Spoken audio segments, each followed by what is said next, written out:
Well, it might have been wonderful Wednesday for Team GB in the Paris Olympics, but it was Durham of the one day. One day camp. One play two. Whether it's whether it's this very well, I'll be playing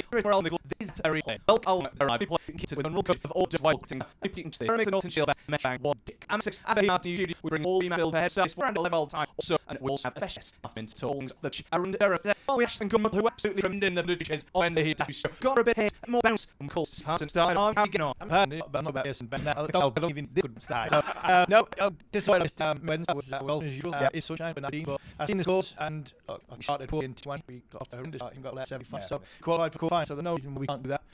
But like I said, we're going to have to back very quickly because this Northampton side a very, very formidable unit in what they create. Even though they haven't won 2 games this season, so I think 1 games. But it's a game competition where young players are getting blood.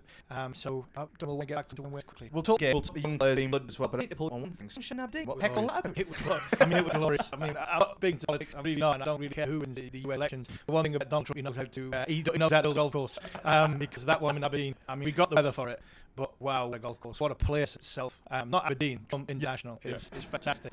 I didn't play very well. My preparation wasn't great for it. I find it hard to believe for you, fella. Teeing off at 10:30 in the morning. Wasn't a great tee time for me. And I lost Darren off by 1 shot. 1 point. He got 4 points on the last. So enough about my golf. Handing over money to a Yorkshireman, plastic Yorkshireman. It's not exactly what I wanted to go to Aberdeen for. But it was sunshining and it was a nice day. I'm sure Goffey was gracious. Yes. He should have seen his head. It just got bigger and bigger. I mean, he walked over to me like Conor McGregor, so I knew he had won. So no, it was great fun. Good competition. Nice day. But pleased to be back. With Mr. Steve Harmson golf update. Let's focus on the cricket then, because the One Day Cup, obviously, it's a big tournament in Durham's history, and naturally a tournament that you know too well about. Yeah, it's an important competition because the club has been, I think, it's built its reputation on blood and young players and giving them a chance to go off and play for Durham, to go off and enhance themselves to play for England. I mean, the conveyor belt that's gone to play for England from this county, I mean, is ridiculous. And again, we've got 1 or 2 more who have gone off in the 100. They've gone off. We've given them, young players a chance. Dan Hogg played in the last game. James Minto, everybody's excited about, who played in the game before. There's 1 or 2 others who are potentially given their chance. Mitchell Colleen and Hayden Mustard.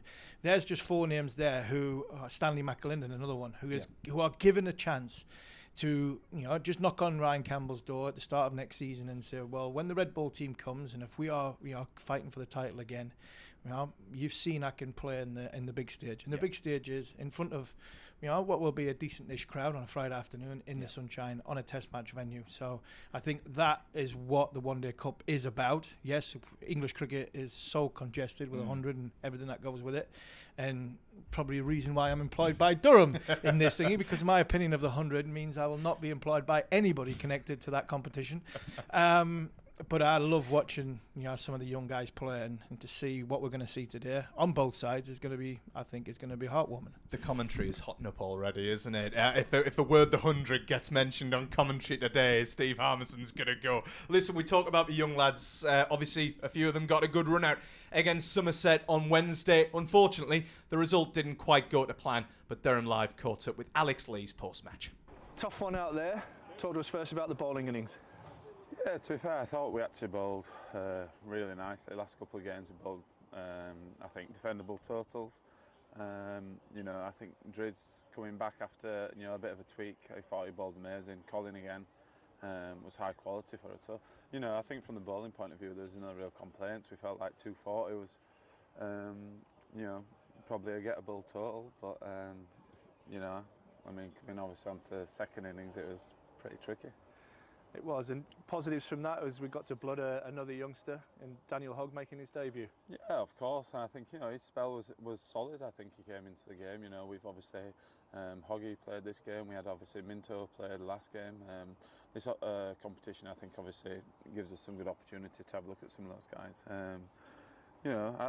I think it's great in that respect. I think.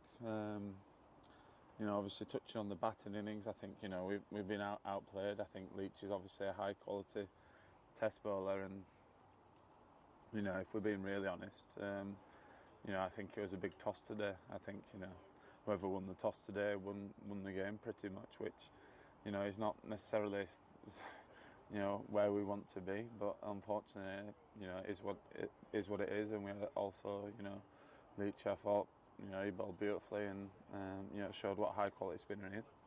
Definitely, you'd be disappointed as a batting unit that we seem to keep losing wickets in clusters.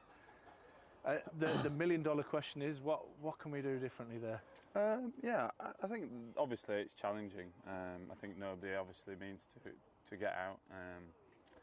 I think, you know, over the last couple of games, I think some of our decision making probably needs to be a little bit sharper. A couple of judgment calls, maybe not ideal, but obviously that's the way the game goes. But I think, you know, ultimately we wanting guys just to put in some performances. I think the last 2 games, you know, no senior batter has made a score of 50 plus, and you know, if we're being really honest, young guys that have been given opportunity, you know, haven't done an awful lot too. Probably other than Ben, who, you know, played beautifully last game, he got an 80. But you know, so we just need some guys to step up and put some performances in.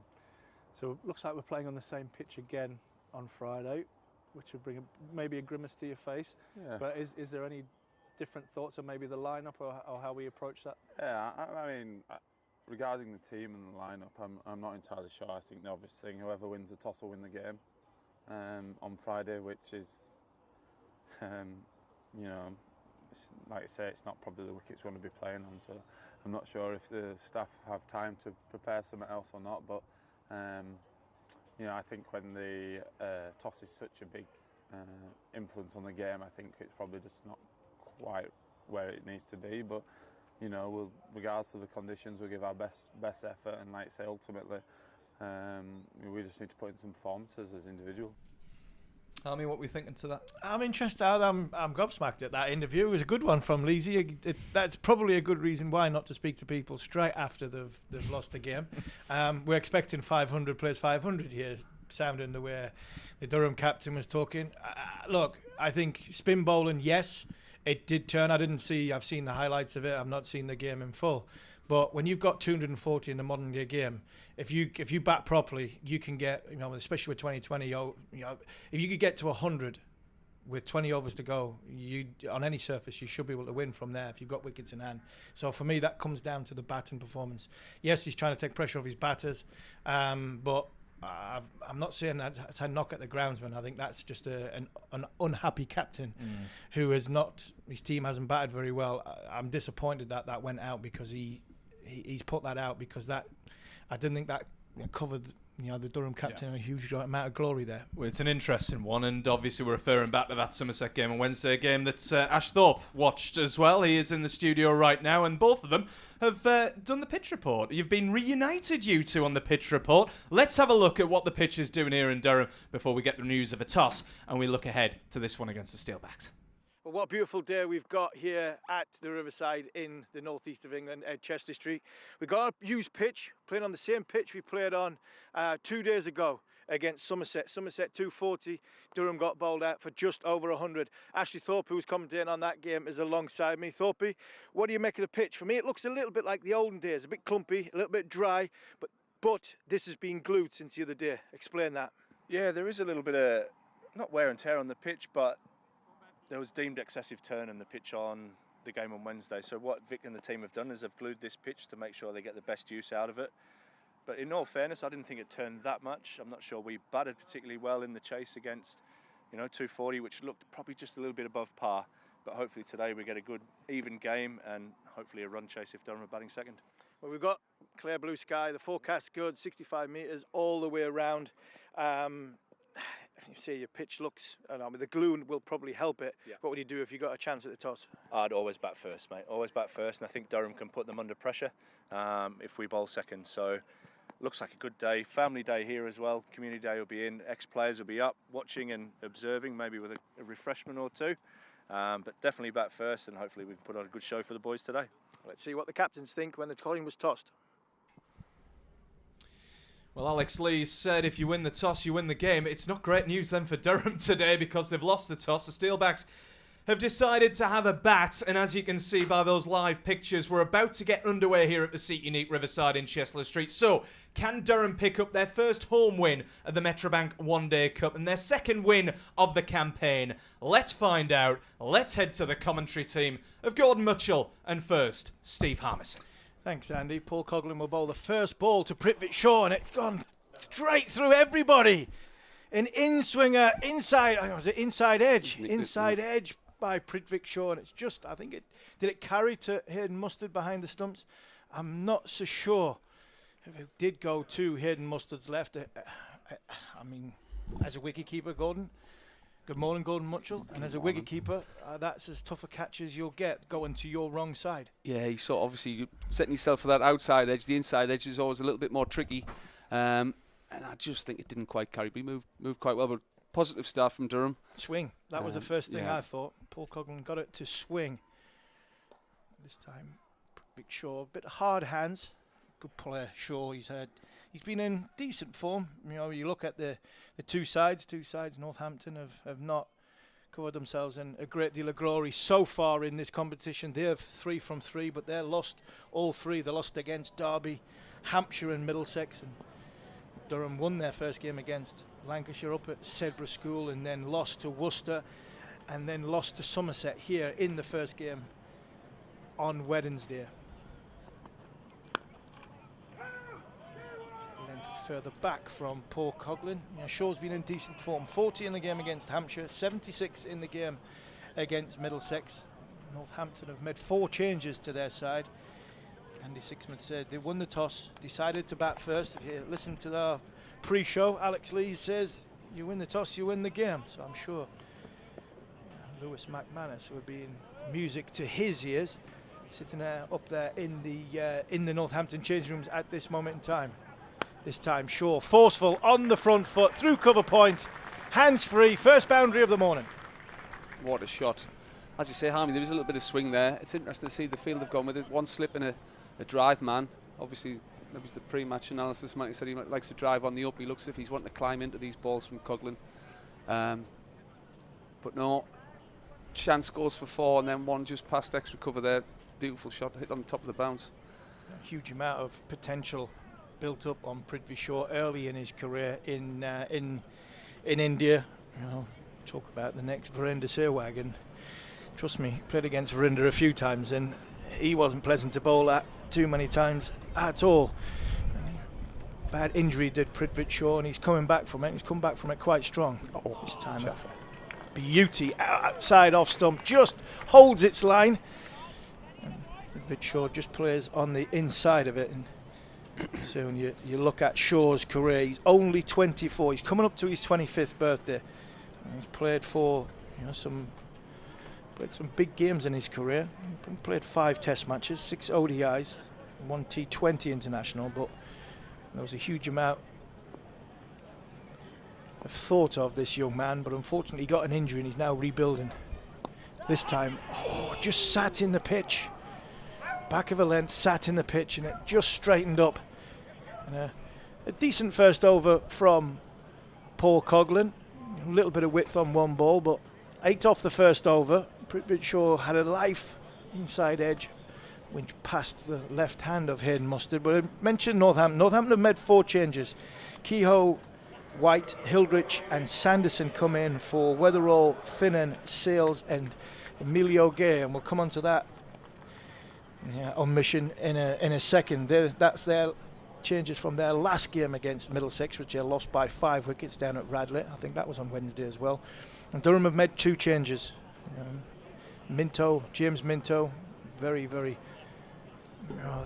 big things thought of that young man. 16 years old, made his debut down at Worcester a couple of games ago. He comes in along with Mitchell Colleen and Daniel Hogg and Jonathan Bushnell. They're the ones that sit out. It's Baz Deleda, the first over, and he's getting a little bit of swing, not as much as what Paul Coughlin got.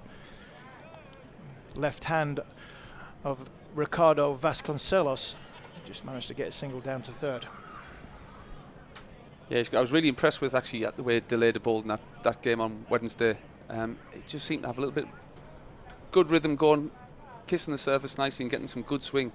So hopefully he can bowl like he did on Wednesday again here. Yeah, he started this tournament well, has Baz Deleda. 3 wickets in the first game, 3 for 33, 1 for 34 and 2 for 53.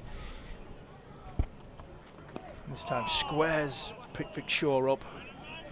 Again, not sure the young man from Mumbai is has really got the pace of this surface. Gone at the short ball, which was wide and outside off stump, but anything in and around that good length, that 5 metre mark, has just sat in a little bit and squared him up. He had an unbelievable game. Was it last year, the year before? He got 220 in a 50 over game, and that's, I was going to say I've seen some of the highlights of that, but I think it was all highlights. This time a bit fuller from Deleda, and good stop from Ben McKinney. I was out there in the middle talking to Ben McKinney for about 20 minutes this morning. He's a big lad, isn't he?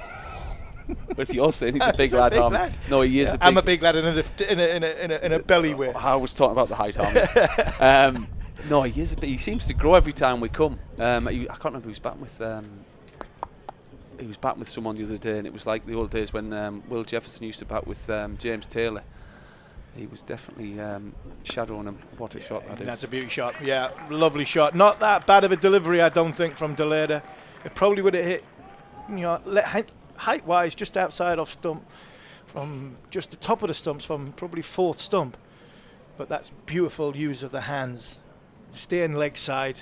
I mentioned before, he's talked about like a Verinder Seerwag type. Stay leg side of the ball, look to hit the ball strong down the ground, good on the square cut. And that's not much width at all, and it's beautifully timed past Colin Ackerman for 4. Yeah. Change for Durham straight away as soon as we've seen that shot. Not as much swing, so slips come out. Deep point's gone onto the boundary. Scott Borthwick, who has gone from the Daffer News studio onto the field into mid-wicket. Does that suggest we're going to bowl a bit straight, do you think, Harmy? A little bit straight. A little clip of the thigh pad, and yes, too straight. We're going to bowl a little bit straighter, and it's not swinging from Baz Deleda's end. We have 2 new bowls. We do use 2 new bowls in the 50 over competition, so we could have a scenario where the new ball from Paul Coughlin's end, which is a media stand end, which we're sitting at in our commentary booth, and the one from Baz Deleda's end might not be swinging, so that might have a call from the captain to have a look at that and think where his bowling changes are. This time good length from Deleda, defence solid from Prithvi Shaw. Comes to an end of the 2nd over. Another good over there from the Steelbacks. 17 runs is the total. 5 off Deleda's over, plus the 4 leg byes, which is 9 from the over, and a good start from the Northampton Steelbacks. Fantastic. I'm just looking at the flag over there as well, Harmy. It looks as if Deleda's bowling into the wind and Coggins is coming down. When you bowled, well, not that you would have bowled into the wind too much, Harmy, I'm sure, but I'll give you Killer's number if you want. Would it tend to swing more into the wind traditionally? Yeah, or? I would say, it would swing a little bit more into the wind. You're trying to, I wasn't a big swinger of the ball. The lengths I was bowling at didn't tend to swing. This time Coughlin's gone for the swing, and he's probably shaped it a little bit too much. Just gone too much on. Probably started that on middle stump, shaped back into Vasconcelos' legs, and a little tickle. It was a nice little touch around the corner, and I think it give me 4, especially when you've only got 2 fielders inside the circle and fine legs up. Yeah. And I just got the sense when they walked out today, Harmy, for the first time when I've been here, we sung everyone's praises, bounced onto the field. We just looked a little bit downbeat when we came on the field today. Well, it didn't help the captain turn around, 5 minutes before the game starts and say, you win the toss, you win the match. This time Fuller from Coughlin.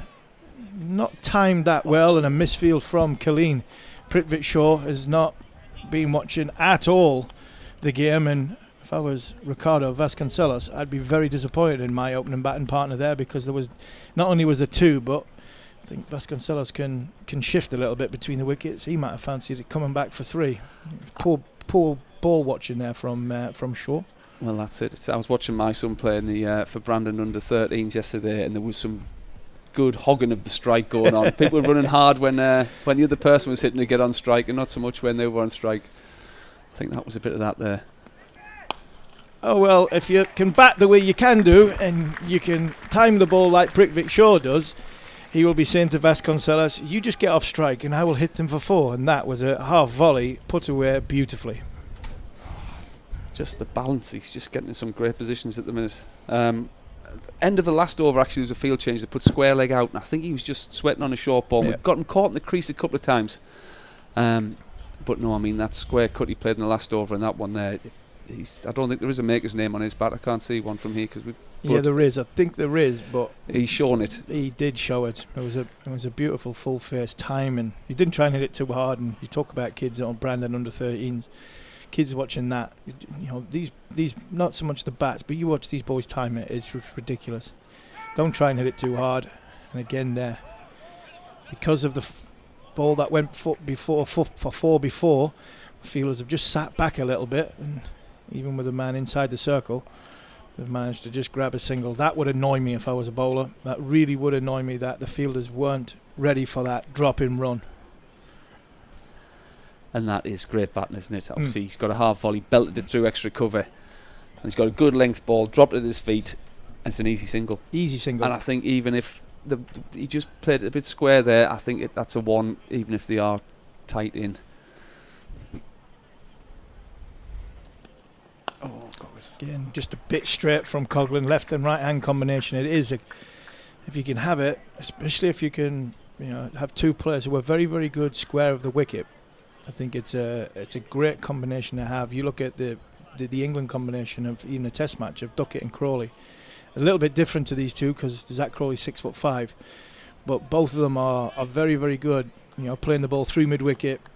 Crawley's very, very good at playing down the ground and getting inside edges through that sort of vacant square leg, and you always rotation of strike, and it's hard for bowlers to adjust. Coughlin adjusted well this time.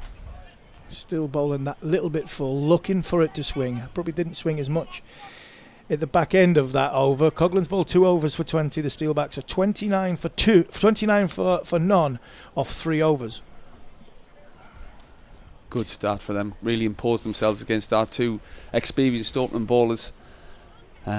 Just need to string some dots together, get some pressure. Like I say, one of those little inside edges. Wednesday, I didn't count how many inside edges. There must have been at least 10 in the innings, and not one of them went on. I think actually one did go onto the stumps. And we just need one of those to go our way to get these boys lifted a little bit, raise the intensity 5%, and then we'll be going all right. The later start his second over. Again, just too straight on the legs of Prickvick Shaw. And poor Coughlin can't stop it. Nobody can. He's probably Durham's best outfielder, along with Ben McKinney, and again timed beautifully from Prickvick Shaw. Didn't have to work too hard, just had to make sure he got enough of the bat on it, and just glides it down through the vacant sort of backward square region inside the circle, and it flew away. It flies on this outfield. It's a big ground, 65 metres square of the wicket, but in the corners, in the pockets in the corners, it's a big ground here at the Seat Unique Arena. Oh, this time he's gone a little bit too straight. He's gone fuller and timed it lovely again. Really is good timing from the man from India, who enjoyed his time, and I think last time he came to Northampton Steelbacks, very, very successful trip over here last year, and I think it's a big coup for first class cricket in this country to get a good young player, Indian player, to come over. Ayer's come over and playing at Lancashire, another one who has got a huge potential.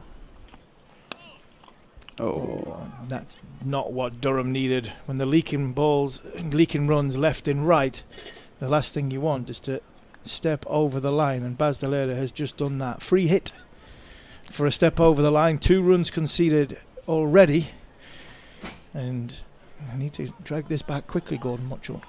The only positive is on Wednesday we nicked him off and we got a wicket off that one, so at least we didn't take a wicket off a no ball. But no, Army, we haven't started too well at the moment, but we live in hope. You live in hope. Free hit. And it looks like we're going to get another one, because that's a wide. And if it's a wide, you get another free hit. Yeah. You go through the Durham 11. I mentioned before, Alex Lees, Ben McKinney, Colin Ackerman, Scott Borthwick, Michael Jones, Baz Deleda, Hayden Mustard. James Minto has come in for Jonathan Bushnell, Paul Coughlin, George Drizzle, and Mitchell Killeen is the 11. Mitchell Killeen comes in for Daniel Hogg. Baz Deleda's bowling his free hit. Gone for the short ball. has he got another one? It's just gone a bit too high this time, a little bit too high. I thought that might have been down leg side given wide, but Steve O'Shaughnessy has sent the signal to Bilal Shafiat. That's gone too high. Not the tallest man is Ricardo Vasconcelos. And Baz Deleda is going to have to bowl that free hit again. So, no ball, wide, and another no ball with a 4 and a single in it. It's already, after 2 balls, a very, very expensive 4th over. Gone for the short ball again. Top edged. It's down Michael Jones's throat, who takes the catch and throws it back in at deep square leg. Those wides and no balls have just confused the crowd. I think they thought Just that was out. Yeah. I think it was probably because it was such a long time ago then he bowled the original no ball that they thought that was out. But not a bad ball, good direction, good height on the bouncer. I think if I was Baz Deleda, I'd be going again, short ball at Prithvi Shaw and getting it as high as he did. Beautifully played again. Nice touch into the leg side. He looks as though he's got a lot of time. You watch a top player, top international player. Shaw's played for India, only coming up to his 25th birthday. I mentioned the injuries he's had before. There was a lot of high hopes on the young man from Mumbai, and I'm enjoying watching how he's timed the ball, Gordon Mutchell. Yeah, no, great, as you said, great example for all the young cricketers out there, not overhitting the ball. Setting a good base. That's a better ball from Deleda. A bit high, I think. But obviously a high-class player with a strong pedigree. And it's just fine lines, isn't it? I mean, the wide and the no ball that Deleda bowled, the planning was quite good. He went for the wide Yorker, just missed. And then the bouncer was just over the head. It's just haven't got it quite right yet, Durham. Just didn't quite get it quite right. We've got the perfect man coming at the end of this over. We've got the perfect man to come in and tell us about that, because we're going to be joined by Durham's bowling coach, former England international Graham Onions. And Deleda's try and get out of this over. Last ball of the over, which has been an expensive one, a long one at that. This time gets it a bit straighter. Finishes the over with a dot ball. And the Steelbacks go to 41 for none off 4 overs.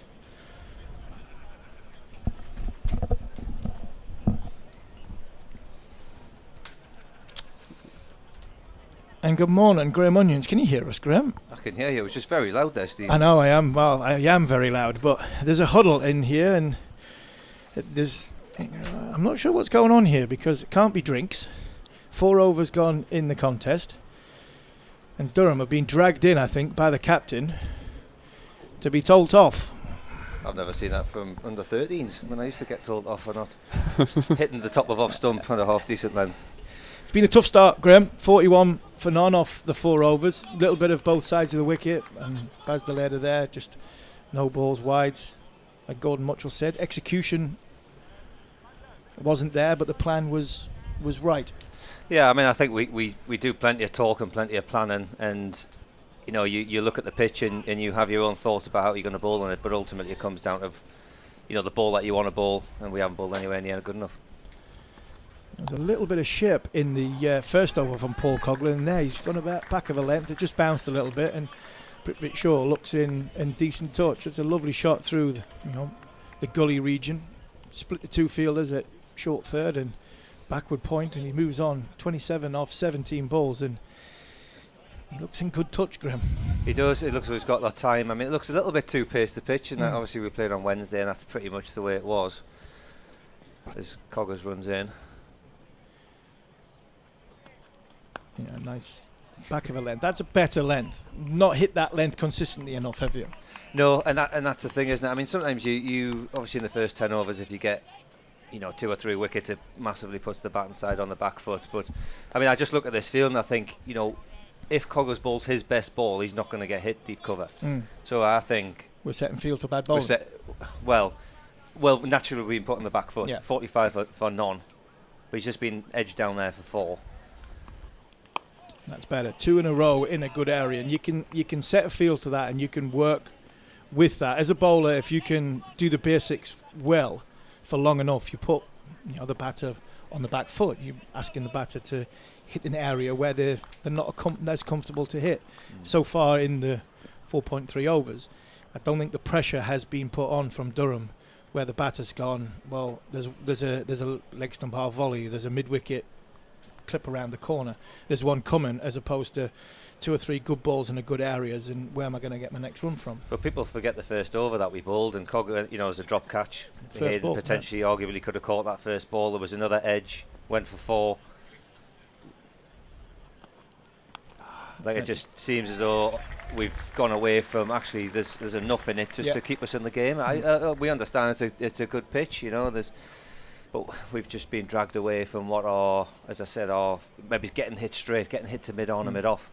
The ball very, very square of the wicket. Looking at the surface, Graham, it reminded me of bang on days, late 2000s, where there was a bit patchy area, good bits of live grass. You hit the patch. There was always something in it. You hit the pitch hard, you got rewarded. You got a little bit of sideways movement. You maybe got, we had tall bowlers. We got the ball to bounce. It just seems it looked very much like a surface from sort of back in the day, and the wickets weren't that easy to bat on, but you had to hit the pitch. Coughlin comes in. But I think I go back to earlier in the week when we played against Worcester, and Coggers ran in with some serious intent and pumping his legs and bowled fast. Like, we're looking at a Paul Coughlin that just feels as though he's just slightly on the back foot. Looks as though he's not quite got that same energy, and that's obviously 3 games in a week, or backing up games. But as I said, Cambo selects teams by speaking to these senior players, and so look, if you're ready to go, I suggest him to keep on going. He's one of our best bowlers. Again, just down leg side, just getting into the short ball, down leg side, and nice touch from Prithvi Shaw to end another over. That's 50 up for the Steelbacks at the end of the 5th over. And I think the point that Graham Onions is making, former England international, Durham's fast bowling coach, is that bowling is done by human beings, and sometimes, and I can say we, because we're both fast bowlers, we don't feel great. You can wake up in the morning, feel $1 million. You get to the top of your mark and go, they're not working today. but I think the biggest thing from that is when you feel in that situation, which you've done, I'm sure, countless times, you've got to try and get your basics right. And I think that's what's possibly let Durham down so far. Baz Deleda is going to start the 6th over, and that's better. Do you know what I mean? Yeah, but you look, I think, from my point of view, you often look at the technical side of things, but actually sometimes it's just composure. What am I actually trying to do? What am I trying to deliver? What lengths do I need to bowl here? So it's just been shown there that if I bowl slightly shorter, then I'm not going to go for many runs. But if I eke on me line, it's going to be very easy to score from the batting point of view. Have we tried any cutters? Obviously on Wednesday, it did hold up a little bit in the surface. Field gone a bit fuller there from Deleda. Good fielding. It's just like but as I said, we're all humans. We're not robots, and we can have days where we maybe just don't quite feel great. But they're the days there we actually just need to really try and strip it all back and try and execute as best we can. And that might be a day that you bowl 10 overs for 50 instead of potentially 10 overs 2 for 30. And you have those days and you get out of them and you try and say, well, at least I've contributed, or I've done the best I can. Width from Deleda. It's very hard. It's tricky in my position here. I see a lot of the hard work that goes in. It's very hard for me to be too critical on these players as well. They've run in. They're not trying to bowl. The way they're bowling at the moment, a little bit inconsistent. I mean, Bass has been outstanding. He's swung the ball. He's created opportunities. He's just having a day where, once again, we just need to strip it back and, what length do we need to bowl here? How many times have we been hit to mid-on and mid-off? I also think the captain plays a big role. Delayed around the wicket, gone for that little bit fuller. And the captain can play a big role here, because if he senses that Paul Coughlin, Baz Deleda are not quite on it, I know you've got 2 young bowlers. I'm going to come on to them in a second. But he could, a little change of bowling. Colin Ackerman, very experienced character. Red Ball captain Scott Borthwick. And just a little one over, change of ends might be something that the bowling needs, the bowling partnership needs. So there is something the captain can do about it. Deleda comes in, This time, the line's better. The line's better, Graham. You know, 4 balls so far. You know, 1 short, 1 full, 2 good length, but all 4 balls, the line was where you want it. It's the intent to hit the pitch as well, isn't it? I mean, that's clearly a bit more, as you can see, his head almost really holds a little bit and then really snaps through his action. It's the length that you want to bowl on this pitch. I mean, Vasconcelos naturally, if it's really full, he's got a lovely cover drive, but he'll generally hang back a little bit. 2 little lads as well, which is, oh, that's a beaut. Yeah, it's a big wicket, massive wicket, good edge from Vasconcelos and a good catch from Hayden Mustard going to his left. Rewarded for some good bowling. 5 dot balls so far in the over. Sorry, 4 dot balls so far in the over. And he bowls a good ball. Does Deleder and nicks off Vasconcelos. Vasconcelos has gone for 9. Facing 16 balls in Northampton Steelbacks. In a good position after 9 overs of 53 for 1. That's better. Yeah, absolutely. Just for me, it's the consistency in the over, really. And, you know, you start. I know he bowled a couple of 4 balls, changed the angle, came round the wicket, created an opportunity just to get the ball to hold up in the surface a little bit. Whether or not it was a little cut out, you know, we'll have to see on the replay.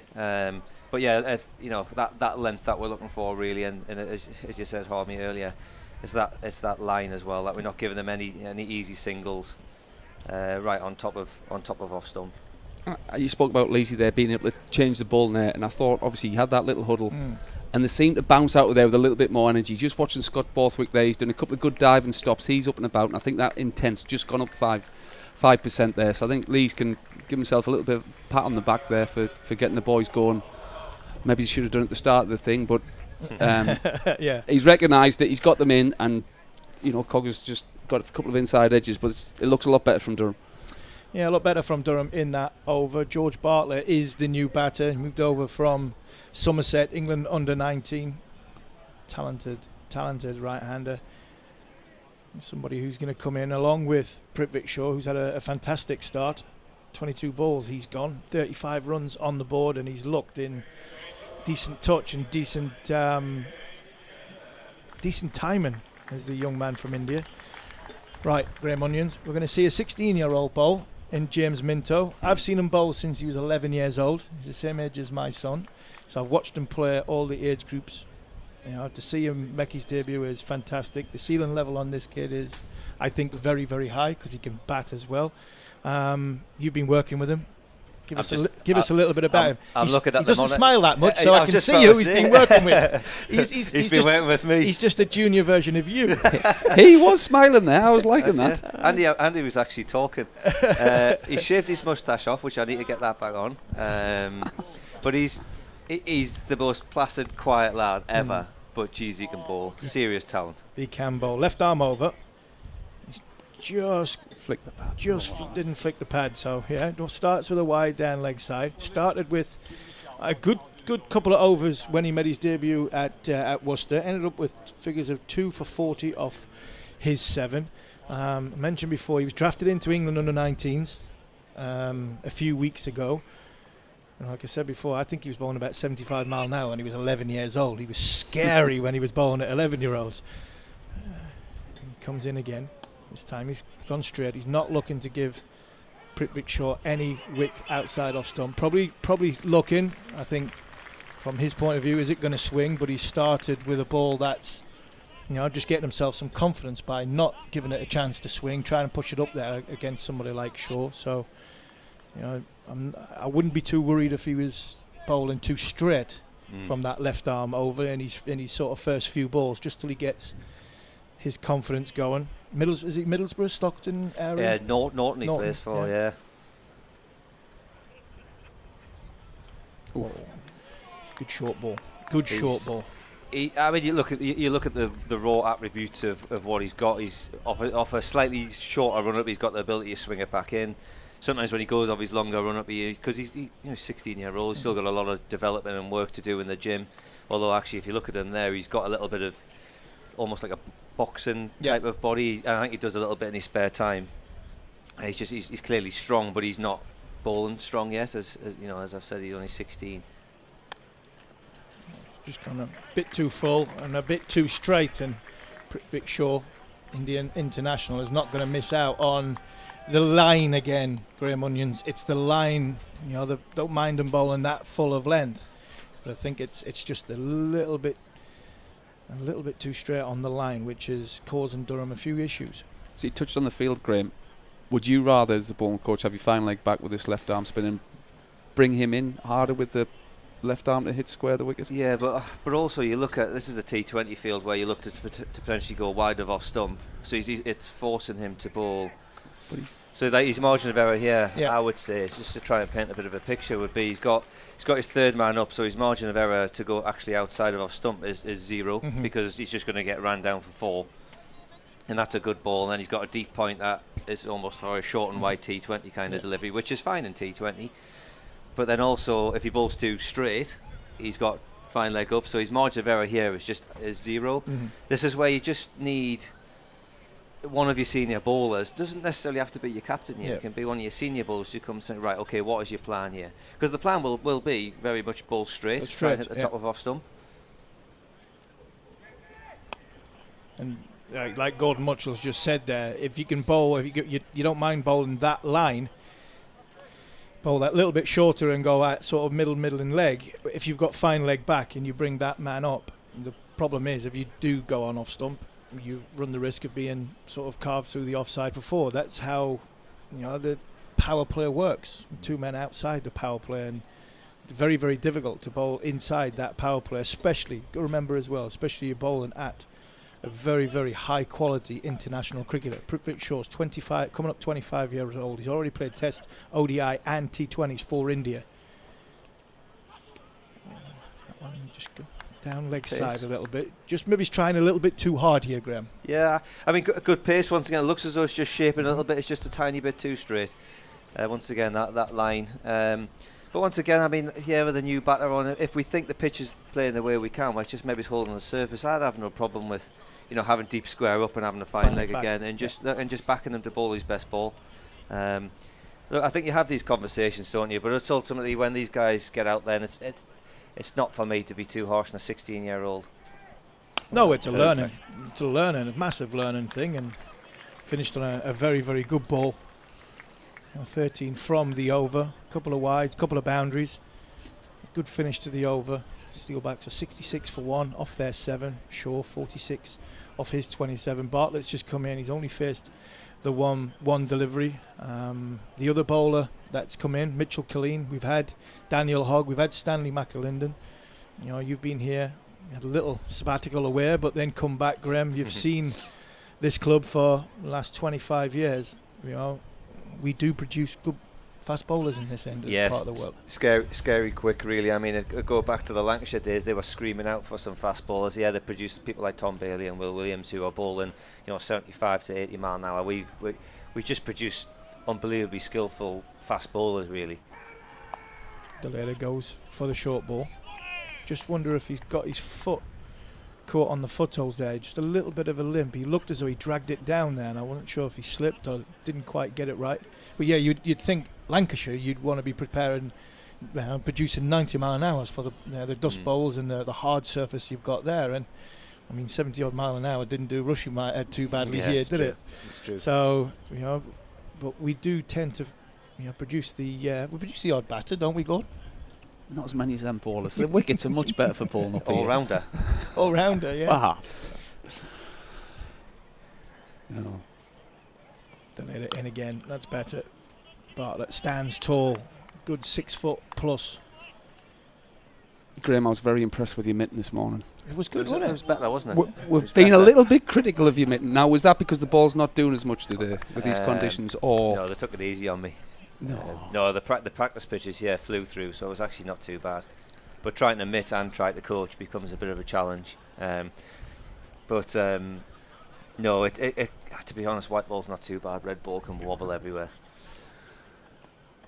A little bit straighter again from Deleda. This time just a leg by. Fine leg is outside the circle.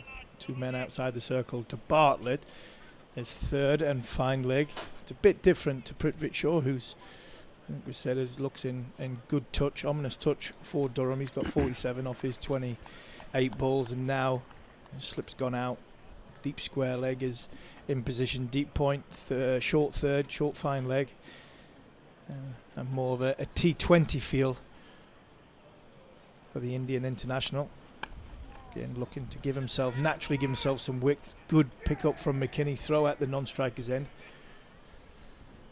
I mean, Harmy, you come back to your point about the fast bowlers and stuff. I'm an unbelievably privileged position, really. Back to my home county, working with some lads who are extremely talented and bowl fast, so can obviously win games, and that's, I'm very lucky to be back, and as I said, I'm very proud of that. I always challenge these players as much as I can to consistently get better. So for example, Hoggy the other day, he ran out of stamina. He's got to learn to bowl long spells. These guys are, he's 16-year-old to Hoggy, who's a 19-year-old, and I want these guys to. There's so much stuff on workloads. These guys have got to bowl. They've got to get in club cricket and learn their trade. And yeah, of course, there's workload is tough, and there's loads of different competitions now. And Susan Dale of physio is unbelievable. We have a really good relationship where we try and stress them as much as we can to a point, to try and get them to understand their body. It's a real. People think, technical work and getting through pools, which I'm fascinated about. That's an art and a skill in itself. Yeah, 100%. Learning your body. Stan at the moment, Stan McAlinden, or even someone like Bryden Corse at the moment, got little niggles and things who are maybe like a little bit niggly, a little bit sore, but learning about their body and how they can, maybe I can just bowl that extra spell, or actually no, that's a bit sore, because if you push too hard and you miss some parts of the summer. But what we can't have is obviously the summer, and then you get a bit niggly and you get a bit sore. You try to push and you get injured, and then you come into the winter, the indoor school, and you've got no volume behind your body, because the indoor school is not where you fix anything really. You need to get out there and running on grass and getting your spikes on and bowling long spells and winning games. That's what it's all about for me. End of that 8th over. Steelbacks move on to 69 for 1. Minto will carry on. Sat in the company of Gordon Mutchell, Graham Onions, talking about fast bowling. I'm not sure much he comes into the conversation too much when it comes to fast bowling. Even more medium fast. Minto, 16-year-old young lad from Norton, gets one to go straight on, and there, just sample size of a conversation he's had with his captain Alex Lees. A slight field change where third has been brought up, fine leg and deep square is gone outside the circle, and he's hit the pitch hard. I think that's what he's possibly said to him. Just run up and try, and like Graham said before, bowl your best ball, hit the pitch hard, and if you do hit the pitch hard, there's more chance of it doing something like move away off the seam like we had there. So that was more of the action of James Minto. There, he's gone for the short ball. Shot. And that's a fantastic shot from Prithvik Shaw. A little bit too much width, good height on the ball, but because third comes into the circle, Prithvik Shaw can easily just ramp it over the top. And that's 50 for the Indian international. 34 balls, 11 fours, a strike rate of 167. You've got a young man, Graham Onions, at 16-year-old bowling at an Indian international. Can't be a bad thing, can it? No, I mean, with regards to his learning and development, it doesn't get any better than this. But I mean, I just think this is where he potentially needs a little bit of help with his field. This is like, so if you look at, if he bowls it once again his best ball, or if he wants to bowl his bouncer, he's setting it for bad balls. Yeah. He's so that he'll get one, and that's what the field set for, because it's gone down to fine leg and it's almost on his hip. But if he bowls his best ball there and he wants to get hit through the offside or get hit to mid-off hard, like his margin of error is so small. Yeah, it's really small. So, and once again, if Minto ideally doesn't go for loads of runs, but if he bowls 10 overs for 70 today and he's learning and developing, that's what the competition's a bit about as well. And then we can analyse a little bit. There's nothing wrong with that, is there? No, there's nothing wrong with that. So just on that, the plan, obviously they had fine leg, deep square leg out for Shaw. Is the plan there just to bolt his hip, get him off strike and attack this guy then? Because now they've got the slip in and third man. Yeah, that certainly looks that way, Gordon. But I think, see that ball there, so that ball there, he ran in hard, ball the top of off stump, potentially with a little bit of shape. That's his best ball. And that is his best ball, but I also think that's because he's got protection on the offside. Yeah, so that's, I think that's a psychological thing. So you thing go as a bowler. Shaw's 53. We're still going to bowl our best ball. That's our plan. That's simple. what I would do. Yeah, Let's go. 100%. And it's always harder when you're bowling at somebody who looks in good touch. It's a lot easier to bowl at the guy who's come in, who's got 1 off 7 balls. In Harmy, we've played 50 over cricket, and we've as well, all three of us have. You know, as a bowler, if you go away from your strength, which can happen really quickly because the ball can fly around everywhere, and we're in a position that we're in now. We haven't bowled 8.5 overs yet, and you're on the back foot. It can become a long 50 overs, and you've just got to really kind of take a moment. You know, rethink about what you're actually trying to do. Absolutely. You know, you've got a long time, and that's more full of length. It was full of length, but the line was better. Good end to the over. Only the 1 boundary in that over. It was a good shot by Prithvi Shaw. 9 overs gone. The Steelbacks are 74 for 1. Shaw 53. Bartlett 1. Minto's bowled 2 overs for 18. Deleta's got the only wicket so far, caught by Hayden Mustard. Vasconcelos was the batter. He's got 1 for 20 off 4. And you're right. How many times you've said, even during a T20 game, you know, you've got more time than you think. You've got more time than you think. You can make up time later on, but you have got more time than you think. And especially in the power play as a bowler, I'd always encourage bowlers just to take that 10 seconds. Can you get that 10 seconds? Sometimes you only need 3, but take 10. And if you can take 10, get to the end of your mark, take a deep breath and think, what's my best ball to the best field I've got? But that's all learning when you're 16, 17-year-old. It's not a bad thing. I just think there's enough dot balls in there in this pitch to make us just to think, you know, like it's not just get him off strike, because he's just going to get 1, and then he'll end up getting a massive score. I think we're good enough bowlers, and this is my challenge all the time with these lads. Like how many times do you really think he's going to stand and hit you over the top of your head? And I would say, it hasn't been at all, has it? Everything's been hit really, really wristy, really square. That one's fuller again from Deleta, but I think it comes back to the point I always make, is that if you take the colours away and you put the whites on and you go with a red ball and you bowl on that surface, the areas you'd bowl consistently on that surface, in white ball cricket you go for no runs. And that's what that surface is. But it's just you put the pressure on of a little bit of a one-day crowd, a little bit of a field and restriction, then all of a sudden you feel as though you've got to bowl something different, like that, slower ball, try and do the change-ups. But as my old mate Matthew Hoggard used to say, the ball's round, the stumps don't move, and if there's something in the pitch around 5 metres, it don't matter what colour you're playing in, you will always cause the batter a problem. And the only thing that contradicts that is when you put the batter's action into play. And I think that is something, as a young man, you probably haven't got the experience of. And you're thinking, because he's coming at me, I've got to do something different. And you don't have to do that much different. So that ball there, very, very good ball in a good area from Baz Deleta. And if he was to play red ball cricket and bowl 8 overs and bowl 5.5 of them in that area, he would cause Prithvi Shaw a lot of problems. Yeah, absolutely. But that's the mentality. And how do you work as a coach with the mentality of the players, the younger players, to go, well, that's the area you're trying to bowl. Forget what they're trying to do. It's about you. Yeah, I mean, people work with psychologists. They work with. Obviously, I work closely with them on a daily basis.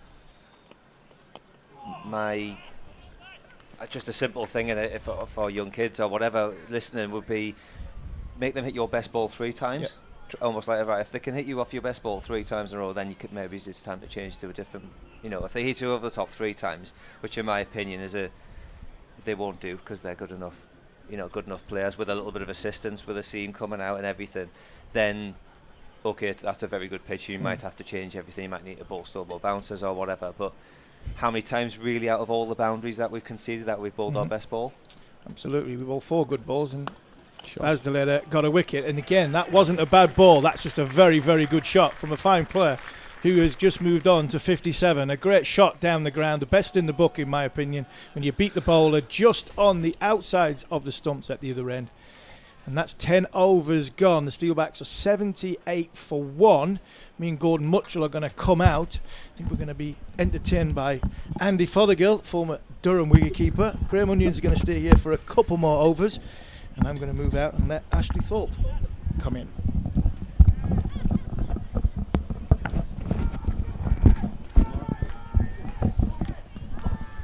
Thank you very much, Harmy. Lovely start here from Northamptonshire.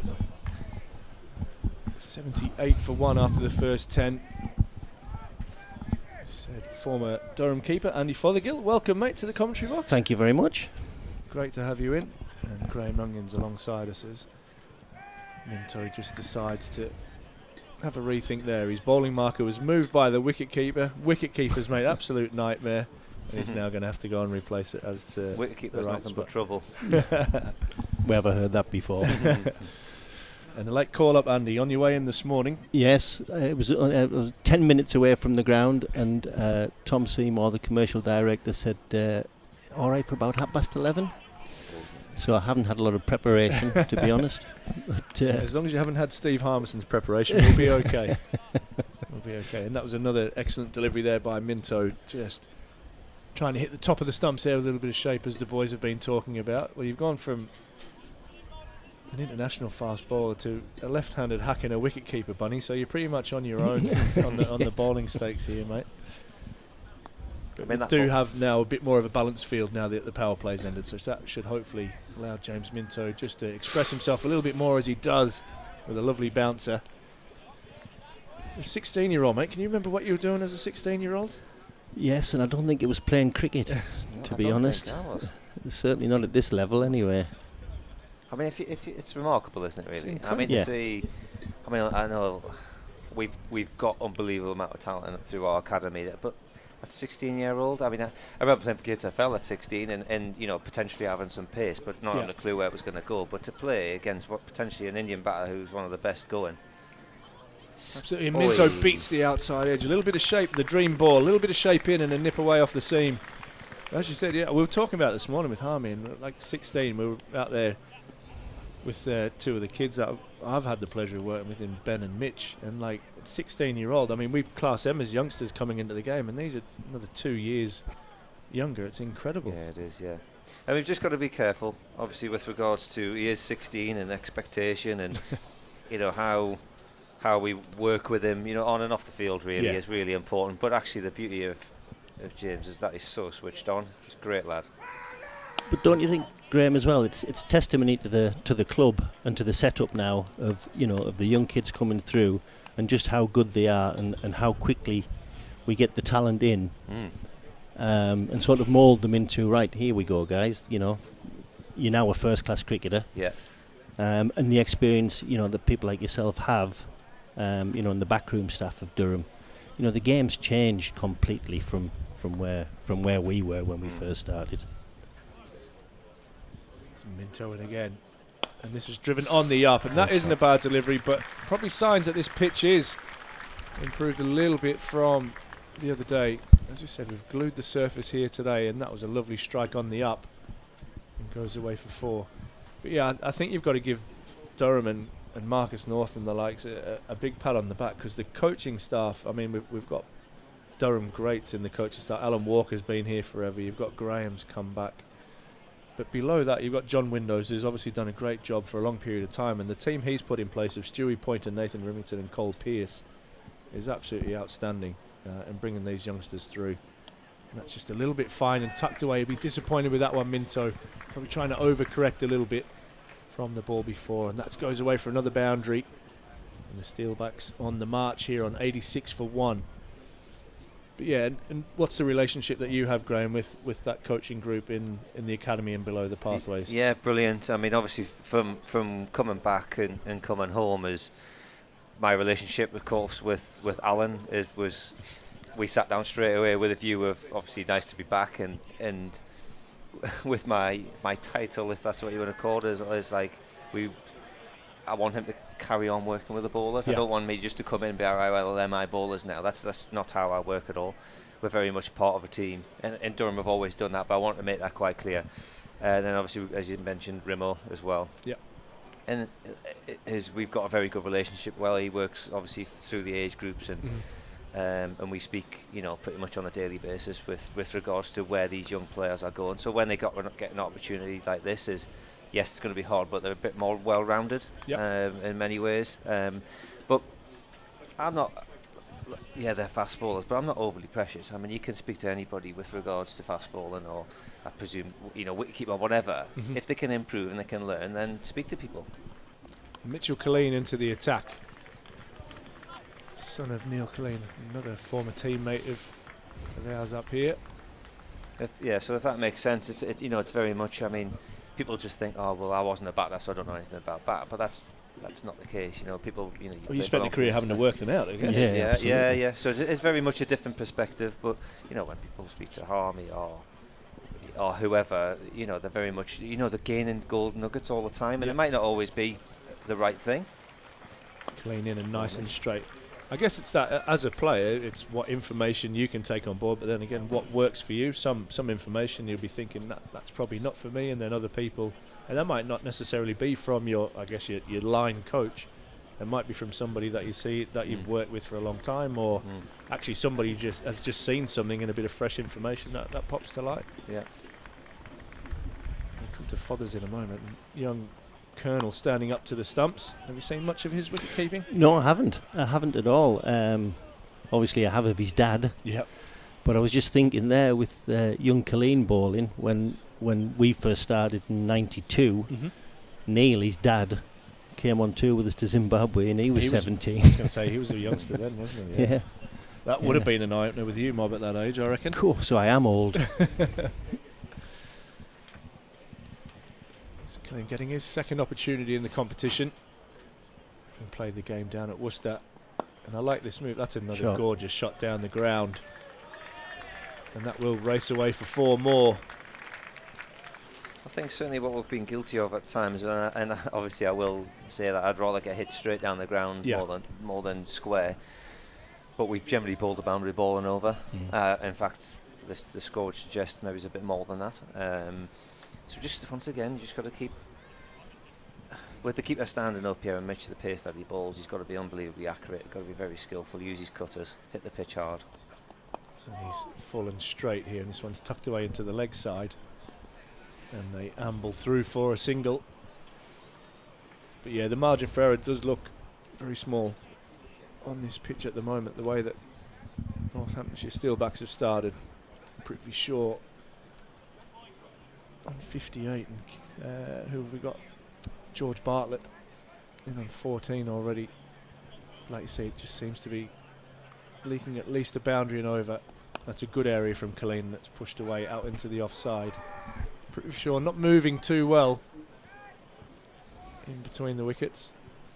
Not convinced that's anything to do with injury. I think that's just he's quite happy just to generally deal in singles and boundaries.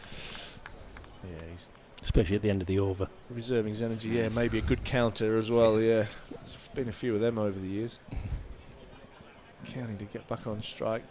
We're going to see spin introduced for the first time today. I'm going to see the leg spin. Scott Borthwick, who didn't get a ball on Wednesday. It's be interesting to see what reaction this pitch has to the glue that's been put on the surface after Wednesday's game. Bun, did you play many games with glued pitches? Can you remember? No, I must admit I haven't. No. Obviously, when I think you were there with Vic this morning and said that they glued it yesterday. It was just to try and hold it together a little bit more. Obviously, maybe spun a little bit excessively the other day, but we still maybe could have played it a little bit better. But we'll be, as you said, it'll be interesting to see how the pitch reacts here, and because if anyone's going to spin, it'll be Scott. If he can get him on one of his little rolls here, he, fingers crossed, can get us a couple of wickets. And Durham could do with breaking this partnership nice and early, especially getting rid of Shaw on this one. First ball. Right on the money from Borthwick, who will, if nothing else, create some kind of energy with his oohs and ahs. No matter how the batter plays it, Scotty will think he's in the game and in with a chance of taking a wicket. He still goes on like he's 16. His energy is infectious, isn't it? And he bowls this one that's a little bit short and tugged away out into the leg side by Shaw. But just a really interesting phase, and I think both teams will just take a look at this phase of the game with spin in now. No doubt Northamptonshire will be aware of what happened here on Wednesday, so they'll be quite curious to see how this little passage of play plays out. 94 for 1 on the board.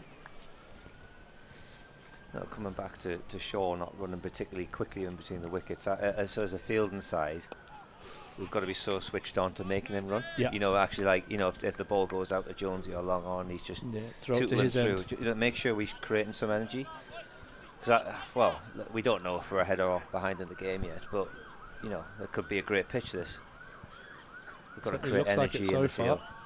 Absolutely right. Borthwick right on the money, 4 from 4. He'll be happy with his start. I know he was itching to get a bowl on Wednesday. We were having a joke about that this morning, weren't we? Just go and say, right, I'm on, skip, start warming up in his face, etc. But Leesy's bowed to the pressure of no doubt endless Scott Borthwick in his ear saying, I should have bowled on Wednesday, mate.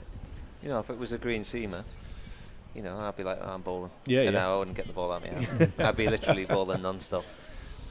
Both ends. But yeah. Borthwick in again, and this one's short. But I tell you what, Durham will more than take that over with just the 3 singles off it, and again the game has just slowed down. And Mustard there just getting a bit of energy going there, racing through to take that ball from Borthwick. And the crowd a little round of applause. What kind of wicketkeeper were you? Did you create much energy? A bad one. A bad one, man. No, I think... It's not quite the answer I was looking for. Huh? I think... I mean, I prefer to stand up with the stumps more than back. It was difficult at first because my club was Darlington, which is a low, slow wicket. And then coming into sort of faster bowlers, quicker wickets, it was difficult with the ball sort of moving around after it's beaten the bat. So I always stood up at Darlington as well, so that's what I like to do. But no, I was energetic, absolutely. So I like to talk to the batsman. Yeah, well, that's good. That's what it's all about, really, isn't it? Did you find it easier to just, obviously because you play on low pitches consistently, did you find it easier or hard, like obviously harder to go back because of the pitches were? Yeah. It's much easier to stand up, and you don't have as much time to think about what's going on either. You know, if somebody gets a nick and you stood back, is it mine? Is it first slips? There's that sort of thing that you're thinking about. Colleen continues, and this one thumps into the thigh pad of Prithvi Shaw. And Mustard, absolutely, I like this. He's actually just running around a little bit and trying to create a bit of energy on the back of that good start from Scott Borthwick. Absolutely, and that's what he needs to do, you know, and get all the rest of the guys. And as you said, Graham, you know, if he's going to trot between the stumps, make sure that he knows that he's going to have to put a bit of a spurt in to get in. Yeah, try and make him as uncomfortable as possible, isn't it? Yeah, absolutely. Such a pivotal part, isn't it? Yeah. Jack Russell took it to extremes, didn't he? As Colleen comes in again, and this one's right on the money of not even brushing his teeth in that on game days. Yeah. That wasn't just on game days. Yeah, trying to breathe all over the batsman after having his usual diet of beans and things like that, and making himself smell as appealing as possible. Yeah, not sure young Mustard's gone to that extreme. He'll have preened himself nicely this morning, no doubt. Looked in the mirror for half an hour before coming out.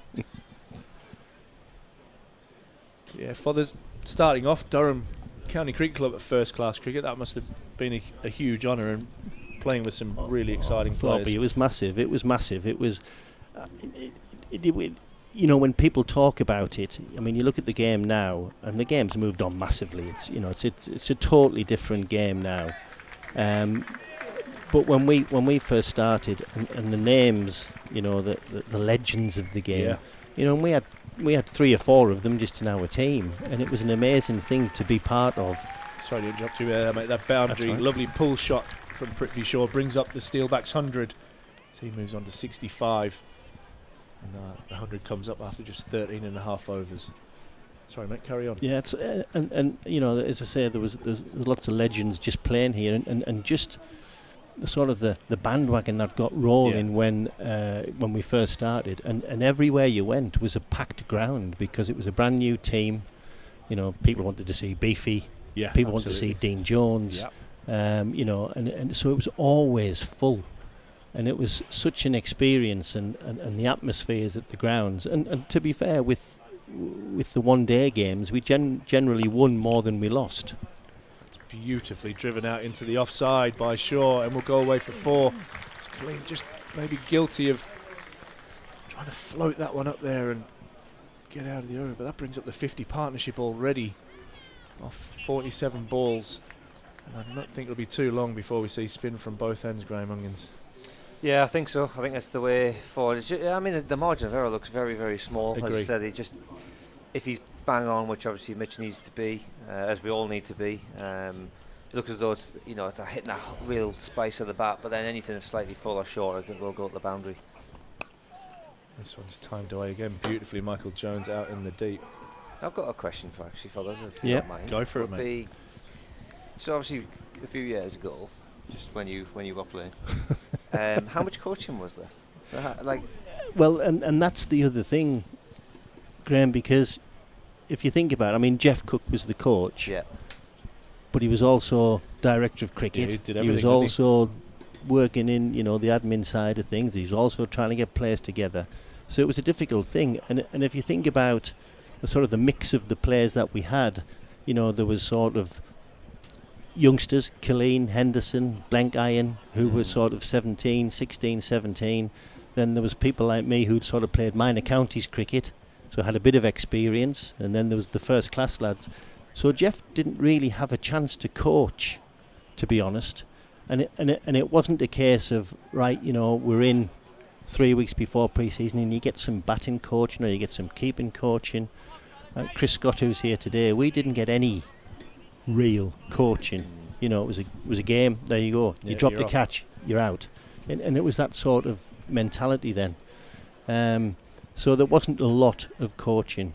And until the academy was formed, I think that's when it all started to kick off. So I think it's a great debate in many ways, isn't it? Because you want to.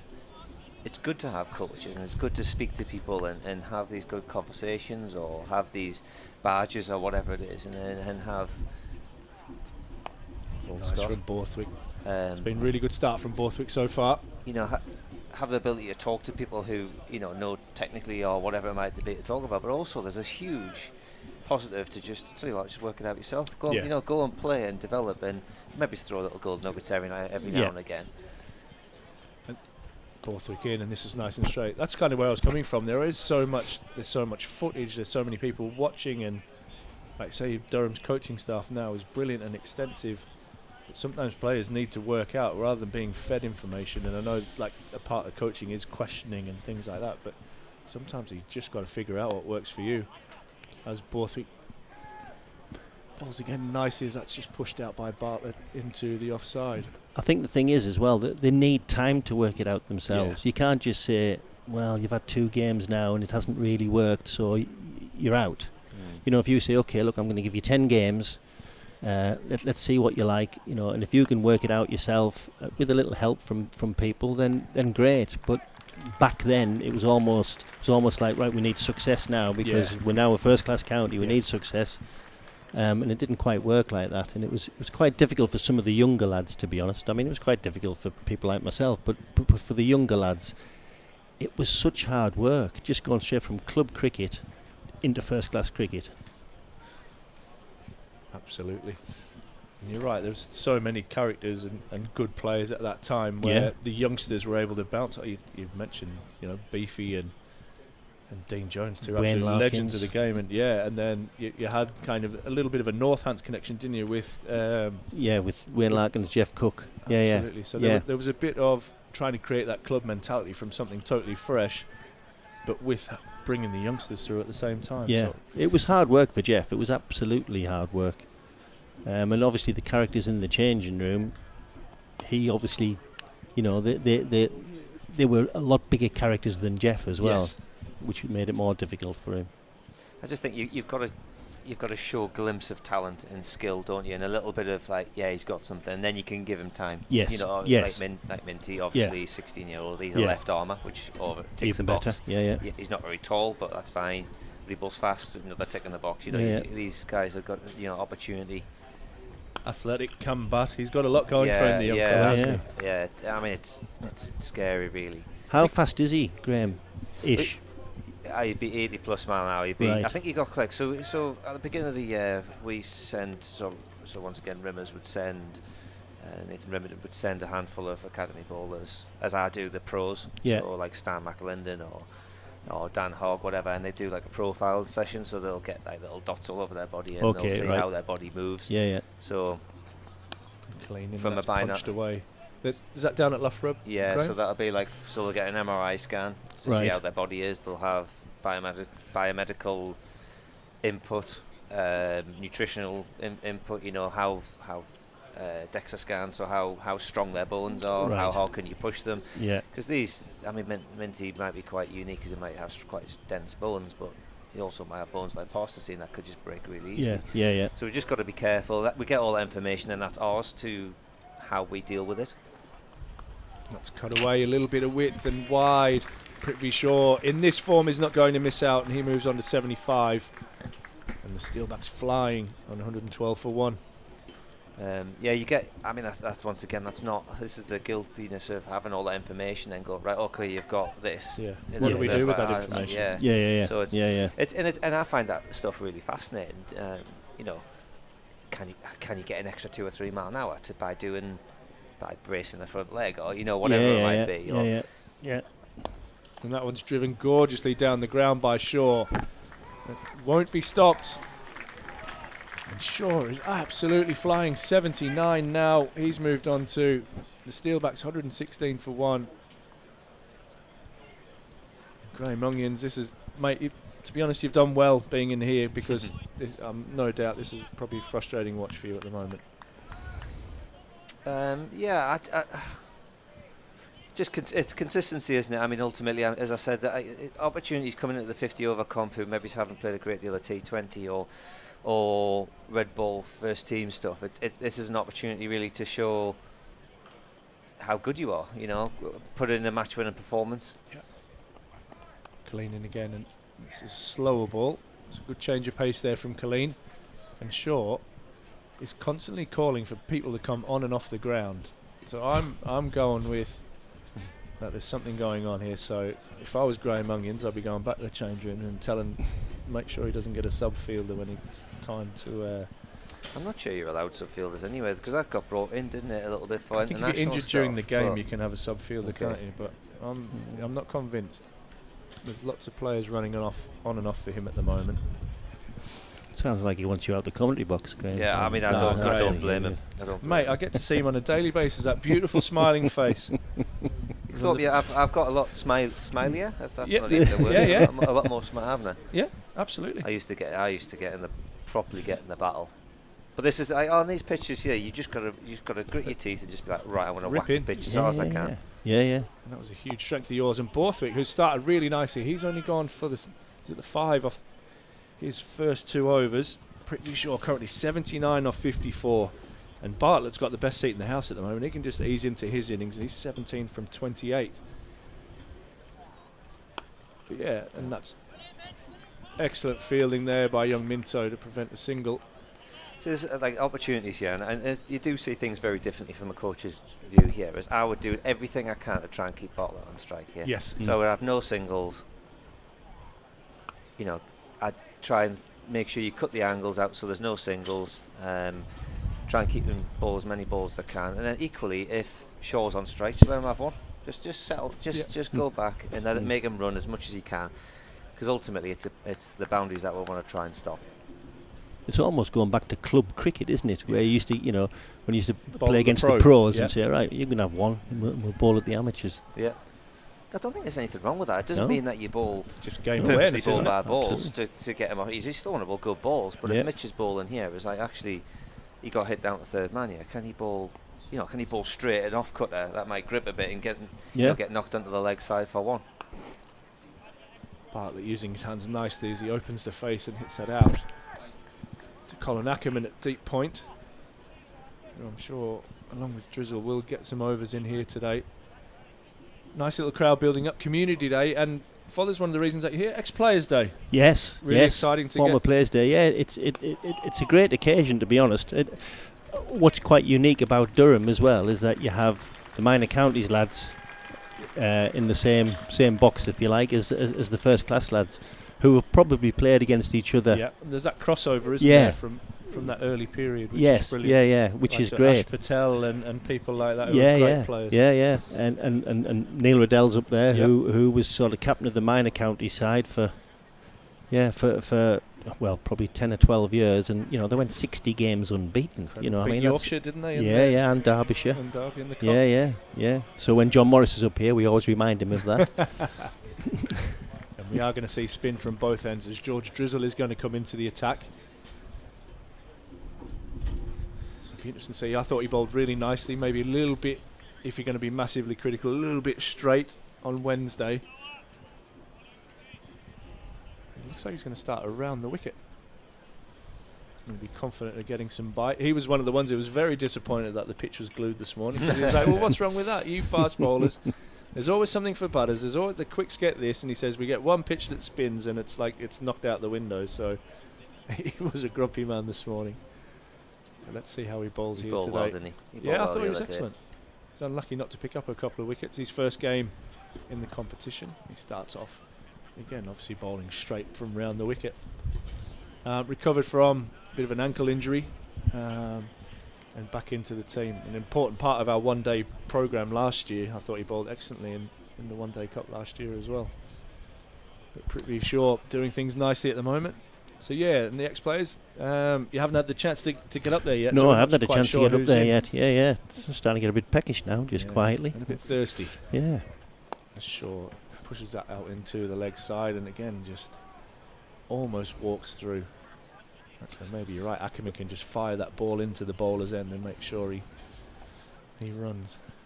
I think at the end of this over, I might go and send that message out there. Try and get the people who are square on the boundary to try and create some energy. Throw it in. Absolutely. Do you know what I liked about Wednesday? Actually, I saw you walking around talking to them. And back when we played, I reckon it was probably it would have been counted as like clubby, like uncool to like do a lap or to walk around. It was seen as like, oh, we're kind of bigger than that. But I love the fact that I see more coaches and that walking around and just passing on information to these youngsters. Yeah, I mean, I don't do it necessarily to send messages on, or it might just be a little tap on the back to say, like, like if I see Minty out there, just say, mate, you're doing great. Yeah. It's, you're doing great. Is anything that you could have done differently? Sure. Aims a big shot at Drizzle, but unable to connect fully, and it just goes down for a single to long on. And there you go. There's a throw at the stumps from long on.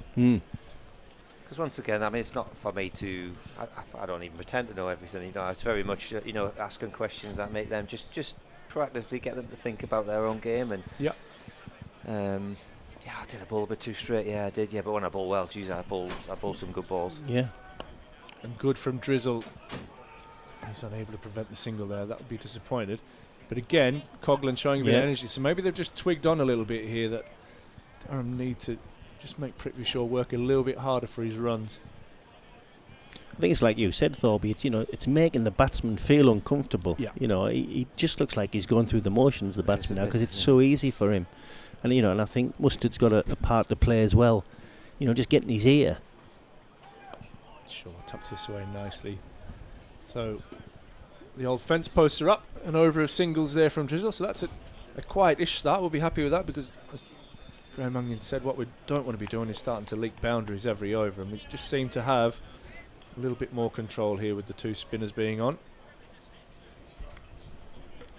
Mate, thank you so much for your time, Graham. I know you've got to get back and thanks for having me. And actually do your day job. Just going to have a nice brew now and put your feet up. A couple of biscuits. Brilliant, mate. Thanks for your insight, mate. Much appreciated. Thank you. So huge thanks to Graham Onions there for spending time with us during Durham's bowling innings. Steelbacks 125 for 1.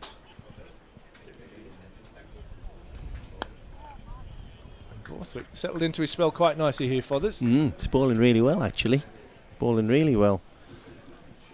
So is there any rumours of people that's turned up? I must admit, I've been quite out of the loop with this one. So normally, probably myself and you were part of the organisers of the ex-players. Well, I always thought that every other club was doing a former players reunion, and we needed to be part of it. Yeah, absolutely. And like I said before, because it's a unique situation with the minor counties lads, it's a great opportunity to get everybody together. But it just seems to be so. It's quite slow getting off the ground. I think this is our third year. Yeah. And I just think we need to be a lot more proactive. It's another nice shot. It is a nice shot off the back foot. An excellent bit of Great fielding out in fielding. the deep. Colin Ackerman, I think it's out there. I'm pretty sure just pretty much walks two. So that, if I was batting with him, that would really frustrate me actually. Because I would deserve at least 3, maybe 4 for that shot. But yeah, and I think it's something to be celebrated what this club has done in its short history, and that's down to obviously the infrastructure that's been put in place by the likes of Jeff Cook and all the admin side. Yep. Ultimately down to the guys who have represented the team out on the field. A reverse sweep there, so something different encouraged from Borthwick. And yeah, and I think, you know, all of us, some have had massive parts to play, some have had really small parts to play, like myself, only been here for a couple of years, but it's something that we need to celebrate. But it's still an important part. Yeah. You know, it's an important part of the building of the club. And you know, we've only been going 32 years, I suppose. And you know, to be in this situation now, when you think we started off at Gateshead Fell, Darlington, you know, the racecourse ground. We were talking about that the other day. Actually, the outgrounds that we would like to see maybe visited a little bit more. Yeah, even if it was one a year. Yeah, a different one each year. Yeah, the South North have that game. We'll be there next Friday. Yeah. But yeah, remember a game down at played at and a googly or a wrong'un, whichever way you want to describe it, from Borthwick. It's actually negotiated quite nicely from Bartlett as he cuts that one off the stumps. But yeah, I spent a couple of days running drinks for Javagal Srinath at Stockton, who just wanted hot water in a flask. It wasn't really the highlight of my career, but it's one I'll never forget. As the Steelbacks move on to 130 now for one, Prithvi Shaw on 84. You always get great atmospheres as well at the outgrounds, because you always get more people coming to. Well, not necessarily more people, but because the grounds are small, it looks like there's more people. Absolutely. And that's one of the things you like. South North's a great occasion. They've got the off-field side really right there with their indoor school, which will turn into hospitality. So yes, I'm sure you'll hear a really loud buzz from wherever we're commentating on Friday. Absolutely. But no, it's just those intimate little grounds, and like you say, you've got the likes of Stockton, Darlington, beautiful ground. Yeah, changed a lot over the years. Yes, we had the football field over the back at Feetham's, which is now houses. I'm not sure how I feel about that. I'm sure that whoever owns that land would be very, very happy. But well, the club owned the land. Oh, well, there you go. Darlington Cricket Club owned the really land, brilliant. and that's so that was sold. Great stuff. And the ground's beautiful. I've always enjoyed a trip down to Darlington. It's a lovely pitches, spot. Good people. Well, most of them. I'll let you come up with that one. Prithvi Shaw, because he's batting, has caused all sorts of confusion with a direct hit from Minto from the deep. But he has not run a 2 really all day, apart from the ambled one he's just run out there. And Bartlett had settled for a single and didn't realise that Prithvi Shaw was scuttling back for a second run. So yeah, he might be a little bit more on his toes now, George Bartlett. Yes. Yeah, and you're talking about the outgrounds, obviously Chesley Street just up the road. Absolutely. Well, we played against in '92. Pakistan were tourists then, and we played there, and that was a great game of cricket. With Wasim Akram and Waqar Yunus. Amazing. Second innings deciding to bowl their quickest. Yeah, that was nice. And obviously the racecourse ground kind of started it all off. Yeah, absolutely. Yeah. Shaw down the wicket, a little bit of a leading edge there. So good from Drizzle. One of the most interesting experiences as well was when I remember, because Beefy used to pick me up. Was that a reliable service? No, it was actually. It was. To be honest, he was always on time. Yeah. He didn't mess about with things like that. Yeah. And so he used to chat about the games. And I said, with that first game we played at the racecourse ground against Lancashire. Yeah. And I did say at the time, I said, I'm really nervous. And Beefy said, yeah, no, I am. And you're I like, wasn't supposed to hear that. No, exactly. And you're like, wow. It just shows they're all human, aren't they? At the end of the day, we're all people. Absolutely. And if the greats like that are getting nervous, then sometimes that can. I'm going home. That's not too bad. Yeah, it's not too bad. If he's nervous, then but it does give you a lift. Yeah, absolutely. Drizzle a little bit flatter, and I'm going to say a tactical miss there from Borthwick, which it absolutely wasn't. But he's allowed that one through him off, but no run. So Fothers, that 10 overs has flown by, mate. Yes, it has. I'm gonna follow you around and come up and see who's up there. Are we going with the around now, are we? Yeah, That'd why be not? great, yeah, absolutely. Steve Harmison and Gordon Mutchell back in. We'll have to get Mutchie to adjust the headset. Yeah, Mutchie will have to adjust the headset to make sure he can get it in there after me and Fothers have been on. But that ends over number 20. And Durham just having a little bit of control with the slow ballers into the attack. They're 134 for 1. Prithvi Shaw is nicely onto 87.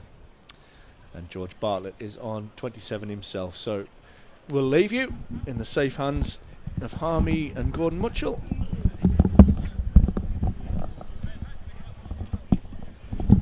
Cheers, Thorpe. Yeah, a little bit of control come back. Still need the big wicket of Prithvi Shaw. Borthwick, 4 overs for 13. George Drizzle's bowled his 2 overs for 10. Just reclaimed a little bit of control back.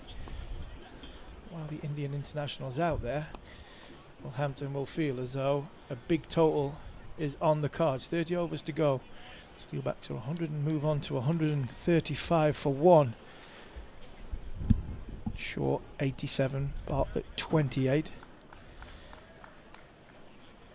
Fielder comes in, Gordon, Scott Borthwick brings his square leg in. Asks Prithvi Shaw to sweep it, and he has done, and he's got all of it. Didn't get all of it, but he got enough of it to get over Michael Jones's head. Literally went straight over his head at deep square leg. Prithvi Shaw moves on to 93, Gordon Mutchell. Yes, he started where he left off on our last commentary stint there.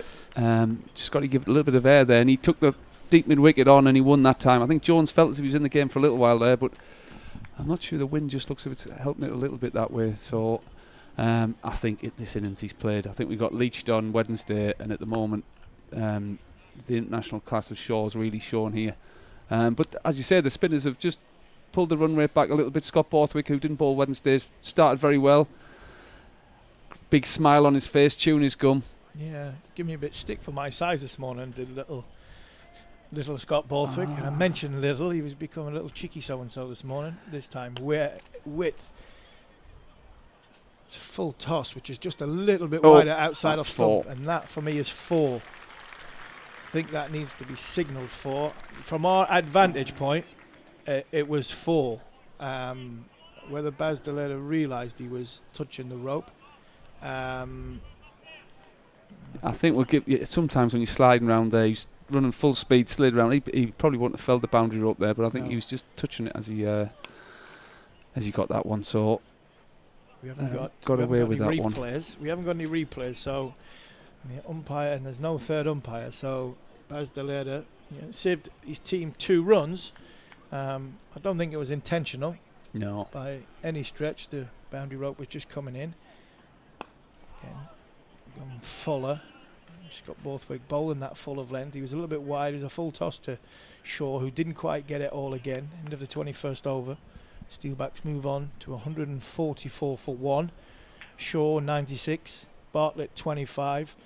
Scott Borthwick's bowled 5 overs. 0 for 23. George Drizzle 0 for 10 of his 2 overs. The man to go, Ricardo Vasconcelos, caught by Hayden Mustard off the bowling of Baz Deleta. He went for 9. The score was 53 for 1. So it's a decent partnership between these two, Gordon Mutchell, and yes, Durham have dragged it back, but they haven't been able to take the wicket. No, that's it, and that's what stems the flow. We keep talking about it on here. Wickets, if we can get 2 people on Nort, really squeeze for a little while, that gets us back in the game. But I'd say Northampton just ahead of the 8 ball at the minute. Obviously Shaw's the big wicket, but I mean, obviously, Harmy, have you had much experience playing on these glued wickets? No, not on the glued wickets. I played with some cricketers who I thought was on glue, but I've not played on the glued wickets. No, they tend not to be too good for spin bowlers. It's the same as the hybrid ones. They just hold them together.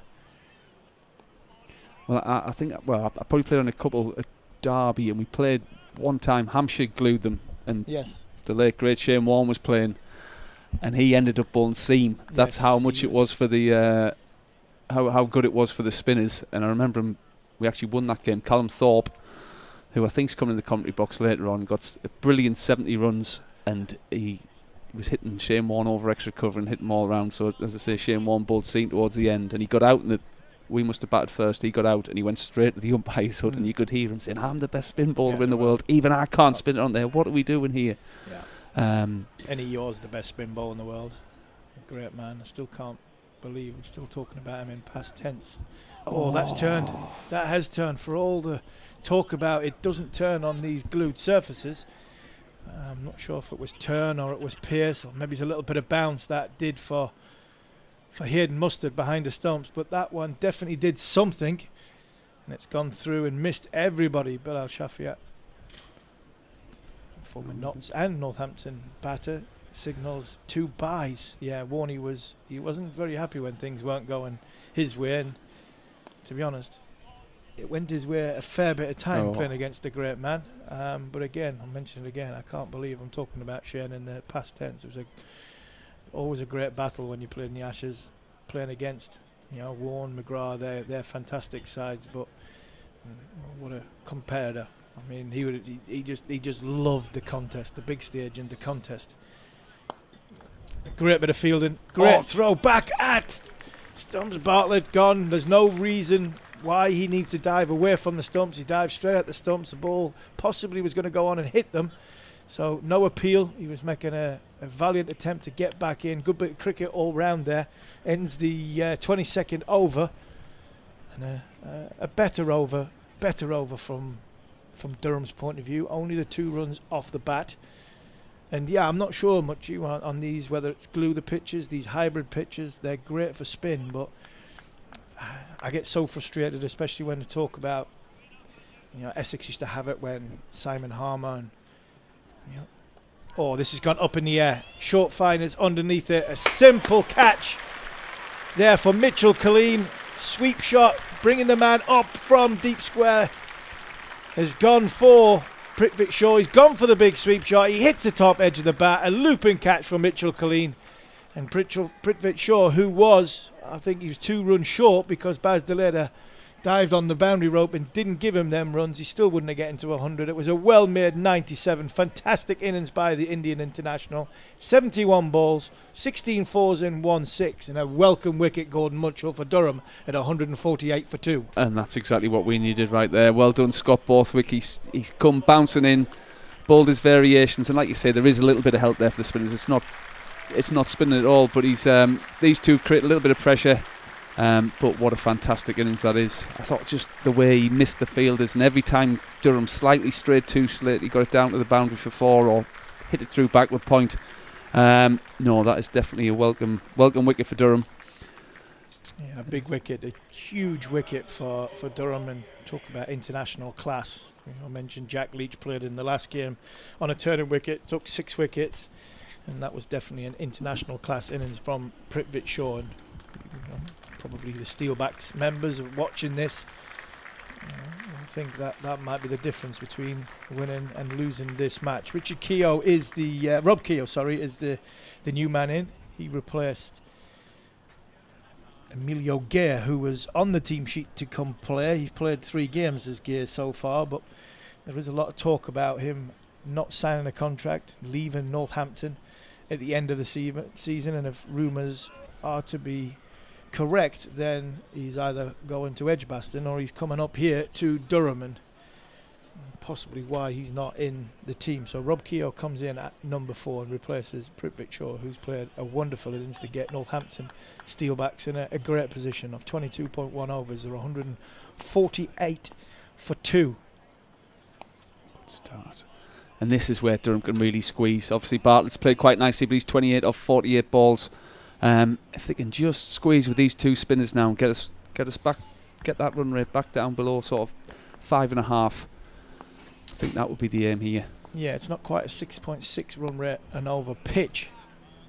The ground's a decent size, the dimensions, short towards the sort of the scoreboard end, the end that we're sitting at, right-hander's leg side. Watching the screen at this moment in time, it is a little bit shorter and the wind is going that way. Again, good areas from Scott Borthwick, and it's been a good squeeze between the 2 spin bowlers. They've bowled nearly 9 overs so far, 35 runs between them in that 9 overs off the bat, 1 wicket, dragged the run rate back very, very nicely. A bit shorter there from Borthwick, but no real damage. Man out in the deep, and Again, Munchie, we talked about the international class and talked about this competition being a good breeding ground for young players. Not as many overseas players playing with what the 100 on and other franchise tournaments played around the world at this minute in time.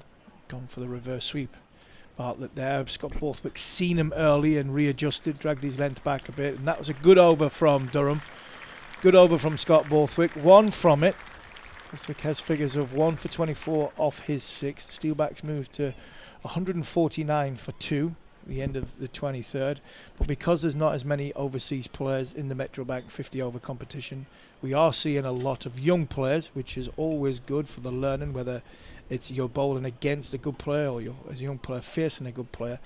But have we seen possibly the difference in the match? And I know that's an early call, just 23 overs in.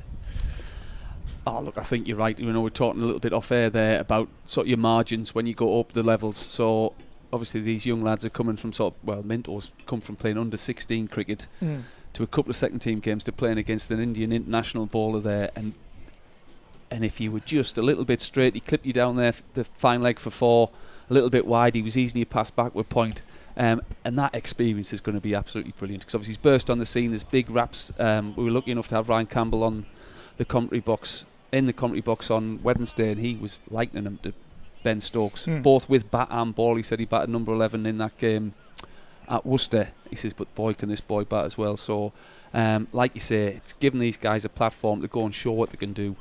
And sometimes in the learning experience, a few negative days is a lot more than the positive, a lot better than the positives ones if you're trying to coach them.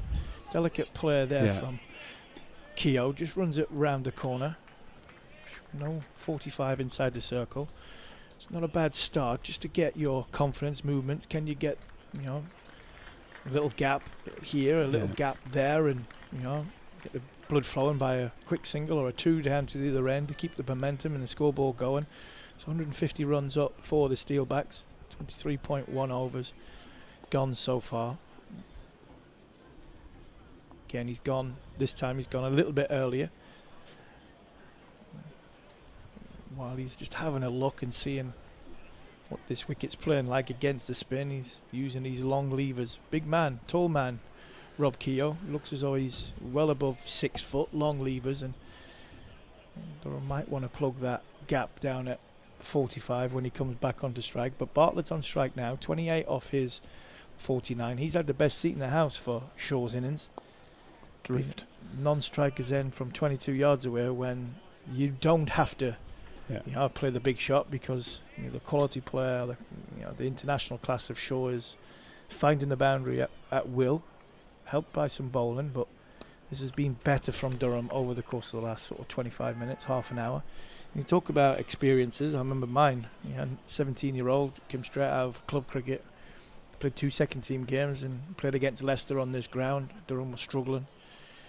Leicester won the game to win the championship. I think Phil Simmons, West Indian international, was in his prime, in his peak in 1996. I think he bowled 9 overs for 71. He belted it everywhere. He got 7 for 1 in the second innings and 177 in the first innings. So not a bad overseas player, but it was a great baptism this time around the wicket. And this time they have plugged the gap at, I wouldn't say it's at short fine leg. It's more sort of leg gully line, but looking to save one and try and keep the squeeze on. Durham have done so well with their slow bowlers. Again, into the leg side. It's good bowling from George Drizzle. 4 runs off it, a 2 and 2 singles off the 6 balls that off spinner has bowled. 24 overs gone, 153 for 2 is the score, and that 6.4 runs and overs just getting dragged back a little bit, Gordon. Yeah, two good overs. Like you say, that wicket normally brings just a little bit of calm. I thought Keown's come in and been very positive. It'd be interesting to see how the Durham batters play, because obviously we played Leach and I was really gutted for Hayden Mustard, because he gutsed it out and you could see he was trying to see Leach off, and we played there wasn't many dab sweeps, and we played with a straight bat and never managed to get away. And obviously he didn't quite get through the spell. I think they were trying to see him off, whereas Keown's come in here and sort of swept and got the board moving. So when Durham come to bat, sorry, I've gone around the houses a little bit there. It'd be interesting to see whether they go the same way, because I know Mustard's a big sweeper, rather than sort of trying to see that good spell off. They play the ball as opposed to playing the man. Yeah. It's a bit shorter there from Borthwick. Chases on out in the deep. 2 runs. Ackerman fielded nicely down in the deep. Yeah, possibly played, young players, seeing Jack Leach, somebody who's played a lot of international cricket and possibly played against Jack Leach as opposed to played against the ball. That was, I mentioned Shane Warne, and that was a big thing for anybody that to come up against him.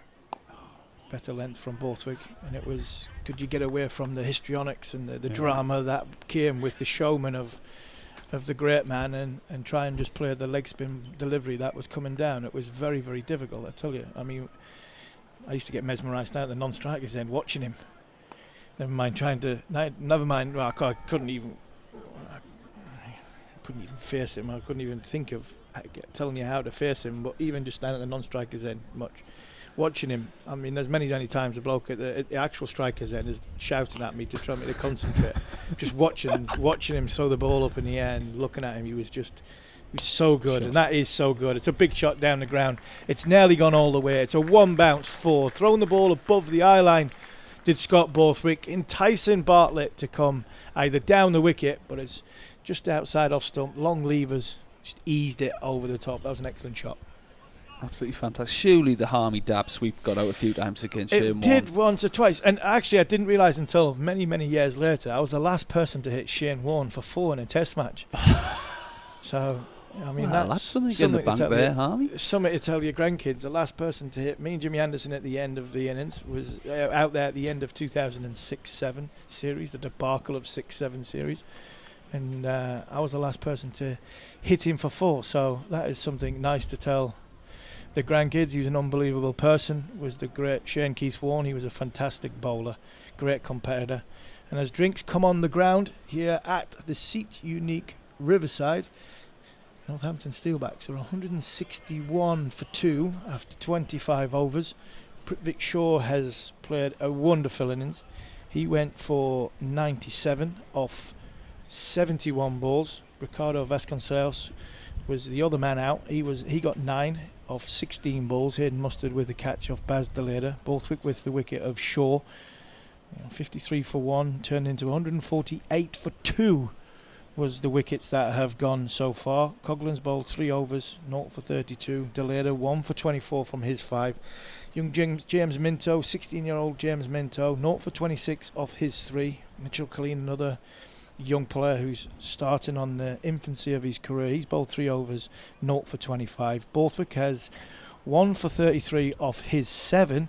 And George Drizzle 0 for 16 off 4. But Drizzle and Borthwick have just brought this game back towards Durham. Gordon Mutchell. Again, looks like pace off is the way to go. Obviously in 50 overs there's always that little bit of lull where you're just setting yourself up for the back end. But no, Durham are clawing the way back into this game. Still a little bit behind the 8 ball, but quick drink, regroup here. Hopefully the old adage, you always get a wicket at drinks, comes true again. But it's set up to be a good game. I think the pitches played a lot better than they did on Wednesday. Obviously, they've glued it. It seems to be coming on the bat. None of the batters really seem to be able to time the ball consistently and get going like Shaw did there. So hopefully that stands Durham in good stead second half. Yeah, Bartlett 34 off 54. Keogh at 7. He's just come in 7 off 11. He's run the ball around quite nicely since he's come in. Keep the momentum going. Keeping the running between the wickets has been good between Bartlett and Keogh since they've come in. They've not let Durham, get on top and squeeze too much. It's been a good drag back from the men from the northeast. A decent crowd in for a Friday 50 over game. It's a nice day up in the northeast of England, so we always make the most of it. Had Andy Fothergill just a little bit earlier. He's here because it's the Durham's past players day, so there's a few old boys here. Also Graham Onions, thankful to Graham Onions, former England international, Ashes winner himself, bowling coach here at Durham.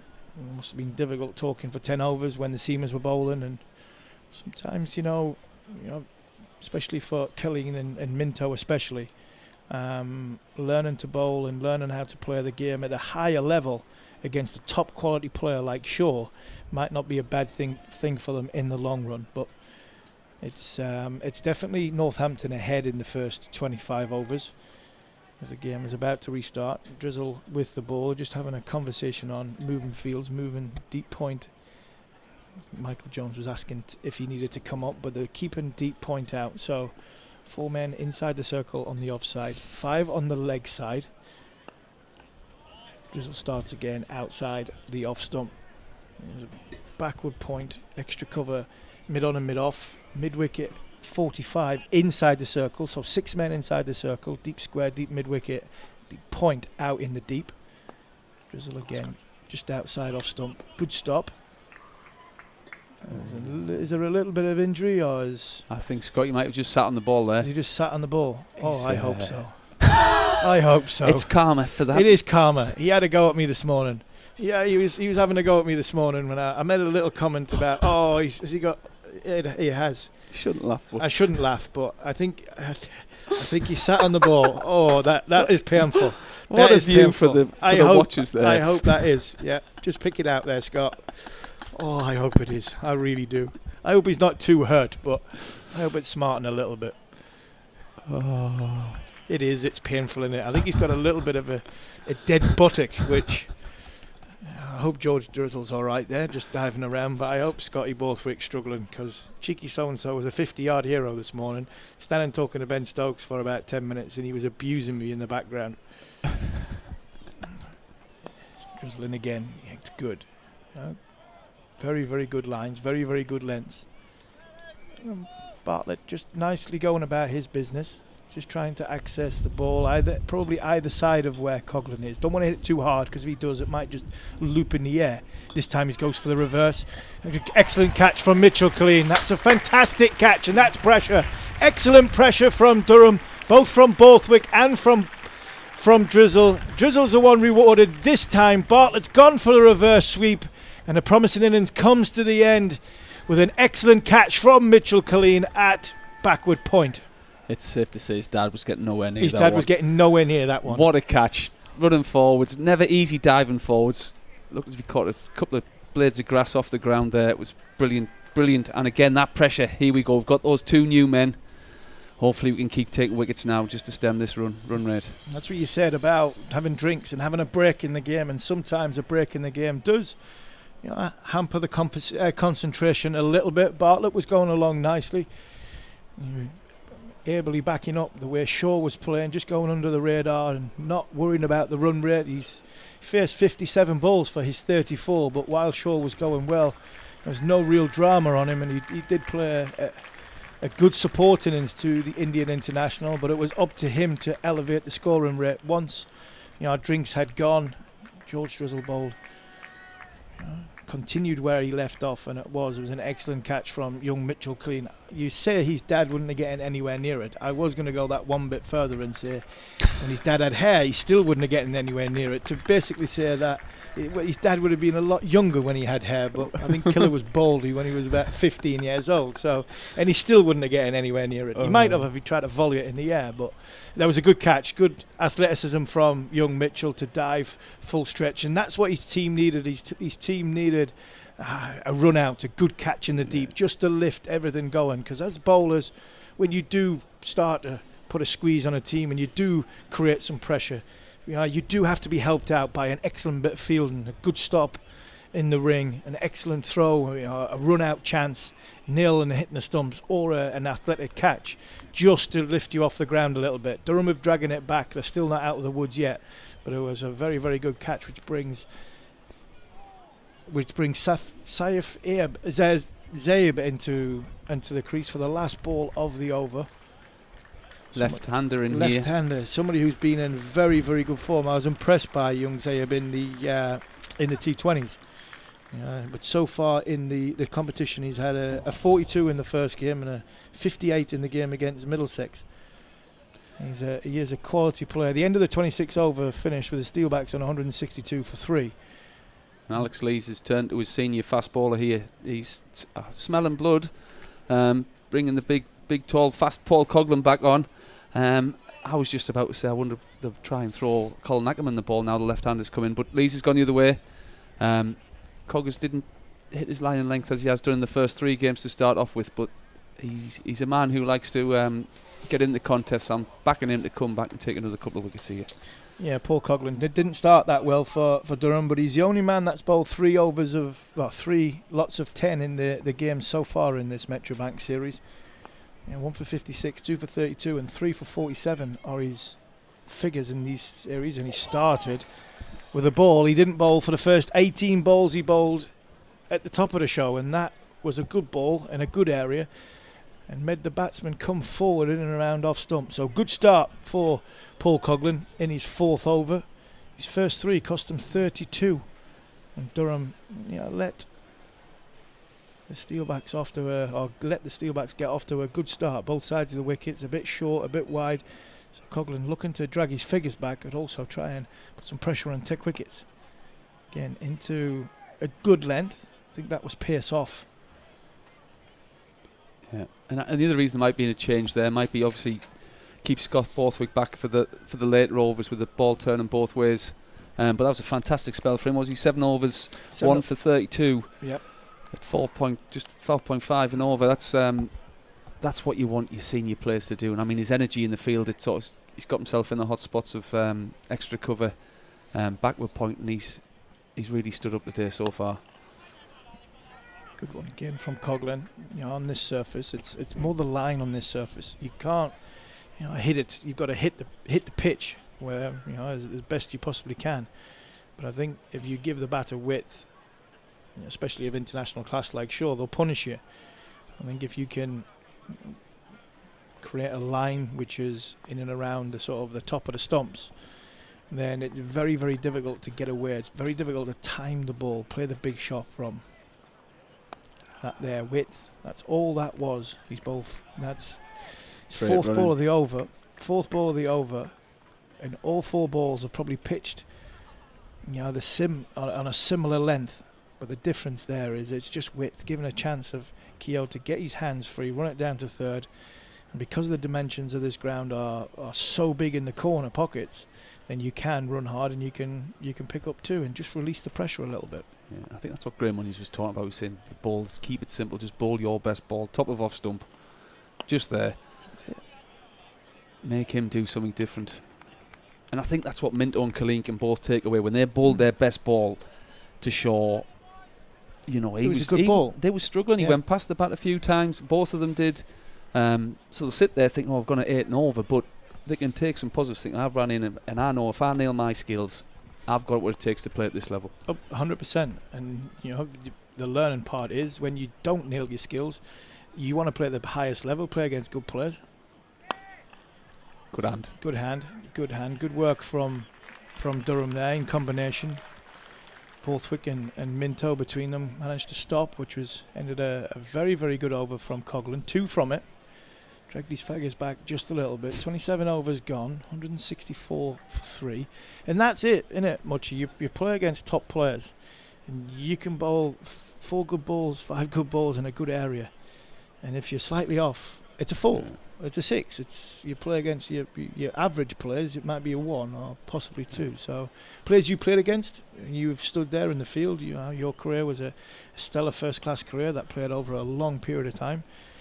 Players are standing there, and there was so many players in Test cricket. I'm standing there, and as they've hit the ball past you in the field, and I really want to applaud. I want to stand there, like, chance it slip. I think it's just gone wide of Scott Borthwick's left hand. A good area from George Drizzle. Zayeb coming forward, gets a thick outside edge, very first ball, and Scott Borthwick wasn't managed to get a hold of it. Stopped just short of the boundary. But yeah, many, many times I've stood there and I've thought mid-off or mid-on or fine leg down at third and gone, I really shouldn't, but I really want to clap here because that's just a short, wide, outside off stump, and this will be another 2. But I'm sure there's players that you played with who thought... Yeah.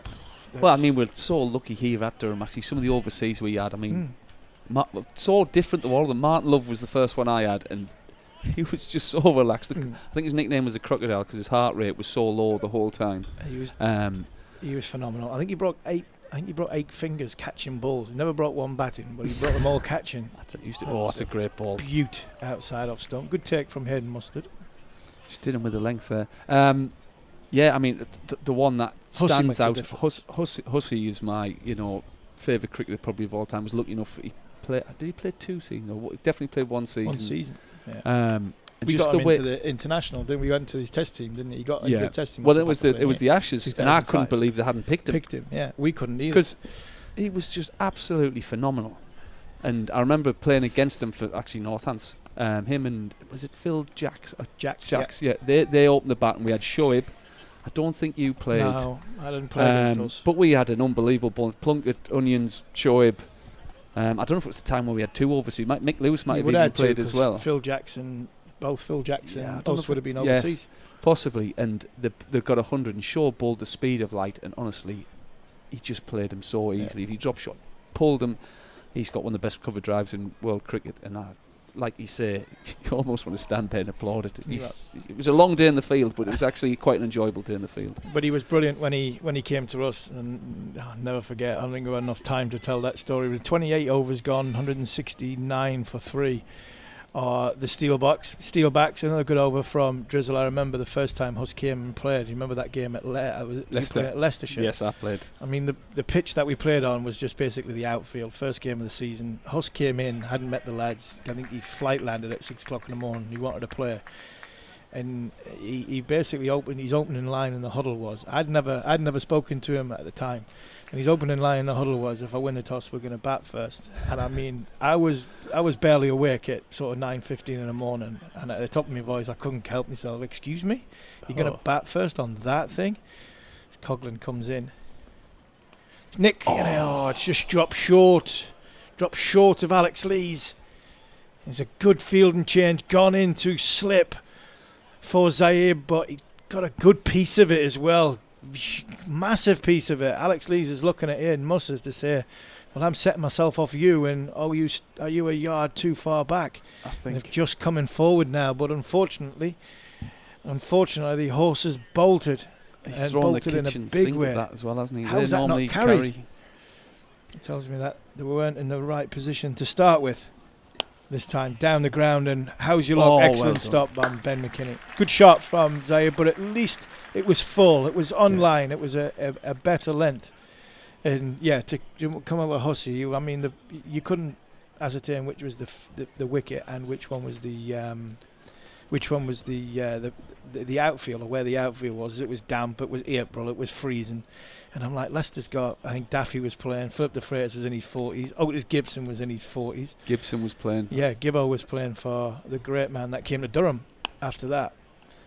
And Gibbo was playing, and I'm thinking, I think we had just come back off a tour from somewhere, and I'm thinking, right, we can finish this in 2 days. I could be in Leicester for 2 days. I mean, and when Huss went, we're going to bat first, and I just it took my voice. I had my bowling boots in my hand, and I was like, excuse me, we're going to bat first on that? Come on, Huss, you can't. He went, nah. The Australian way is to get runs on the board, and we bat first. I says, we're playing on the outfield, mate. 250 later. Yeah, short, wide, outside off stump, and I didn't want to pull him up because he was the new captain. It was in the middle of a huddle where everybody was, but it was like, this is just basically playing on the wet outfield, and he got 250. Yeah, Colonel got big runs. Somebody else got. I actually managed to scrape a few out. I got 80 and got run out. Well, I got run out by Gibbo. He was 56-year-old, and he's just waddled after this ball. I thought, right, we're going 2 here, and he's pinged it from about 60 yards. Direct hit. I was just out. I was absolutely gutted. But I mean, it was just the intensity he brought the bat, and the intensity with control. And he's, and I remember there was an article written, and everyone takes the mickey out my running between the wickets, but and it mentioned how many runs we got just because he was.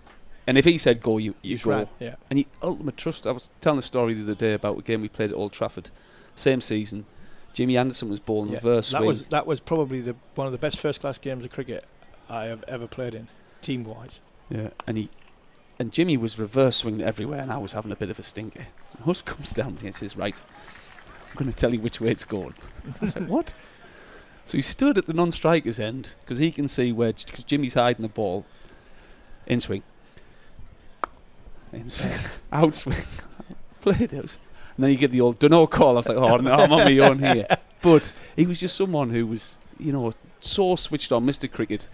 And just little things like that make a huge difference. He was an amazing man.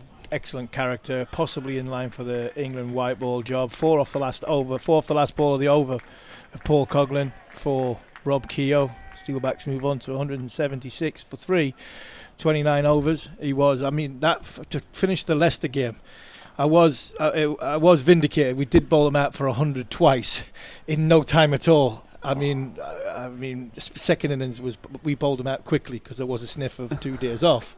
Well, what a bowling attack we had as well. I remember Mick Lewis, I think, was the second overseas. He didn't play him. No, so it was Plunkett, Harmison, Mark Davis, Devo, Benkenstein, Breeze. Yes, that was it. And I remember Pudsey bowling an unbelievable spell that day. But the Lancashire game, if I remember right, the bowling attack was we left out Mick Lewis.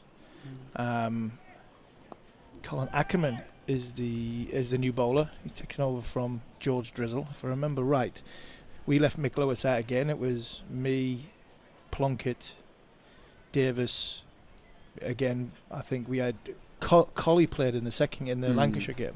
So we had a bit of Colley, a bit of Benkenstein, and the Lancashire team was Anderson, Flintoff, Muralitharan, Keedy. I think Dominic Cork played in that game. Cold. I think Corky played in that game.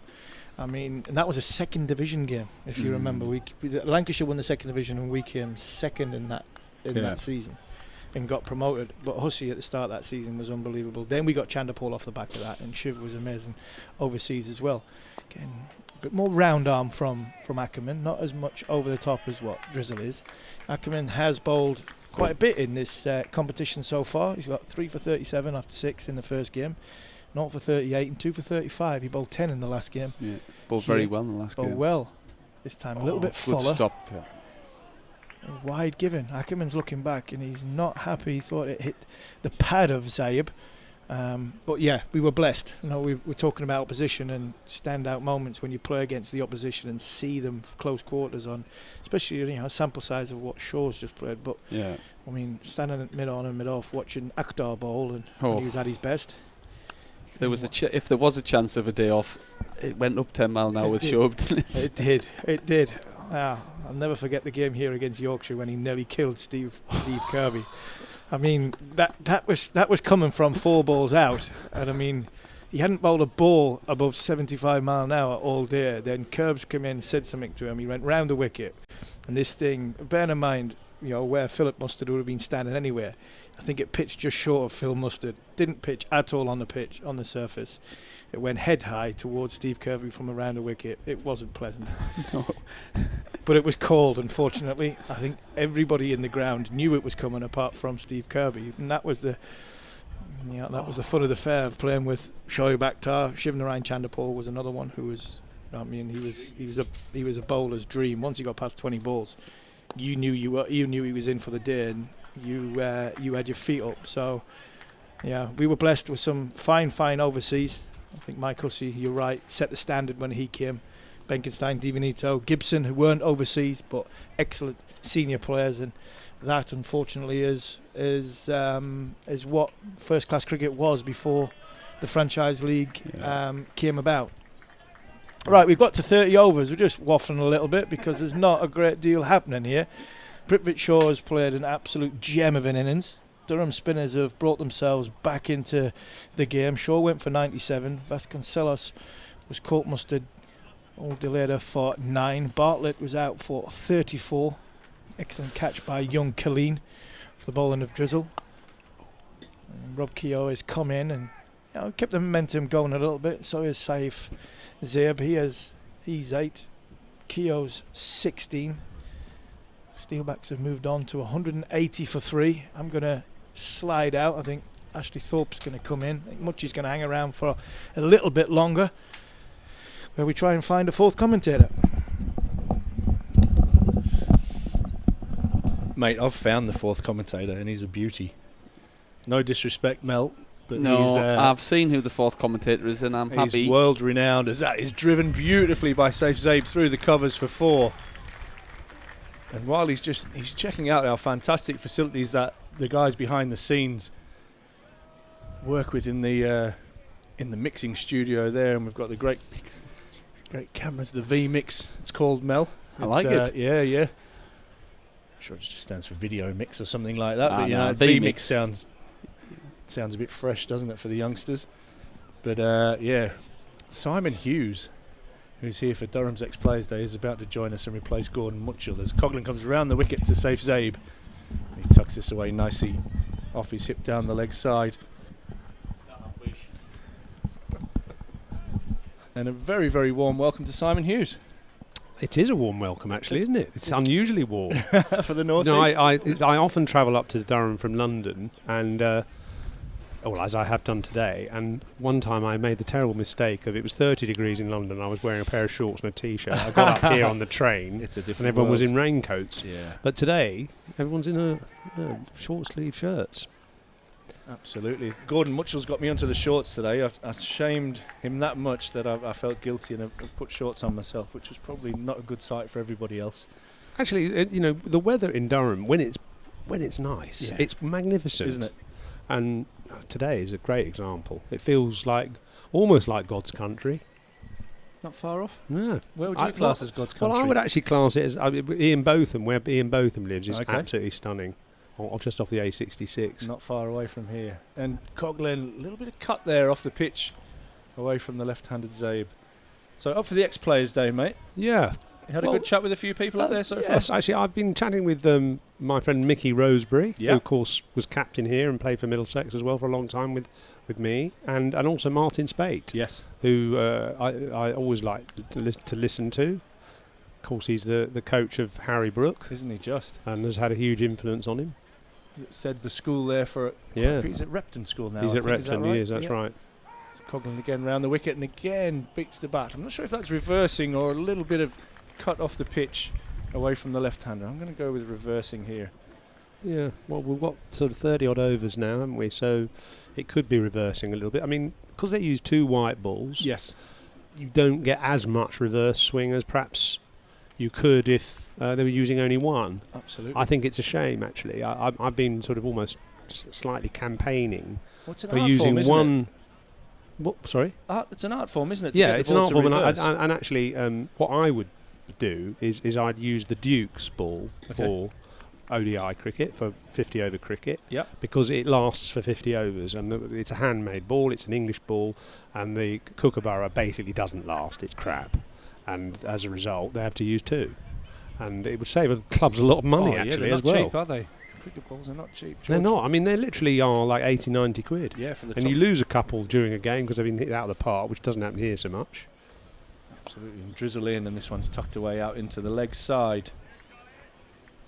For a single there, Keogh. It's a problem actually, because basically every country has a contract with Kookaburra. Yes. And the reason being that this is for white ball cricket. The reason being that the white Kookaburra is used in all the internationals, and that's a long-term thing. So they feel they should use the same ball that you use in international cricket. Yeah, Kookaburra definitely cornered the market with the white ball. And drizzle, and that one's punched away by Saif Zaib out on the back foot. 188 now for 3. And as a result, because you aren't using an English-made, handmade Duke's ball, you don't get as much swing early on in a one-day game, and you don't get that reverse swing later on, just using a higher quality ball. By the way, I'm not an employee of Duke's. Other brands are available. As drizzle comes in. Yeah, I mean, our league up here, the North East Premier League, is a Duke-sponsored league, so we use the red balls, and we use actually an orange version of theirs for our shorter format stuff. Which Do you? And how does that work? Yeah, fine, absolutely fine. They're similar to the Kookaburras. They don't swing for long, but they feel really hard off the bat, and that's chipped in the air and caught. A pretty soft dismissal there for Keogh. Well ball by Drizzle, bowling that attacking line outside off stump, and Keogh just chips that one away and is gone. He goes for 19. Yeah, it is a soft dismissal, you're right. I mean, that was a good description. He was sort of halfway between a full-blooded shot and sort of and just a little flick wide of the fielder. You need that bit of more wristiness, don't you? You just need a little bit more dexterity, I suppose, to get that ball between mid-wicket and mid-on, or square leg, on the ground, and he just didn't execute it right. And maybe the bowler might claim he held it back, but I'm not sure he did. I'd definitely claim it. Yeah, all bowlers would, of course. Absolutely. I think he's looked at trying to push that hard down the ground and then maybe got caught a little bit. Half and half. Yeah, and just chipped a catch to Paul Coughlin at mid-wicket. But Durham picking up some important wickets in the middle here after Prithvi Shaw's charge at the start. It's funny, there's a deja vu actually, because I came to the players' reunion day last year and it was Durham against Northants. Prithvi Shaw got 100 in that and got out almost immediately afterwards. And I think I remember the game. Northants got sort of 350 and Durham chased it and got it for, or they might have just failed. I mean, it was a really exciting game. Maybe they just fell short, but it was a really good game. There's been some big scores here last year. I remember the Gloucester game as well. That was some big scores there. But an important wicket for Durham. They need to keep picking up wickets and bring new batsmen into the crease. That's the way that they're going to slow the scoring rate here, as Lewis McManus is the new batsman, the Northants wicket keeper. He'll join Saif Zaib. Zaib's on 14 from 18. Now, wasn't Lewis McManus the guy who took the bails off controversially when a batsman was out gardening or something? Was that? Do you remember that video? I do recall it. I think it kind of did quite a bit of viral. And even for an work. Aussie, I think that was pretty average. I think someone sort of walked out of his crease. I know. It was the ball ricocheted off the keeper's pads or something and went out. Yeah.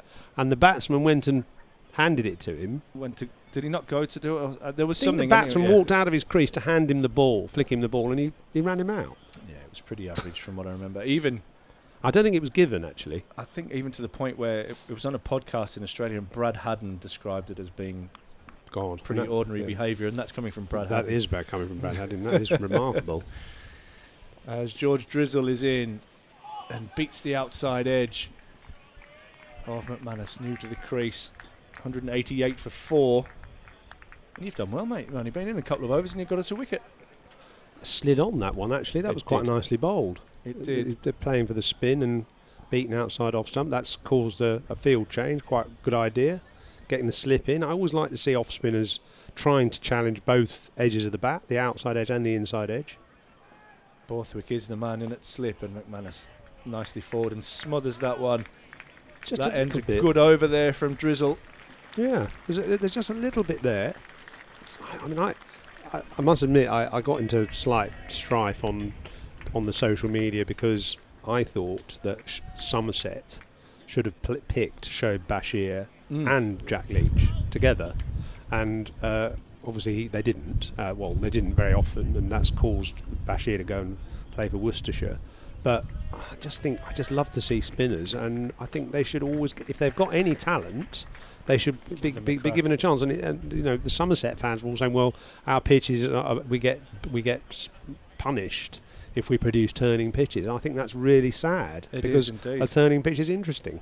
And I've got an apology to make because that was Colin Ackerman who bowled the last over. I was that engrossed in our chat around cricket balls. Well, it was a good over anyway. It was an excellent over from Ackerman. He's been impressive. He has 1 for 5. George Drizzle has 1 for 22 as Coughlin resumes from the Finkel end. And yeah, but they were calling it Sidabad for a period of time, weren't they? They were. But why not? If everybody complains when you go to India. Yeah. So why not give people preparation for that? I agree. You want that bit of diversity around the country, different types of surface.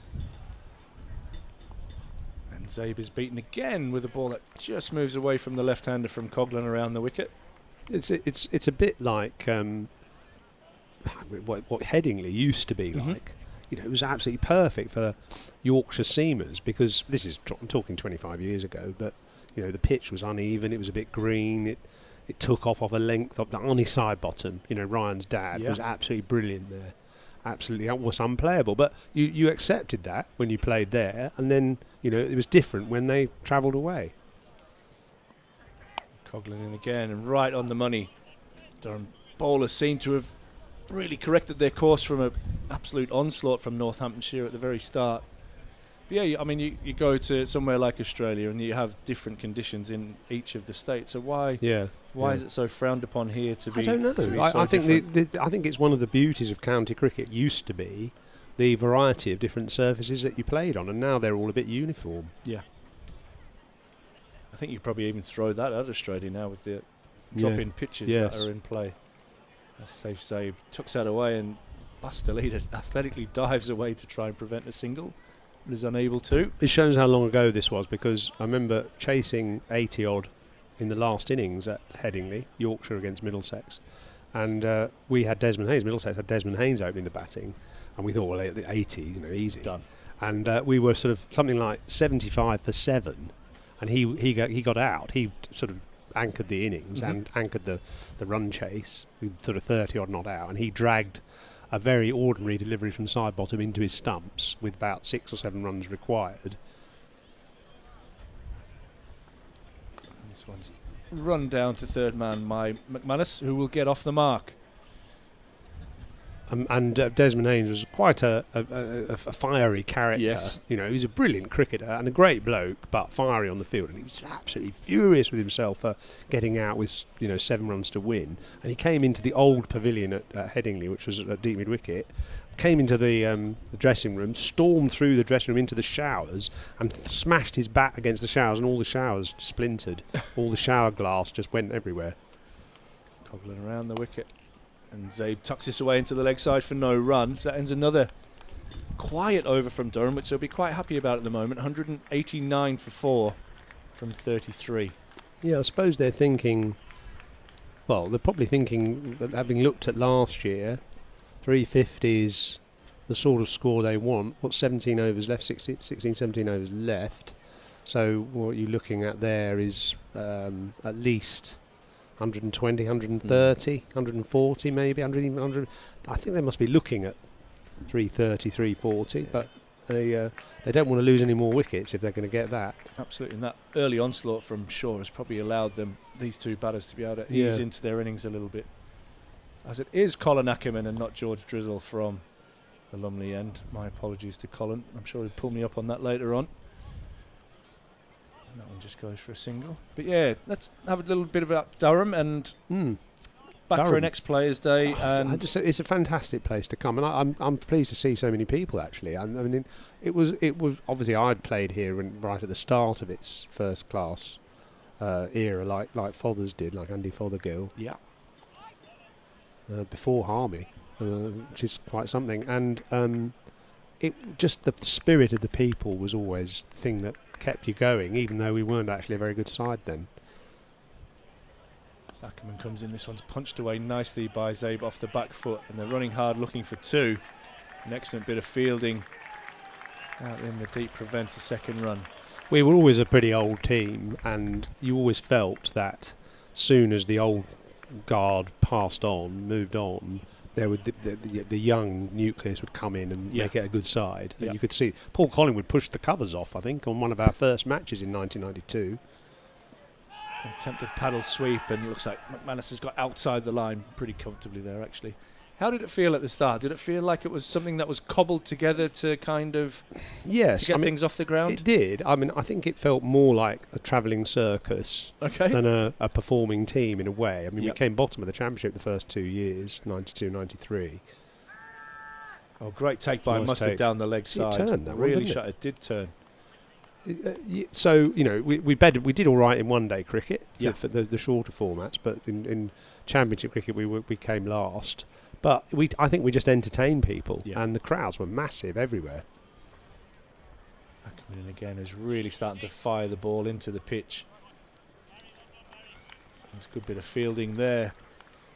I hope we didn't I hope we didn't overstay our welcome, because we did come last the first 2 years, but we sort of put it on the map. We travelled around the county, playing at all the different grounds, which is a wonderful experience, and sort of got everything going, and then handed over to the next generation, who obviously proved the strength and depth of cricket in Durham.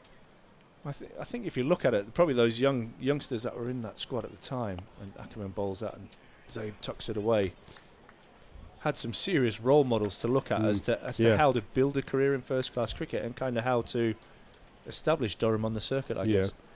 And I think we took the pressure off. I mean, my final year, I said, look, I'll play one-day cricket, which is the pressure game, and 4-day games, let the young players bowl and bat, and they'll learn. They'll learn really quickly. You don't learn as much in a one-day match, but there's a bit of pressure, and you can sort of fall off the horse, sort of get smashed for sort of 30 or 2 overs, and you sort of feel a bit inhibited after that. Whereas in a 4-day game, you get a bit more chance to sort of get a rhythm going and so on. So I think we sort of protected the youngsters a little bit until they were ready, and then off they went. And it's been a fantastic story, really. Only interrupted by that awful punishment and relegation, and thankfully they're now back in the top flight. Indeed, as Basteleda joins the attack again from the Finkel end. Sorry, while I pause it, I thought he just pulled that one straight down Deep Square's throat, but it's a bounce and safe. I'll tell you who was a brilliant player, and this is relevant to today, Northants, Wayne Larkins. Once somebody who's not mentioned that often, either from an England point of view or from a county point of view, and Durham. I mean, he was the most extraordinary player. He was like Joss Butler. He had that ability. He was incredible.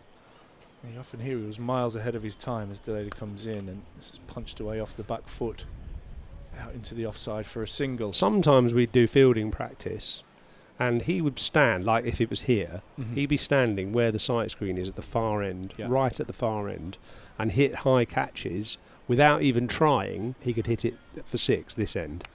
So he would hit the ball 150, well, not 150 yards, but 130 yards, just out of his hand. He'd throw the ball up and whack it, and we were right at the other end of the ground taking skies, and he did it without even trying. And that one is down the leg side and will be at least 1 wide, and it will run away for 5 wides. That was a poor delivery from Deleda. Tried to take the pace off that one, and Durham can't afford extras here today. Some of the best cricket that I reckon Durham have ever played would have been when Wayne Larkins was opening the batting with Ian Botham in a 50 over or 45 over game like this. I mean, the power play, first 10 overs, I think in those days actually might even be 15 overs.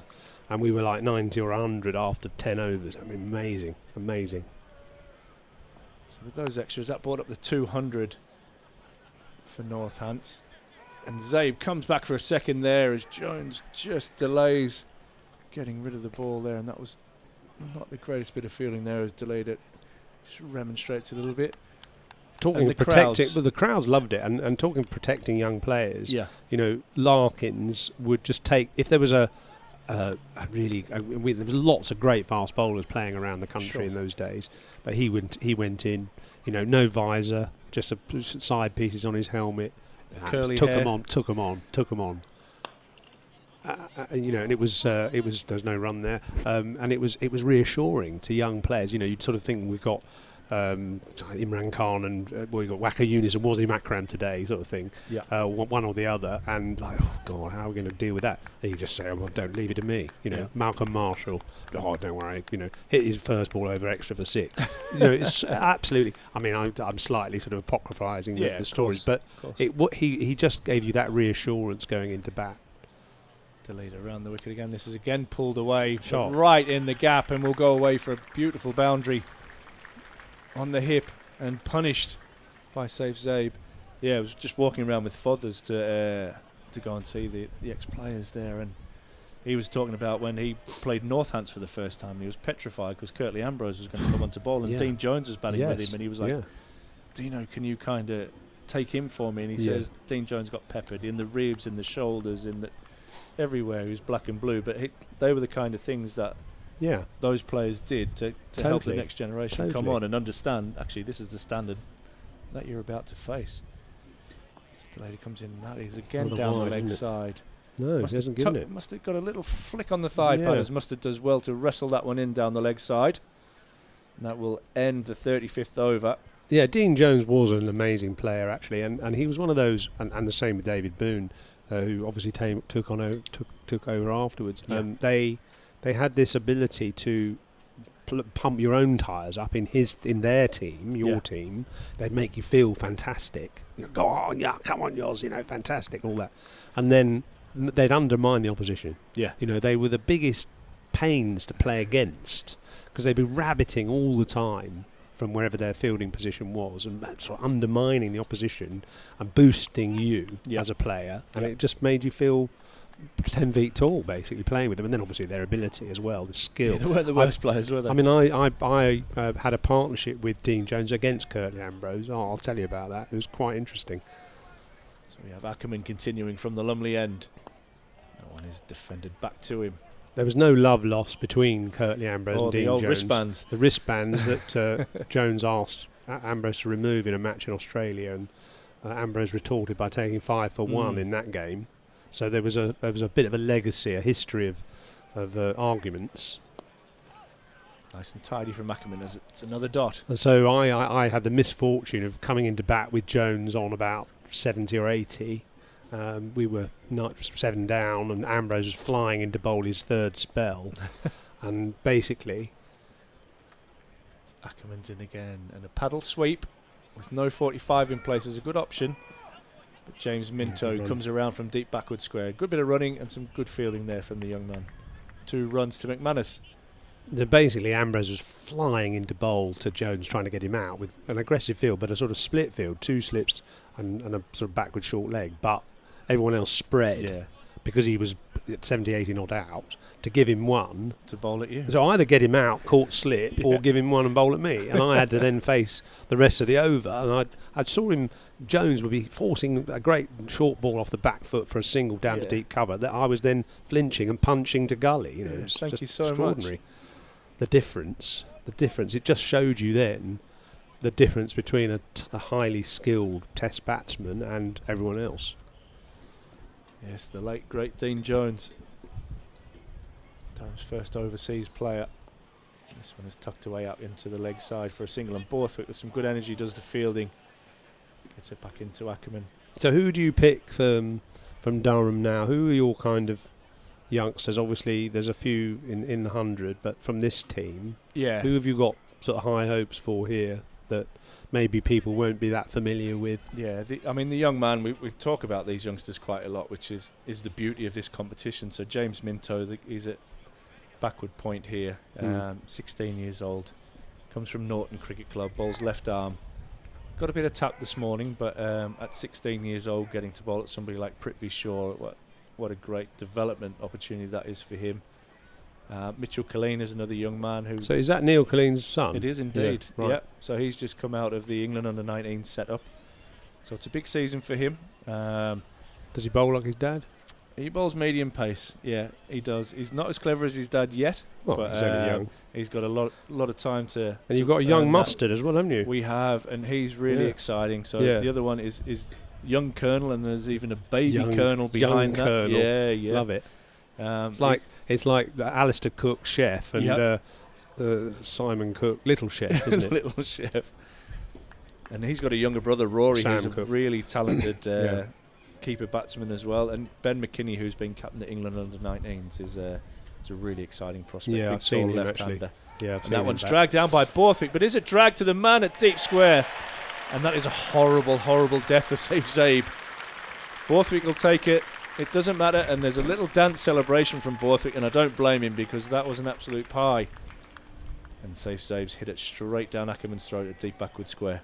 Yeah, I mean, I think you could say it's a pie, and well, I mean, it was a poor ball, but actually it was a poor shot as well. Yeah, and then the batsman knows it.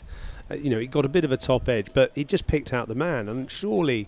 What is he on? What was he on? He was on a few. He's 25. 25. I mean, he surely knows where the fielders are. He had enough time there to pick his gap.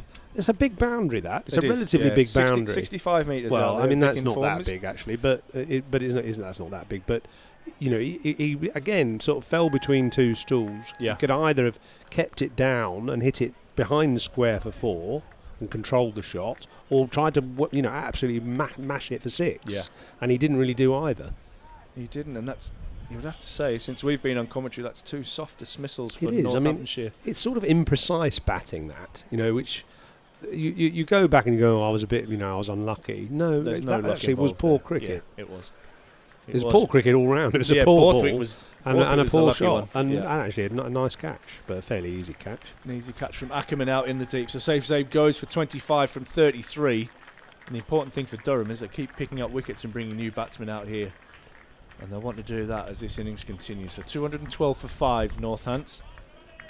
And the new batsman is Gus Miller out to the crease. This is where Durham will look to try and be ruthless here. They've got an opportunity to restrict Northants. And Scott Borthwick's played an important part so far. 7.1 overs, 2 for 32. Picked up the big wicket of Prithvi Shaw earlier. Can we see a replay of that? I can get a replay for you, mate. Can you? You can just post one yourself, can you? Or I can. There's a replay would have gone up on our feed already. Oh, I see. Just so wait I for see. it to pop up here. Right. Okay. So, and that's hit in the air and driven past. Paul Coughlin's outstretched left-handed extra cover, and he'll pick up a couple. So yeah, she'll pop up here in just a moment. But it wasn't great batting, was it? It was short and deserved to be put away for at least a 4. And he's found Aaman out in the deep. Much to Durham's delight. Slip in place, Simon, are you happy with that? Yeah, definitely. I mean, it's just there's a little bit there for the spinners, isn't there? Yeah. Just a touch. Yeah, no, it means that you can't just drive with total undue care and attention. You can't just have a waft outside off stump early on because there is that slip man there. And I think it encourages the bowler as well to be, a bit more attacking. That attacking line, good ball, good delivery from Borthwick there. Nicely played, actually, nicely steered into the offside. Bit of a unfortunate misfield as well, but I think running putting the field it was under good. pressure. It was good running, good cricket. Here's a replay for us, mate. Unfortunately, nobody that's watching can see our replay, but Borthwick in and I mean it was very short, wasn't it? And he could have picked his spot, and he didn't. Unfortunately, he did just hit it straight down the fielder's throat. Oh, see, that stopped a bit. That one from Borthwick, didn't it? I would expect that to happen. So yeah, we played on this pitch the other day, Simon, and it's been glued. Right. On advice, I think, from the ECB after Jack Leach pretty much ripped through us. us. I saw he got 6 on Wednesday. He bowled beautifully. Did he? And the pitch was deemed to take excessive spin, so they've sort of watered it down, doused it down a bit. They have indeed. It's Borthwick in again, and that's nicely bowled, right on the money. Why couldn't they use another strip? There's tons of strips out there which don't look as if they're being used. They haven't, and the issue was with it only being 48 hours away, they didn't have anything that was anywhere near ready. They'd planned to use this pitch for 2 games in a row. Right. Yeah. And it absolutely poured down here yesterday morning. morning. Did it? Yeah. Right. Okay. And with it being marked down, the pitch inspector came up, and Vic's actually not allowed to touch the pitch until that inspection's taken place. So I see. It remained under covers till yesterday afternoon. Yeah. Dear. Bit of a tricky situation. Well, it's played all right. I mean, it's not a bad pitch. No, not at all. It's okay. 216 for 5 off 37. Yeah. Indicates there's a little bit there for everybody, which is what you want to see. Prithvi Shaw certainly liked it. 97 from 71. It's Aaman in again, and that's late cut away by McManus for a single as Killeen does the fielding. It's quite a nice bit of drift, actually. Aaman, he gets the ball. Quite a lot of off-spinners, modern off-spinners, are so high that the ball just angles into the right hand all the time. But Aaman is more at probably 1 o'clock, his delivery arm. So he's getting that little bit of drift away and then a hint of turn in. It's good. He was working on that underspin, he said, from Wednesday. Seemed to find that worked nicely as that one's punched nicely down the ground by Miller. He'll pick up another single. 218 for 5. As Pinto, actually, I didn't get here right at the start. As Pinto bowled then? He did. He bowled 3 overs, but he went for 26. He bowled a little bit straight, and Prithvi Shaw got hold of him on a couple of short balls down the leg side. But I'm sure you'll see him again shortly as McManus sweeps this away into the leg side. And young Minto does the fielding out there at deep square leg. Yeah, very exciting. 16 years old. What age did you break onto the first class? 19. Yeah, 19. Incredible, isn't it? 16. Yeah, very young. It's crazy, isn't it? I mean, Rocky Flintoff. Yeah. Amazing. Yeah, incredible. Extraordinary at 16. You just can't imagine it, really. I mean, I was barely out of shorts at 16. That one does spin from Aaman, and a bit of a mix-up. Manus is able to get back as McKinney comes in and does the fielding. I remember actually playing as an 18-year-old in second 11 cricket, Yeah. and just being shocked at the speed of the ball. Yeah. Off the bat, through the field, off from the bowlers, just alarming. Yeah, the game does move at a pace. Every level you jump up. But good bowling there from Aaman. Yeah, you won't be aware that someone like this bowler here is probably bowling 55 to 60 miles an hour. Yeah. Yeah, that's probably about mid-50s. Well, mid-50s for a club player, certainly a medium third pace. 11 club Yeah, yeah. player, not necessarily first team Yeah. Premier League, but third 11 club player, that will come onto the bat and they'll go, it's Yeah. a bit quicker than I thought. Definitely. Did you see Mousley in the 100 the other night? Bowled a ball, I think, at nearly 80 miles an No, I hour didn't. from off about 2 steps. Did he? Yeah. He took 3 for 3 off the last 10 balls. Yeah. To He's win being the game. tipped, isn't he, as a He's handy. potential one for the next raft of England white ball players, Mousley and Jacob Bethel as Yeah. well. Yeah, some handy players down there. But Warwickshire. you've just stolen one, haven't you, Durham? You've just stolen Will Rhodes. haven't Well, you? by all accounts, I don't So I think that's say been stolen. but- confirmed yet. Oh, But okay. yeah, I believe everywhere else apart from a kind of an official statement from Durham, it Right. indicates that. I think Warwickshire have already said that he's coming to Durham. Well, this is in the press. yeah, but no, absolutely. I guess that doesn't prove anything necessarily. Yeah, so But I think he's playing out his contract with Warwickshire, isn't yes, he is indeed. Borthwick gives that some air, and that's driven nicely through extra cover. And that'll take some stopping on this outfield, and it will run away for 4. And Borthwick's disappointed with himself there. He did toss that one up. he? I think that boundary's a bit short, actually. I mean, having said it was a long boundary, the other way is right to the fence. Yeah. But here on the pavilion side, they've brought the boundary in quite a bit. This is a groundsman's thing quite often, isn't it? They like Yeah. to see the 6s and the 4s and stuff. Well, if Steve Harmison had his way, it would be Well, beyond I don't know. I beyond the don't see balcony anything wrong steps. with having longer boundaries. I mean, Yeah. that could have been chased down, that shot, and it would have been 3 runs. It makes the batsman work a bit harder. Obviously, I'm speaking from a bowler's perspective. The 6s don't carry over the ropes quite as easily. You get a few more boundary catches. It just gives you a bit more chance as a bowler. It's defended away. Make the batsman run a bit more. Where was it the other day? I saw an all-run 5 in that Test match. It was Ireland against Zimbabwe. There was an all-run 5. I'm talking of all-run 5s actually, and going back to the 1992, David Graveney, who was captain of the Durham in that first season. Borthwick comes in. This is short, and again, starting to drive it into the pitch more. When he chased the ball to the boundary, we shouted at him to kick it over because save a couple. they would get 5 easily, and if he kicked it over, it'd obviously only be 4. So we shouted, "Grab, kick it over, kick it over." Love it. And Borthwick, a little bit of googly action there from the Red Bull skipper. It's good bowling, good finish to the over, but he'd be disappointed in that one. He's just looked that risk and reward, isn't it? He's tossed one up and he's gone for 4.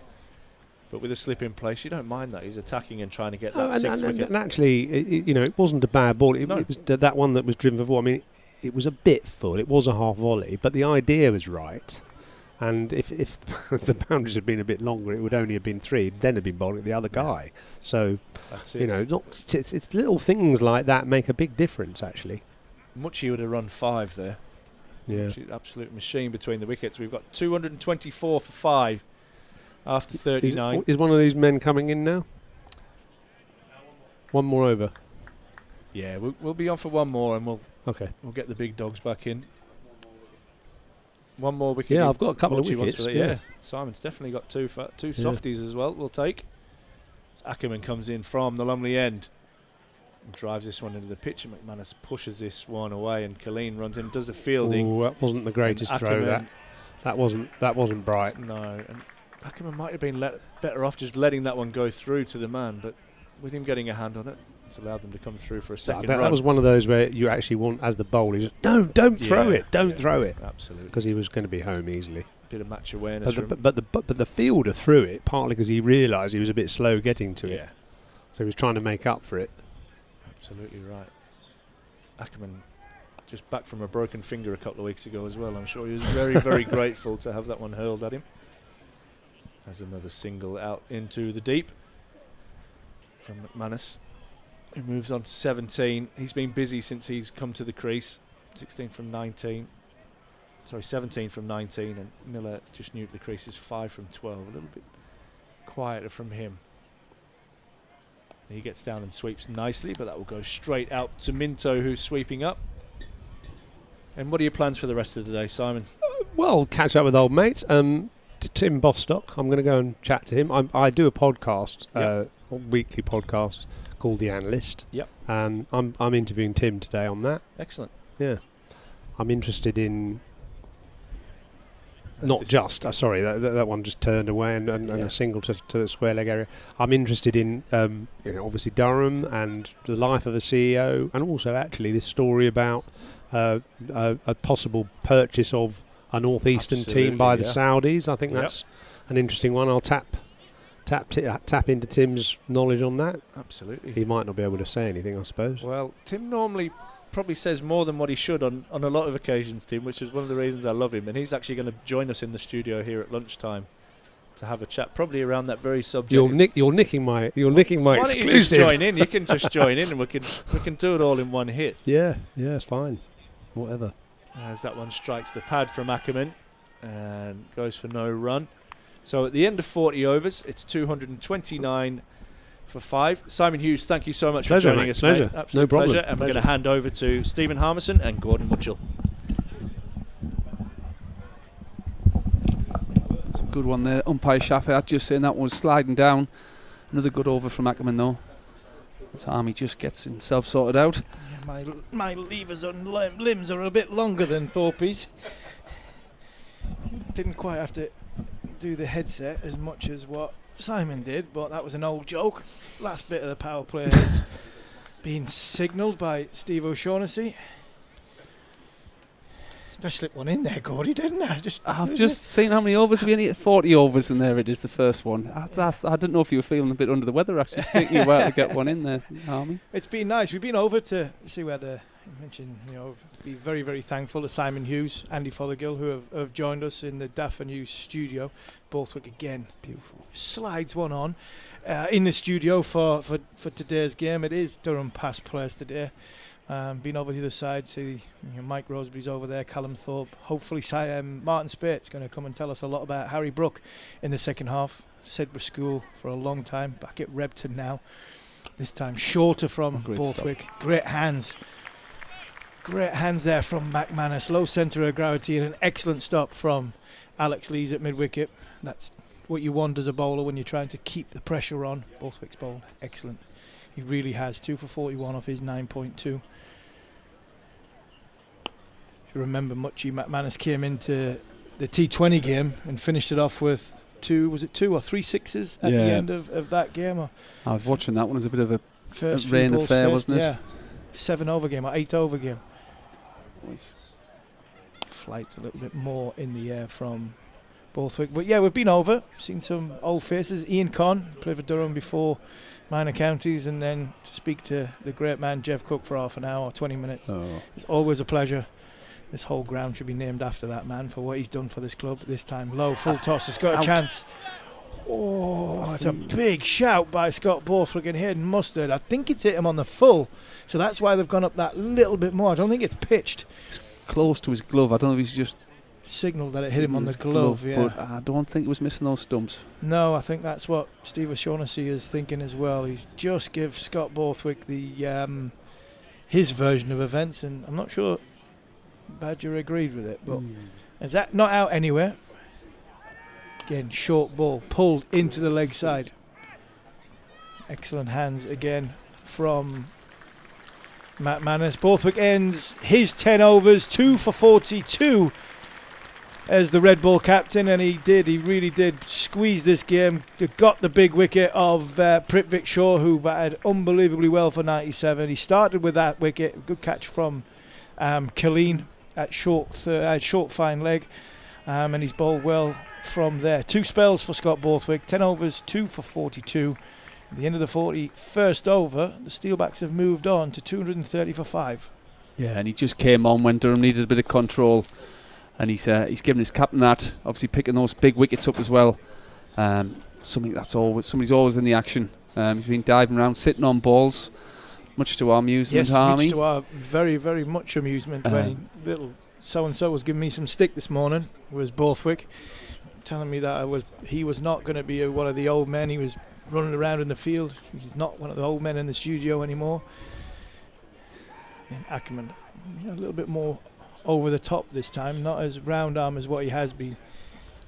Part of the sort of Durham spin unit, which have dragged this game back very, very nicely. Because when we sat here, Mucci and Borthwick more or less came on. The run rate was 7 and a bit and over, and they've dragged it back to 5.5, just what we asked. And Colin Aaman has come on and carried on where George Drizzle left off. And the fact that we've taken wickets in the middle period as well, there's always a bonus. Obviously, trying to set up for this period. Back end have given themselves 5 wickets to finish this game off. Another couple here puts us right in the box seat, I think. They'll have high hopes of a score over 300, I think, here. Yeah, 2 wickets might make a bang bang will make a big difference. Yeah. Broad next, White after that. White can bat a bit, and then you're into the sort of two bowlers at the tail and at the end this time. A little bit wider out of off stump, a bit shorter as well. Excellent work from Coughlin, another one who dragged his figures back. I know his figures sit here 0 for 50 off 7, but he was sitting at 32 off 3 overs. So Durham have dragged it back very, very well this time. Leg spinner from Aaman. Oh, well done, Minto. Northampton have utilised the sweep very, very well. Tough day for the likes of James Minto and Mitchell Colleen, but a good day. I mean a good day, and I mean that in every respect, because when you play against good players in the infancy of your career, you learn a hell of a lot quicker, as the levels you go up. So James Minto and Mitchell Colleen. Mitchell's a little bit older, he's played a little bit more cricket than James, but to play Friday afternoon, sun shining in front of a decent crowd here at the Seat Unique Riverside, will not do his development any harm whatsoever.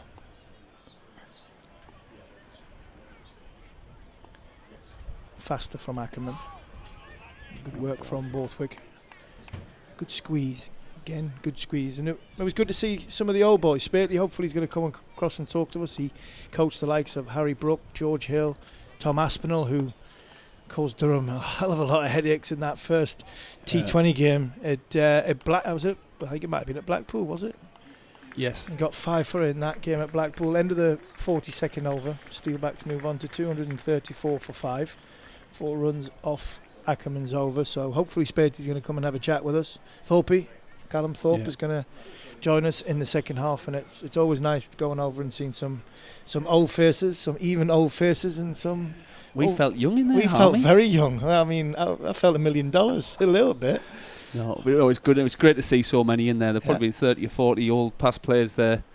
Quite a few from minor counties days as well, which is always good to see. It's not like people we live in a football-dominated world who only think that football existed from 1992 when the Premier League started. But Durham became a first-class county in 1992, but there were excellent minor counties and a lot of good quality players played in that minor counties. No, 100%. Obviously, the stories of old, lots of laughing and joking. A few Heineken's been sung. There is a few drinks going down. Yeah, Rosie looked as though he was on top form. Sure, outstanding shirt on. He had an outstanding. He did have an outstanding shirt on. I'm not sure Rosie's going to make it over here. I think by the time Spatey and Cal Thorpe come over, Rosie will be well gone by then. But he looks as though he's enjoying himself as our former captain Mike Rosebery. Paul Coughlin mentioned, dragged it back, comes back on, just rolls his fingers across the seam there and deceives Miller. He looked as though he was into his stride just that little bit early. Couldn't readjust. A good slower ball and a good area from Paul Coughlin. The pressure's just beginning to build on Miller. He's 8 off 19 balls. Obviously going into the last 10 overs. Extra fielder out for Durham now. He'll be feeling the pinch a little bit now. That's a good shot. That's a really good shot. Well timed. Been difficult apart from Prithvik Shaw, the Indian international. It's the only one really that's timed the ball well on this surface, especially when it's been at a good length. Yeah, and that was the tail of the tape really on Wednesday as well. Goldsworthy played a brilliant innings. I think he got a 90 off 130 balls or so. I think the wicket does look a little bit better than Wednesday, so I know there was a lot said before the match about the pitch, but I think Durham would fancy the chances. If they can get a good start here in a few partnerships to chase this down, they've got to just put Wednesday under the carpet and come out with a clear mind here. Look at the interview before the game. It was like, not only did Alex Lees have the world on his shoulders, he threw the groundsman under the bus. I think there was a few other people going under there. He's gonna have to field this one coming towards him. He has fielded very well as Alex Lees. Catch just dived in front of him and slip when I think Zaeb just came to the wicket. Off the bowling of Coughlin when Coggers came back for his second spell. He's going to have to put the pitch out at the back of his mind when he comes out to bat, because he hasn't been in bad form so far in this tournament. He got obviously 100 in the first game. Just outside off stump, and that's a little bit wider than Paul Coughlin probably wanted. An excellent bit of fielding, a fantastic bit of fielding by George Drizzle out in the deep. Saved 2 runs. And that just keeps the pressure on him. It does, that goes for 4. As a batter, you feel so much better. You think, I'm on the way here now. Dive and stop. Just for 2. These little things make a big difference sometimes. Yeah, it helps with the body language for the rest of the team as well. If you do go for a 4 and you bowl a couple of good balls, it just ends the over, and the body language going between overs is slumped shoulders, heads down. An excellent bit of fielding, makes you bounce between. They've got a lot of energy. It's been a tough day for Hayden Mustard. There's been some inconsistent bounce. Somewhere he's thinking spin and hasn't spin. He's let a few go through him, but he's kept his energy up, which has been a really good thing. Again, width again. And come out of the over with only 5 runs from it at this time of the game. I think Durham will be very, very happy with that. End of the 43rd over. Steelbacks are just bubbling along nicely. Run rate's coming down ever so slightly, over by over. That's good for Durham supporters. But the Steelbacks have still got 5 wickets in hand. McManus is 22 off his 31. Miller 12 off his 22, and the Steelbacks go to 239 for 5. Continue with Ackerman for. You look at what overs Durham have got left. Coughlin's got 2. Delada's got 4. Drizzle's got 4 left. Ackerman's got 3 left. I would imagine the 2 young lads, Minto and Killeen, would probably have had their day now. Yeah, it'd be interesting. Obviously, Johnny Bushnell's been bowled to death. Whether they throw the ball to them at the end, I think, like you say, if you're trying to win the game, you probably stick with the experienced guys here. With the spin doing such a good job, I think there might be. This time gone for a little bit harder sweep. Not got enough on it to get it to James Minto, who's out there in the deep. He ran in hard, excited for a second, but quickly put the brakes on. Top edge from Miller. They've used the sweep. That's been their dominant shot against spin, hasn't it? Yeah. A high percentage of balls that have been bowled from Durham spinners. Northampton have gone sweep. Tried to push it into the leg side just like that, and they've not enough pace on it to get it in the gaps. Have tended to hit the fielders, so they've gone more for the sort of cross-batted shot. The reverse sweep hasn't been their friend. A couple of wickets have gone down to the reverse sweep. One, Bartlett especially, it was a great catch by Mitchell Killeen off Drizzle. This time Ackerman sees McManus go early and drags his length back. Positive positioning there from Minto. He's about 10 or 20 yards off the boundary edge there. I think with his rocket arm, he's gone back a little bit further, but no, it's good. And I think Ackerman's shown his experience there. He's just moving his mid off a little bit wider. He senses there's going to be a big shot coming. In the big shot, Muchy, you've been in this position many times before. You go into the sweep, you're thinking I'm going to have to come down the ground. Is that big shot going straight? Yeah, I think they've gone for the reverse sweep there. But if I was batting, obviously everyone's different. That gap at mid-wicket would probably be somewhere I'd be trying to target with the ball. Turn a little bit more. Try and start to aim it long on, and then you just drag it a little bit into that mid-wicket area. Would be my percentage shot. Obviously these guys just play a hard reverse sweep. If you can get that a bit finer, that's a good shot for some of these other guys. That's why McManus is moving his. That's why Ackerman's moving his fielders a little bit more around to try and cover that gap at mid wicket. Yeah, that's turned, and that's bounced. Sharp spin. Good turn, good bounce, and is this possibly what Alex Lees was meaning from the other night? That at the end of the 44th over, Steelbacks are 244 for 5. Is this what he was meaning? You win the toss, you win the game, because as the game was going on, it was starting to become not unplayable. Because I'm loath to say any wicket is unplayable. I think you can learn to adapt to play it on a given surface if you've got patience and time. Yeah. But unfortunately, the modern day doesn't give you that. Well, that's it. I mean, obviously that game, I think, as I said before, Leach bowled absolutely fantastically well, and it turned just enough to take the edge, turned just enough to beat the bat and get the top of off stump. And like you say, I think we've got to try and change that mentality if we're going to have any chance in this game. The other thing I would be looking to do is be using my feet to the off spinner. Obviously, bowled him. Didn't quite get up. Gone for the cross bat shot. Miller's trying to pull a ball which has hit the top of middle stump into the leg side, and it hasn't bounced as high as what Gus Miller thought, and he's been bowled by Coughlin for 15 off 27 balls. He was in a little bit of a hole, looking to try and advance it and go. That, probably had a target and number in mind and when to go. The 44th over was probably the one. It wasn't the ball to get it. So at the end for Gus Miller. He's gone 15. Northampton Steelbacks are 244 for 6, and a good wicket for Durham. Had a good time, Gordon Mutchell. Fantastic. And George Drizzle with that stop over there can take a little bit of credit for that, stopping that fall. But again, hard length from Coughlin straight. Talked about the top of the show, hitting that hard length straight, and it's hard to score from there. Bowl your best ball, Graham Onion said, and that's it. On this wicket where it is possibly just a little bit too paced, it's hard to hit that. But no, again, if we can just get McManus out here, get two new batters at the crease, hold them under 300. That will be the target. Can you get, as a Northampton fan sitting now, you're thinking, can we get this partnership built? Can we get a position to get between 280 and 300? We've already heard that 240 was too many on Wednesday. The wicket is slightly better. We heard what the Durham captain said before the game when he didn't speak too highly of this surface and what this surface was. You'd feel as though if you walked off this field with 270, 275 on the board, you'd be very, very happy.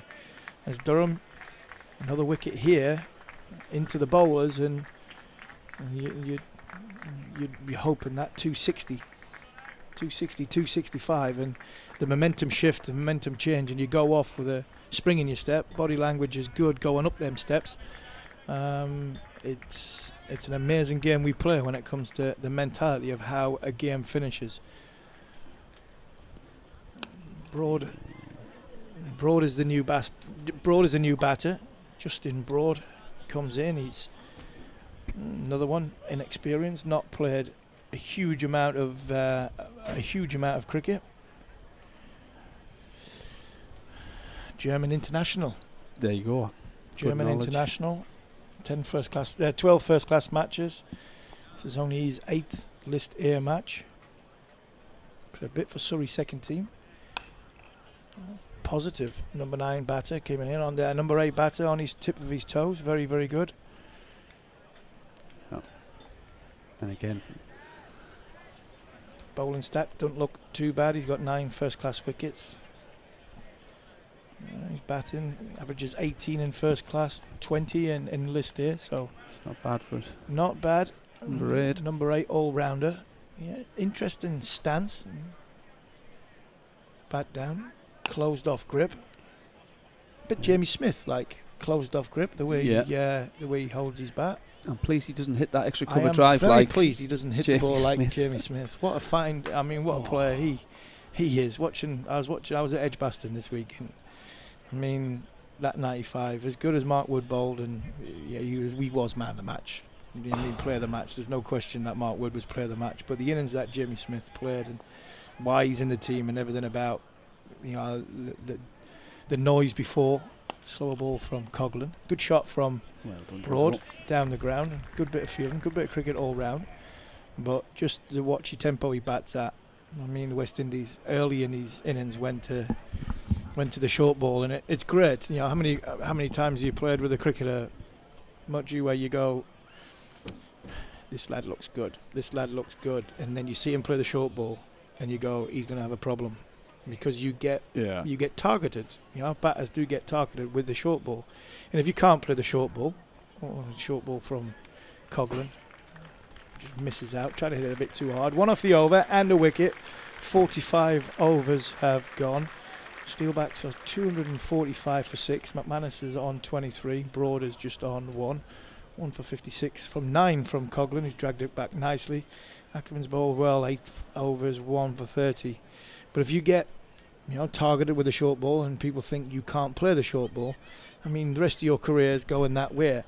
Not sure that's going to happen to Jamie Smith. No. Every time West Indies bowled him a short ball, he hit it for 6 in such a comfortable fashion. So I think Australia or India watching are coming over next year, and we go over there. I'm not sure they'll be bowling too many short balls at Jamie Smith. That how impressive was not only he, but obviously our own Mark Wood and one or two others watching the international games over the course of the last 3 weeks. Oh, it was unbelievable. I'm so pleased Woody got the rewards, because he has bowled fantastically well all summer without many wickets. But no, obviously that last day at Edgbaston, when Woods bowled those reverse swingers at 95 mile an hour, and then Stokesy just promoted himself up the order to try and get the world record for the fastest 50, would have been some brilliant watching. But getting back to Smith, I mean, obviously, as Durham, we are a little bit biased in that's out. It's out, run out, miles away, absolutely miles away. I think he thought he's got it past. Coughlin at mid-wicket. We talked about the pace on the ball before. The ball's not quite coming onto the bat as much. You can't use the pace to get it through and past mid-wicket. That's why the sweep shot's being utilised so much. And I think Broad thinks that's gone past Coughlin. That's why he set off for a run. And Coughlin, probably Durham's best outfielder, especially best ground fielder, has just dived full stretch, lobbed it straight to Ackerman, who's taking the bails off. And Broad has to go for 1. He was in for 6 balls.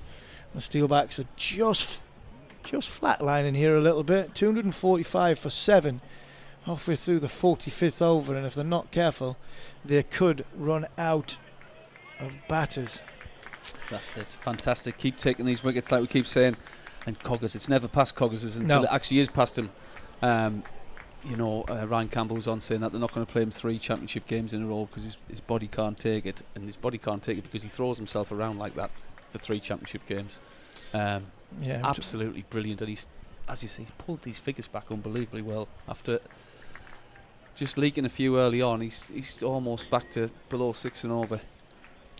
Yeah, he bowled 3 overs for 32 at the start of this contest. He's a bit too much on the leg side, a bit too much on the offside.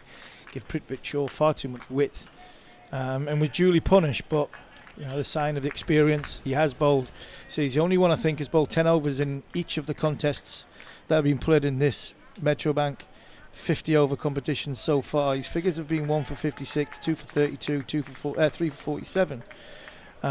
He's only got 1 wicket in this game, but he has dragged it back very, very nicely, ably helped by the spin options that Durham have used. Durham have bowled. And they're bowled 24. This is the 25th over of spin. Alex Lee's told us about how much the wicket was tough to play against. They're tough to bat on Wednesday when it was turning. This one's been glued. I think it's a lot better than it was, but there's still enough assistance there for the spinners, especially if you bowl it in a good area. And Durham have definitely done that. McManus has gone for the sweep again. James Minto dives full strength, and this is a good bit of fielding, excellent bit of fielding. This is going to be close. I think he's just dropped. I think he took the bails off with his fingers. And then look at Ben Sanderson, who I think was ball watching a bit. He's expecting this to go, I think, from Scott Borthwick to Hayden Mustard. I don't think he was expecting it to go to Colin Ackerman at the non-striker's end, and he's just had to put a little bit of a spurt on, and he's now doing hamstring stretches just to get them stretched that little bit more. But it was an excellent shot, and that is a very, very good shot. Waited for that short ball. and pulled it into the leg side. We mentioned Gordon Mutchell about his prowess in the T20 competition in the Vitality Blast when he came in and hit 3 sixes, I think, in 3 balls to end the game in that shortened game a few weeks ago. Steelbacks 50 comes up, 250 or 45.4 overs. He's a good player, is Lewis McManus. He's the one we need to get now, isn't he? Obviously, he's tried a few sweeps, not managed to get through the field there, and he's just sat back and just hit that into that gap we were talking about before at mid-wicket. Obviously, opening up the offside is a bit more tricky with the ball spinning. But he has tried a couple of those reverse sweeps. Quicker from Ackerman, and that time, because of the pace that's on it, talk about Broad getting run out and a lot of singles. Coughlin stopped a lot of singles because the pace that's not been on it. It's going to that field and not being able to get the ball past mid-wicket. Because Ackerman bowls that a little bit faster, able just to get it on the inside of the mid-wicket. Ben Sanderson takes strike. Experienced Ben Sanderson. Oh, nice. Good delivery to end what was a good over from Northampton. I think at this stage it's even Steven over. 7 runs from it. Wicket for Durham. Steelbacks are 252 for 7. The 46 overs. So we're going to have to bring 2 more bowlers on here, aren't we? Is that right? Yeah, we've got... What do we got? We've got 4 overs left in 2 the from contest. these 2. Coughlin's got 1 left. Delada's got 4 left, but he can obviously only bowl 2 from one end. So Delada's going to bowl out from this media centre end. So because of that, Coughlin can bowl the last over, and Ackerman can bowl 1 more from his end, from the end that Baz Delada, from the opposite end of Baz Delada. So yeah, I think that's going to be the 4 that will finish. 2 from Delada, 1 from Ackerman, and then finish from Coughlin. That looked a loosener. That was a stiff one, that Yeah, one. That looked a stiff one. That really did. That looked as though I've been 46 overs in the field, and I'm a 2020 cricketer who's not used to playing this long of a contest. That looked a stiff one, that from Baz Delada. He did, and he came on and bowled 5 at the death on Wednesday and did really well. If you remember during the T20 game, I think it was the Yorkshire, the Lancashire game, he came on and bowled the 17th over. It was the only over in the game he bowled. And he bowled it very, very well. I think it was a Lancashire game when George Drizzle bowled. I think George Drizzle had bowled 3 overs and went for 20 odd 30 and went for a few, and Leesy was struggling for that 1 over towards the end, and Delada came on, bowled a good over, and I think that was the difference. I think he only went for about 8 or 9 in the over. And Lancashire were going strong. I think it was the Lancashire game that he bowled in. Dutch international, went to the World Cup, gone for the short ball. He's just got away with it, I think. He's just got away with it. I think height, but I'm a little bit legs. Shafayat has just said there, just dip just enough. Yeah, going down leg side a touch, but it's made a change in the field. Mid-wicket now goes out into the deep. Coughlin was up inside the circle. Mid on, mid off. Extra cover and backward point all inside the circle. Pierce off into the leg side. I just managed to get 2 dots on him there. And obviously 2 balls left in the over now. It's just like to squeeze, put an extra rather than giving him the strike back to McManus there. Yeah, I don't think it's a bad thing. Quite happy for McManus to get a single off this ball, and then you give Sanderson a single off for the last ball. You come out of the over with 4 runs off it, and McManus is not on strike for the start of the next over. So I can see why mid-wicket went out into the leg side. Not balled. Again, good delivery. Oh, get it. Sanderson's not coming back from there. He's out past the the wicket keeper, was where the helmet would be for the wicket keeper. So there was no chance of an overthrow as a buzzard. So this is good bowling, good work from Durham. I think maybe he's put fine leg up in here and put one of either mid on or mid off back. I'm going to take Pierce off it and go that little bit fuller. You don't want to be hiked either into the leg side or hit straight down the ground when you don't really need to. So it would suggest pace on here, wouldn't it, with a fine leg third man back into the pitch? Would think so. Yeah, that's what's going to happen. Oh, he's changing taking his pace off it, keeping the leg side. He's gonna stay with what he knows best, which is pace off. Come at me. So he's not wanting to give a freebie hit into the leg side. Gets a single, keeps Ben Sanderson on strike. Oh, is it missed? Pace off, and it's just not turned enough. But an excellent over from Baz de Leede. 47 overs gone, 3 from that over. Northampton Steelbacks slowly but surely getting towards that 50 over mark. But the run rate's coming down and down more and more as this contest has gone on. 255 for 7 is what the Steelbacks have got. Probably a little over an hour and 20 minutes ago, that run rate was nearly 7 and over. So it's been dragged back really, really well. Gordon Mutchell, is it the good bowling or is it the surface that Alex Lees talked about at the top of the show? I think a little bit of both, really. Obviously, we got rid of Shaw, who was found it. He took a liking to this. Ashley Thorpe's just showed me a note written on the top of one of these things: sack the bowling coach. I think that was actually written by the bowling coach. Actually, it was when we were going around the park at the start. But no, I think that obviously taking the pace off, Scott Borthwick and the spinners have done a fantastic job, and Coughlin's come back and really not let them out. Is that one's hit straight to mid? Oh. Yeah, good catch from a great catch. Ben McKinney out in the deep. That's a good catch, and it's the big wicket. It's Lewis McManus, who played very, very well, has the captain and wicketkeeper. Got a bit of width there, and I think he was looking for placement, Gordon Mutchell, more than he was looking for power. He's just tried to ease it over the offside, but he's picked out Ben McKinney. He's gone for 32 off 40 balls, and the Steelbacks are, well, they're slowly going to get over the 50 over line, but 255 for 8. This is a great comeback from Durham. Definitely, and again, stuck with Ackerman again there. And I think he's just played a little bit of a lone hand here at the end, hasn't he? The other batters have come in and not really been able to get going. It's that time of the innings where you've got to take a risk here or there. And he actually timed it very well. He just didn't get the elevation he was looking for.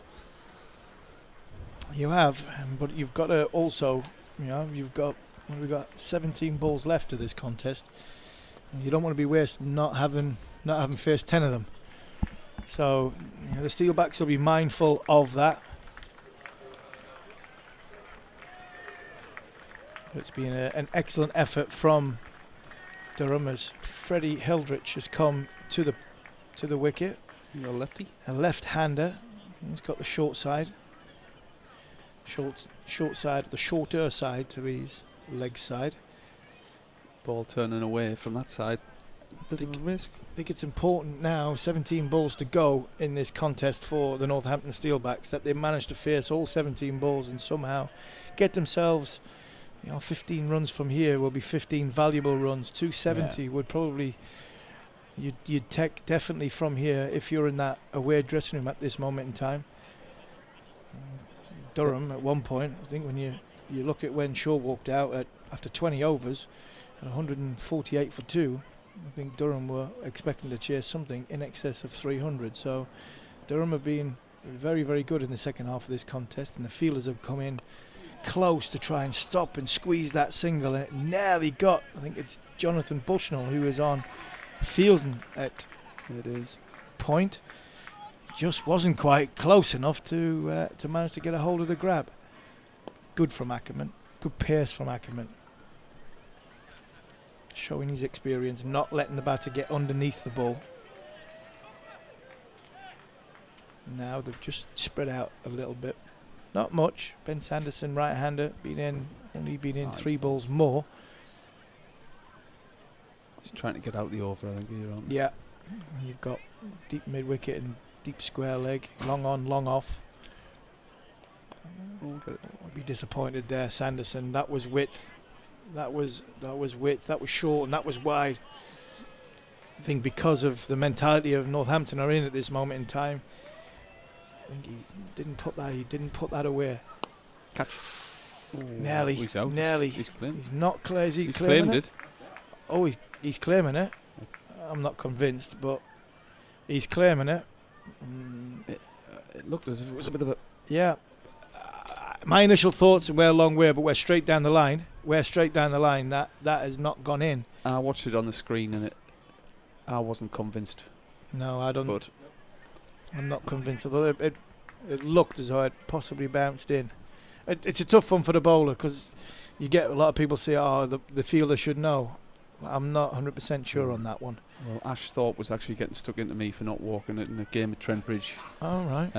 On a similar thing where I thought it hadn't carried, so I didn't walk. Your close run out chance. Throw it. Oh, Leesy. Miles out. It don't matter whether it carried before. This one's out. It's run out. I'm sure Colin Ackham will be wanting the wicket in his column, but he's quite happy to see that run out. Alex Lees was moving in slow motion. I also think Hildrich was moving in even more of slow motion. The call was yes, and I'm not sure Freddie Hildrich was really ready for that run. He got a dive out, but all in vain. Northampton Steelbacks 256 for 8. And they're definitely going to find themselves guilty of not being able to bat the 50 overs out. Good work from Lees. Easy take for the stumps for Mustard. Yeah, fantastic throw. I just thought he hadn't attacked that very much there, Leesy, but he knew what he was doing. Didn't waste any energy, just fired it over the top of the stumps. Great take from Colonel. And the 9 down, Harmy. This is exactly what we were wanting. Yep, 9 down. It's exactly what Durham wanted. Say the tale of two halves, as the cliche was going, football in terms of Durham's bowling unit. It definitely is a story of two halves because I think Alex Lees more than once has grabbed this unit by the scruff of their neck, pulled them into a huddle. And it was once after about 5 overs of this contest, then at drinks, and then at another drinks. Yeah. And he's managed to give them the rallying call to kick them into gear and put themselves in. I would say they're in a par. I think the game's in a par score position. I don't think it's going to be an easy run chase. Wicket second half, getting obviously more and more drier as the day goes, as the sun comes onto it. It's getting more and more difficult to bat on when it comes to the slow bowling point of view. And runs on the board is always a nice thing to have. As Jack White comes to the crease, he's going to be at the non-striker's end. He bowled brilliantly against Durham in the T20. He's played 1 game so far. Sanderson on strike, picks up the short ball into the leg side. Pearce on this time from Deleda. And White, if you remember right, Muchie, he started that 8 over contest. He bowled 2 overs for he didn't 6 go for or many, 8. Didn't go for many. And in the difference in the end, wasn't it? In this Metrobank 50 over games so far, he played against Hampshire in the second game. He had 3 for 6 off 6 overs and didn't come back on to bowl. So I'm assuming he limped off with an injury because they lost that game by 71 runs. Yeah, that's it. And obviously Durham are coming off the back of two disappointing defeats. But don't forget Northamptonshire in a similar boat. They haven't won in this competition yet. So good finish, like you talked about before. The momentum, just a little extra spring in your step as you go up and get your lunch. Hopefully those batters get a clear mind, come out here with a positive attitude and take the game to Northampton. Well, hopefully Leesy's message is a little bit better and different to them in the change rooms at half time in this game than what it was before this game. Speaking after Wednesday night about this surface, it does look a little bit of a better wicket. Durham have dragged it back well. They have come into this contest, and hopefully from their point of view, that's a good shot from Jack White. They'll go into lunch or into the mid-innings break with carrying a little bit more momentum. Northampton really got off to a fantastic start. Vic Shaw, he's probably batted on a different wicket to anybody else. Showed his international class. He got 97 from 71 balls. Bartlett with 34. McManus, who's recently just got out, he's 32. Nobody else has really been able to make a big score, and that was largely down to the pressure that Durham have put the Steelbacks under. I think it'll be interesting to see what the messages are at half time as well. Obviously, I think the ball comes on. Obviously, it does come on better with the new ball. Will it be, do we take this power play on a little bit more than in the past? Obviously, we've been happy to sit in and build for the back end. Does it get a little bit more tricky at the back end? So Durham might come out with a little bit more positivity in that power play than they have done so far this tournament. Slower ball into the pitch, pulled into the leg side. Yeah, and you look at Durham have changed their order a few times in this contest. You know, Borthwick has gone from batting number. Well, he didn't bat in the first game. He's batted, 6, and then he batted 4 last week. He's the only one. He got 35. He's the only one that really got runs. Ackerman's been up and down. He's been at 4 and 4. Then he batted at 3. Delader's batted 3 for 2 of the games. Then batted 6. Michael Jones has been consistent at number 5. Nicely touched into the leg side, followed by Delader. Jack White's trying to give himself some room, looking as typical left-hander, trying to hit over the offside. So whether Coghlan, did they try and, like you say, identify that the power play is the best time to bat, throw all their eggs in one basket and say we're going to have the big power play, and we're not really that bothered if we concede getting 2 or 3 wickets. And is there an elevation of Jones, one of the lower order players, up to try and maximise that? Oh, it's a nick. It hasn't carried. Again, it hasn't carried. It's a slower ball by Delader, and Jack White has just given himself some room. An excellent finish for the day for Baz Delader. He's bowled 8 overs, 1 maiden, 1 for 43. So all the overs are bowled from the media stand end. 1 over left in the game. It's going to be 1 over left in the innings. It's going to be bowled by Paul Coghlan. But would you sacrifice I think it's one of Coghlan or a younger player, a Minto or a Jones would be the one I would throw up there if we're going to do it. Jones in at 3. No, I'd open with him. Open with him. And then obviously I'm not sure. So what's the spin options for Northampton? Have they got many left arm spinners? Hildrich is probably the only. The only real spinner that I see is Hildrich, unless someone like Saif Zaib will probably bowl. He's been bowling the last couple of games, bowl little left arm spinners. I thought obviously Borthwick played Leach as well as anyone with the ball turning in, having him in the middle overs, so having an extra left hander in there might be an option as well.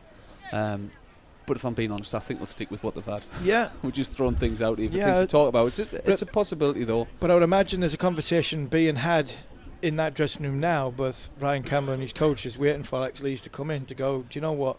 The first 20 overs in this contest is the easiest to bat. So can we maximise that, get ourselves ahead of the game, and then have the likes of Borthwick running around? You look at someone like Hayden Mustard, the way his dad used to play, and Hayden's very in it of himself that he wants to try and be the sweeps and play the big shots. Going Mustard into the sort of power play area, and Borthwick coming out of it might suit the team better. Bold. Jack White's been giving himself some room. Paul Coghlan has followed him onto leg stump, and that brings the end of the Northampton Steelbacks innings. 260 is the total. 261 is the total Durham need. Is an excellent clawback from Durham, fight back from Durham. The first half was definitely the Steelbacks. The second half has definitely been the men from the northeast. Jack White, he got 1 off the 5 balls first. Ben Sanderson is the not out batter. He was left high and dry. 4 balls to go. He was 3 off his 11 balls. Baz Delader bowled fantastically well in that middle period and at the end. Paul Coghlan at one point was going at 11 and over, and he's clawed it back 2 for 56 towards the end, and he really has put Durham in a position, Gordon Mutchell, where you think 261, that's an in-game score. After 14 overs, they would have absolutely bit your hand off for that, Harmy. Great finish. Again, I thought when Lee's got those boys in after, was it 6 overs or whatever, it's just give them a little bit of a pep talk there. And then from that point on, they've been absolutely fantastic and clawed their way back into this game very well.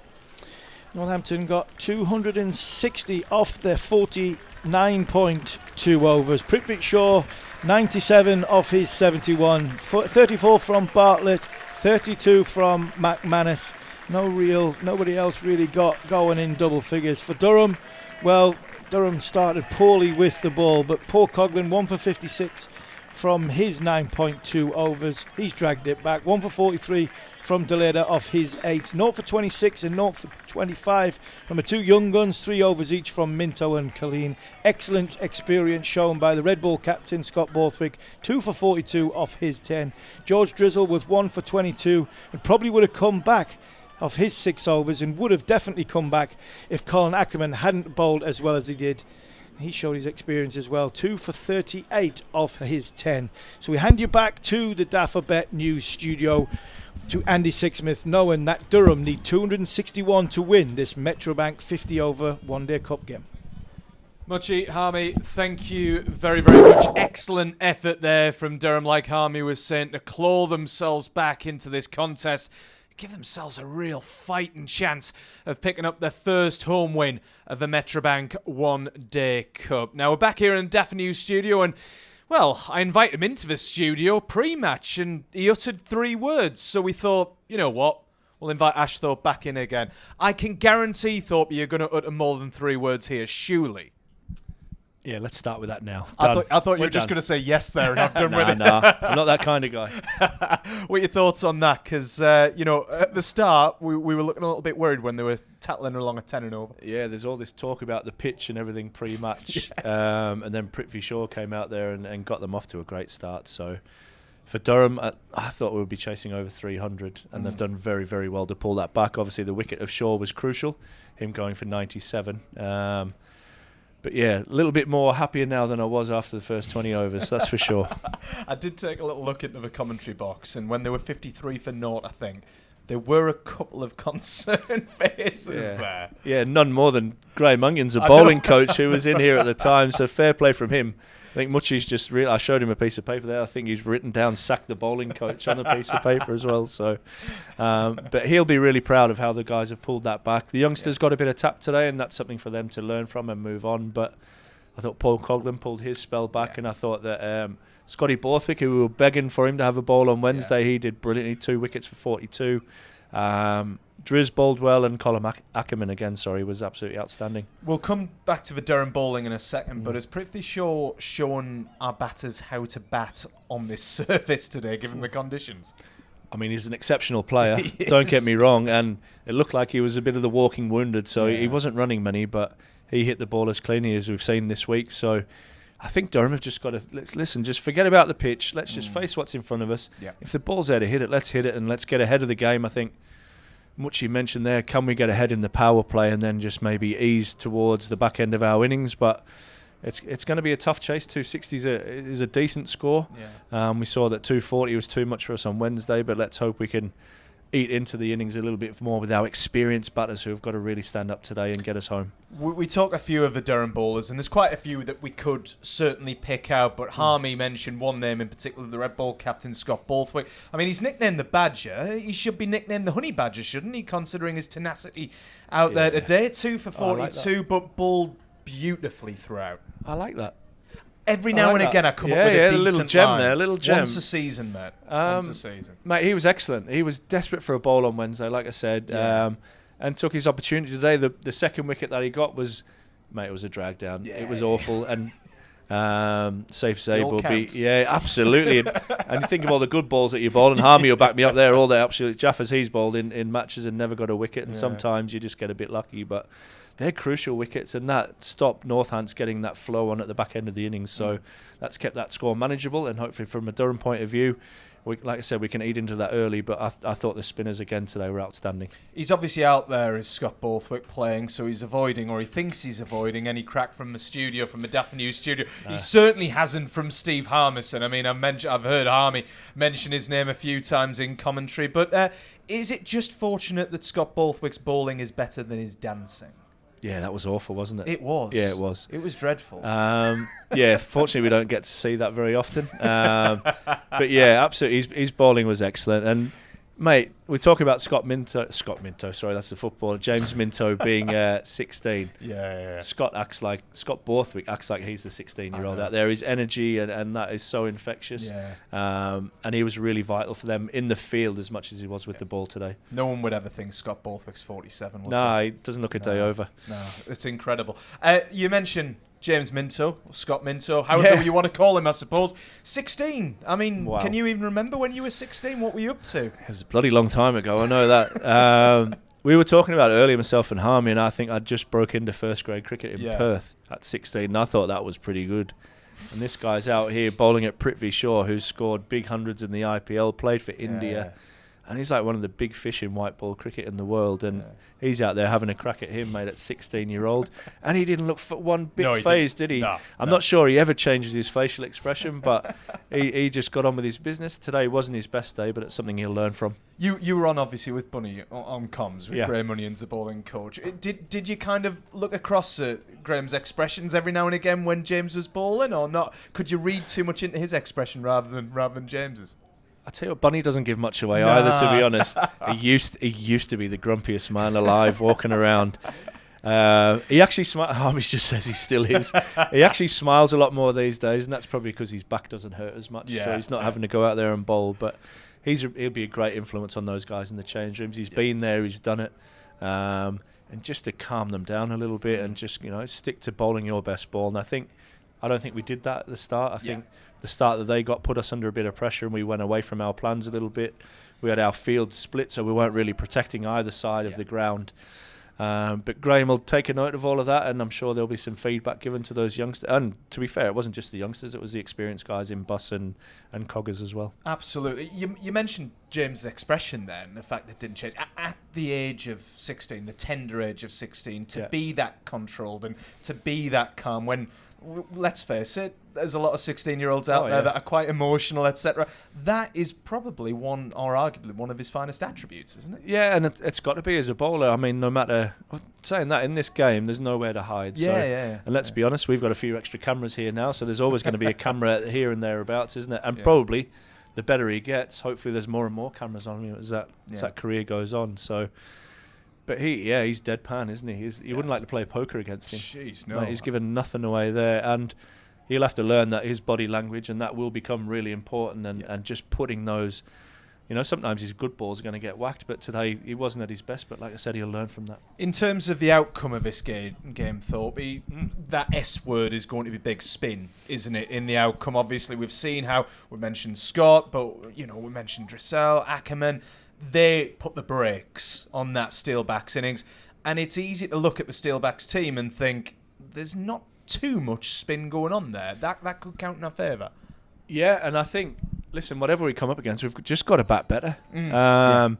Talking to the coaching staff, and I think the wickets of McKinney and Alex Lees getting out before Jack Leach came on was really crucial. So that having that left-hand, right-hand combination to be able to combat whatever spin that Northants have. So they do have a couple of different options there.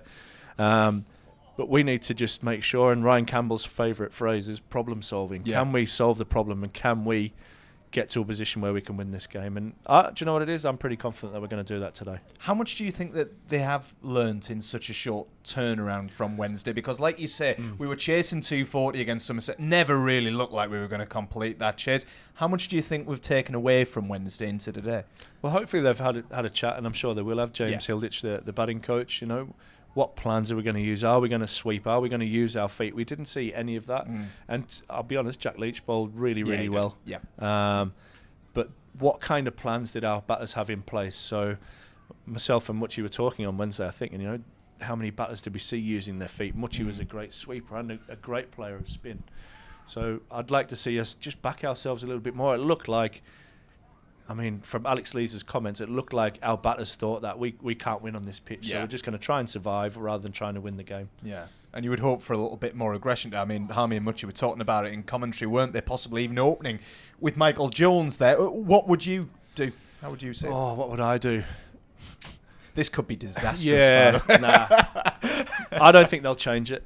I wouldn't have minded the right and the left-hand combination to go up front, but then that would mean maybe dropping Ben McKinney down where he's actually really suited facing the new ball. So I think they'll stick with him up top.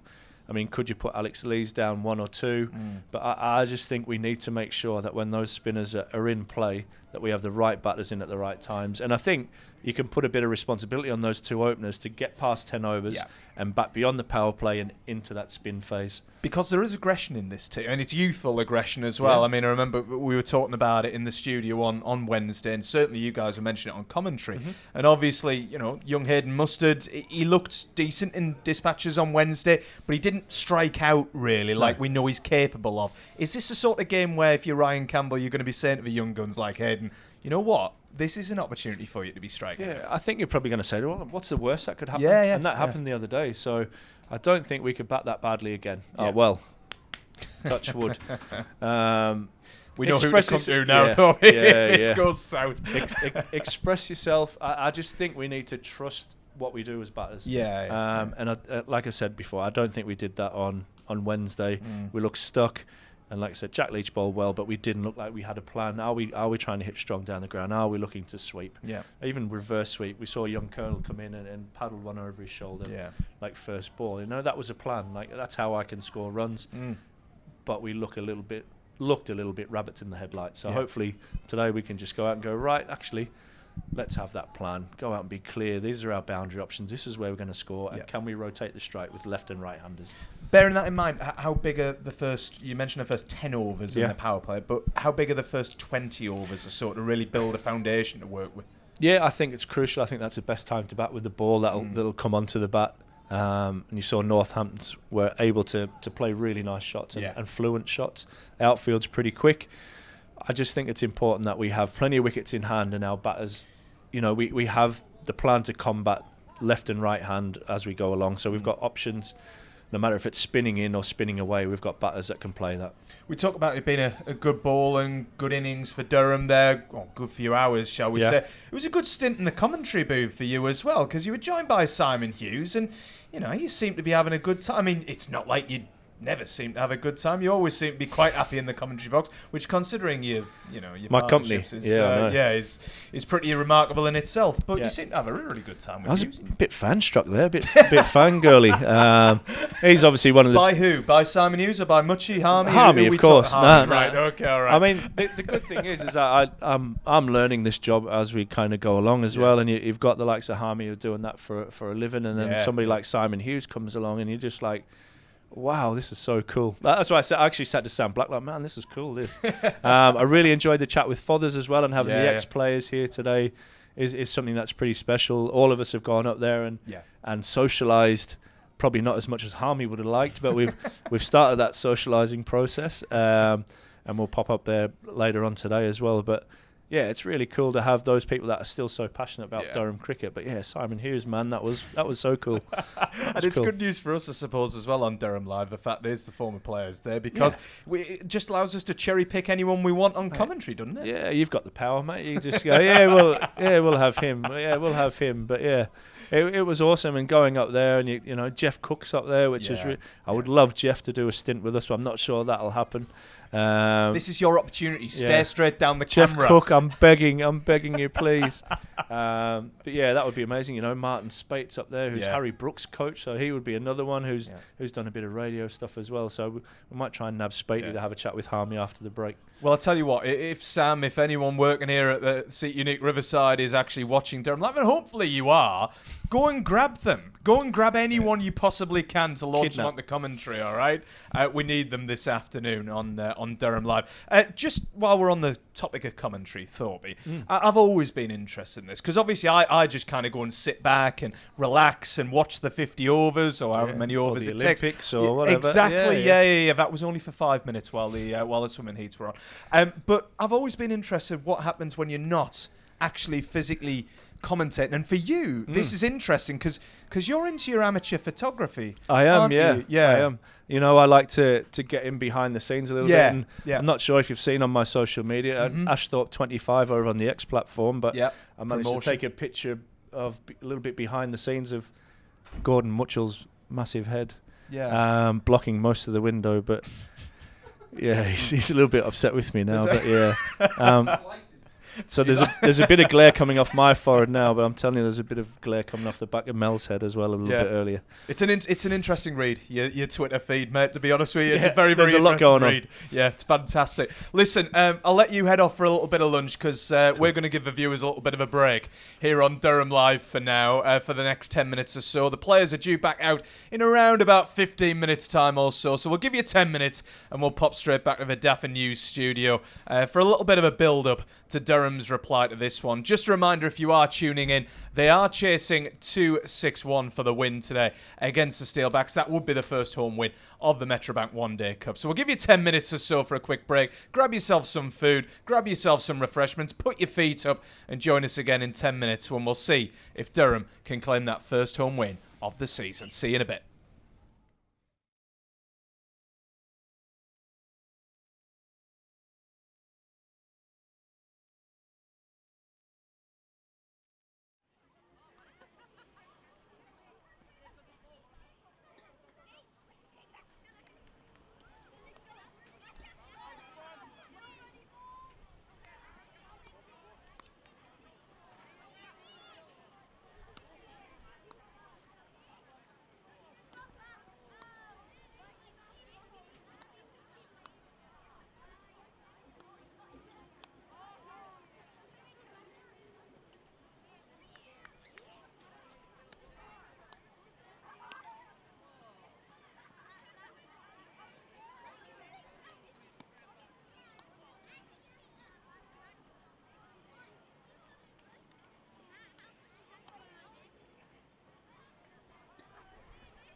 Welcome back to the Daft News studio. Welcome back to Durham Live, where it's the mid-session interval at the moment. Obviously, the Steelbacks have had their innings. 260 they're totalled, so Durham chasing 261 for their first home win of the Metrobank One Day Cup. Joined in the Daft News studio by Steve Harmison, who's had his lunch, jumped off commentary. Harmy, obviously, you've summed up the Steelbacks innings. How are you feeling about it now you've had a pie down you? Yeah, I'm all right. I didn't have a. I was just about to say this torso hasn't had too many salads, and I don't know what Muchie's laughing at because him and Thorpe have demolished theirs as well. So now we've had our dinner, we're ready, we're rejuvenated, we're ready. We've got energy to go again. Fortunately, none of us are in the middle. It's going to take some. I think first 10 overs, it's going to take something positive. And I think the last 10 overs is give us that positivity, give us that momentum, give us that impetus. Body language is good going up the stairs, and hopefully the captain come out in a better mood than he was when he left here on Wednesday. And fingers crossed that we can attack the power play like Prithvik Shaw did. Is that what it's about for you? How Durham attack this rather than go slow? No, it's about attacking the power play. I think there's two phases in this game. I think you attack the power play, go hard early, possibly lose a wicket more than you'd want to in that first sort of 10 overs. Then you build up towards the sort of back end towards the end. I think we're getting our way because I think Michael Jones is going to open. Absolutely. Well, we shall soon see because the two teams are back out in the field here at the Seat Unique Riverside in Chester Street. Harmy, one simple question. Did Durham do it? Yes, just. There you go. Simple as that. Let's get straight back into the commentary then. Can Durham chase down 261 for that first home win of the Metrobank One Day Cup? Let's jump over to the commentary team and find out. Let's head back to Gordon Mutchell. And first, he's not taking pictures this time around. He's all focused on the cricket. Ashley Thorpe. Well, welcome back. Thanks, lads. Gordon Mutchell, I apologise. I was going to say out of order, but actually I enjoyed it, so I'm sorry. That's what. So it's all these. I keep saying it. I used to take the mick out of Killer all the time for his. We used to call him Jimmy Egg, and it's just come back to bite me. But that's all right, Ash. You've got your wish. Well, look, when you're just trying to find something to talk about. I think it's a positive move, though. Obviously, gives a left-hander in the middle overs against the spin as well. And Jones has had one of those seasons. He had a great year last year in the red ball. Not managed to get in the side. Went to the World Cup. Was hitting. I think it was Chris Jordan onto the roof of launched a few, didn't he? The stadiums over there, so he's got his opportunity here, and he's got first ball as well, Ash. So Ben Sanderson is going to open the bowling for the Steelbacks in a big bit of in-swing, but miles high. And Big Ben McKinney is the other opening batter. So as we discussed, it was going to be Lees probably if anybody was going to drop down the order and just reinforce that left-hand, right-hand options against the spin. So. Are you happy with that, Muchie? Yeah, I wouldn't have been against them sticking with the same formula either. Mm-hmm. Obviously, I think Ryan Campbell's someone who in the 2020, everyone found the sort of role. Harmy mentioned it before the break there, that the batting order's changed around a little bit. It's been the experienced lads who've moved around, so they've all batted in these positions before. Sanderson in again, and that's nicely defended by Jones. Nice bit of tail back in there, wasn't it? Yeah, there's a little bit of swing. It's gone overcast here this afternoon. It's nice and warm, but the clouds have definitely started to roll in. Interesting to see how long that swing lasts for. New ball at each end, as we've talked about for the last few games. Simon Hughes wants to get rid of the kookaburra altogether. He wants it off the face of the earth.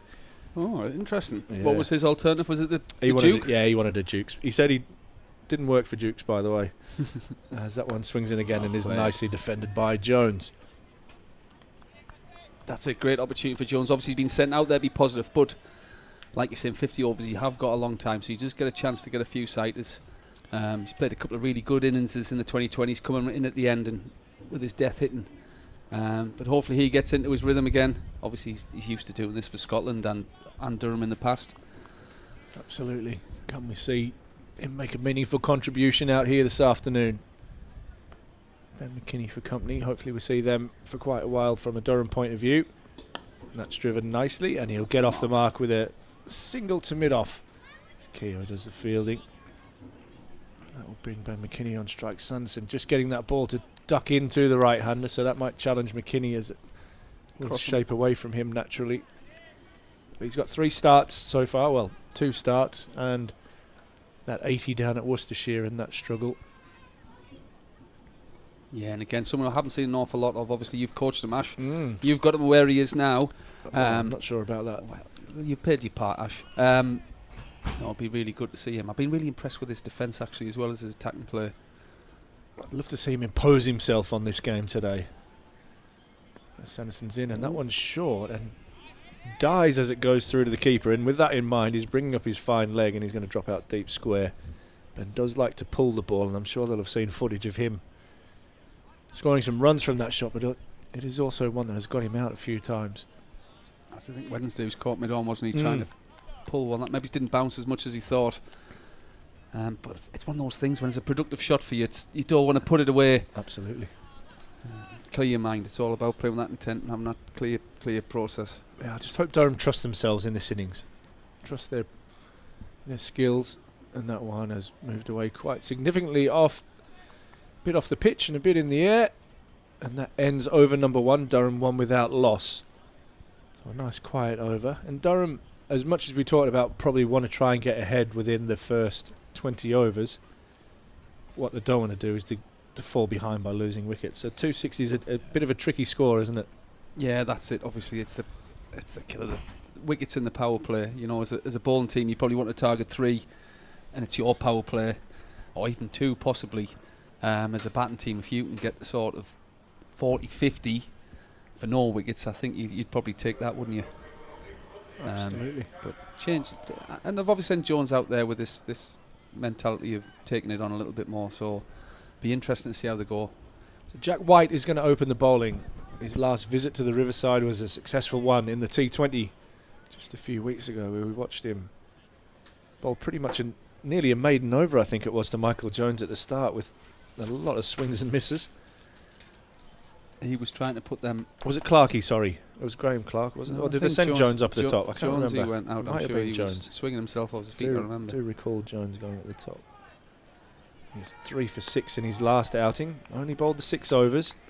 Stephen Harmison mentioned that earlier. He's right on the money first ball. No real swing for him straight away. 2 slips in place. Some Prithvi Shaw out there with number 100 on his back. Not often you see.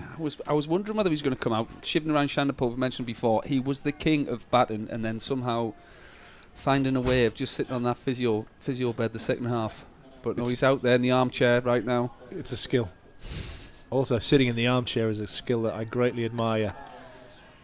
And that is a defensive shot out into the offside. So White is on the money. No real pace on the ball so far from either of these two. That's a nice start. Just felt the ball in the middle of the bat. Jones should be a nice confidence builder. As he says, nothing better than getting out there and feeling that ball in the middle of that bat. It's an interesting period for him as well. He's had loads of different roles. He's had that role at the top for Scotland, and then he dropped down to kind of the number 7 role for Durham in the T20s, and then he's kind of slid into the middle order here in this one-day side also. So White comes in, and it's tucked away nicely, but a good bit of fielding at mid-wicket prevents that going away for a boundary. But that'll feel good also. He'd be disappointed that he hasn't managed to beat the fielder there at mid-wicket. That's a one. This lad could lend us a few locks of hair, Thorpe. Yeah, he's got me covered well and truly, but that doesn't take a lot right now. If I had that length, I think I'd just cover that patch that's appearing at the back. Nearly the old Jason Gillespie, that, isn't it? Oh. Headband on. Who was Jack Brooks. Jack Brooks. Yeah. The headband warrior. Comes in, and Jones tries to punch this off the back foot. He hits it straight, but doesn't time it. Northampton legend as well, wasn't he, Jack yeah, Brooks? He started around a few, but that's where it all began for Brooks. Time at Somerset and a bit at Yorkshire as well, I think. Yeah. Been around the traps. What a competitor he was as well.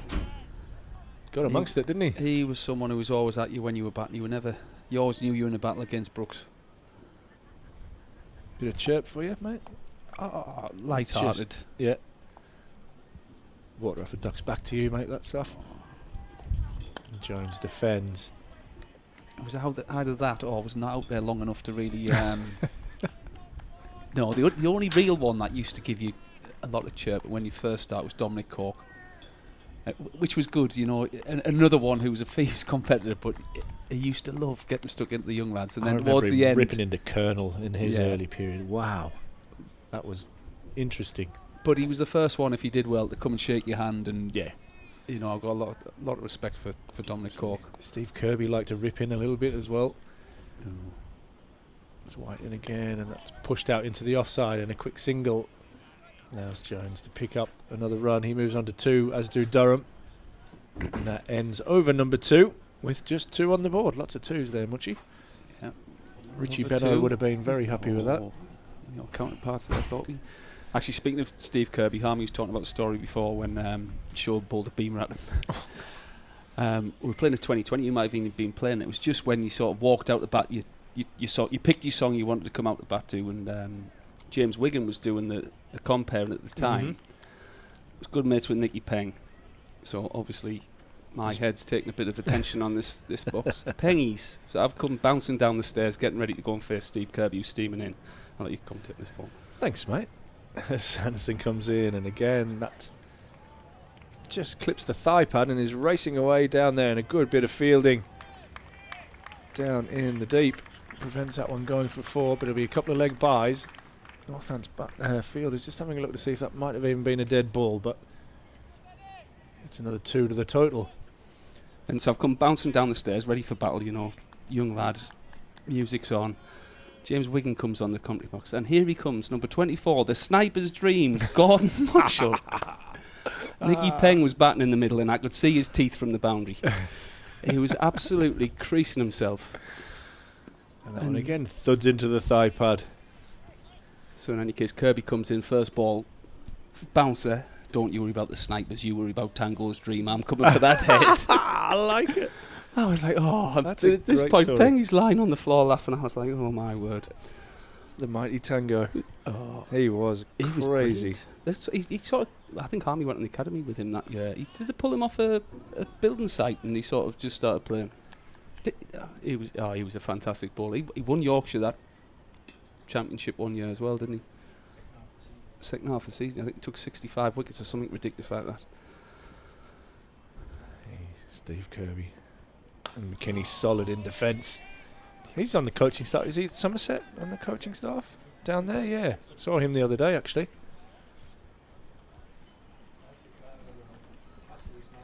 There you go. Harmy saying he's the most placid man in the world until he crosses the white line. There's a few like that. Sounds like Harmy's recycling bin getting emptied out there somewhere. That's the bin from Aberdeen.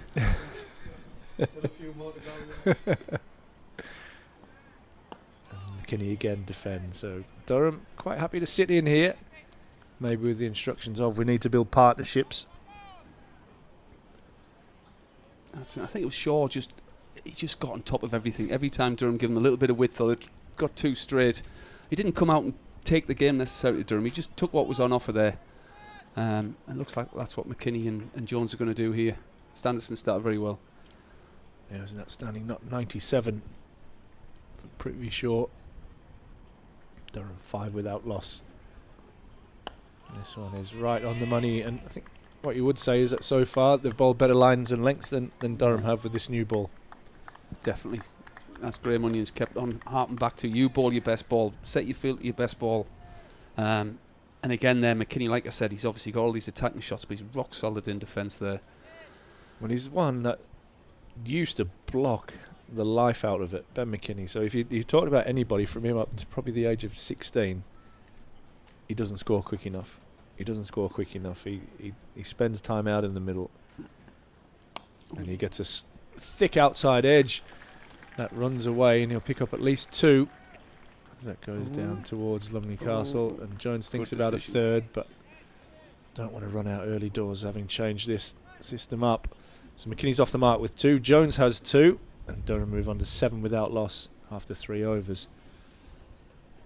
But yeah, he's just, and then all of a sudden he's, I mean, if you've seen his dad Neil, he's a big human being, Neil, and Ben's just grown and grown and grown, and is probably the giant of the family.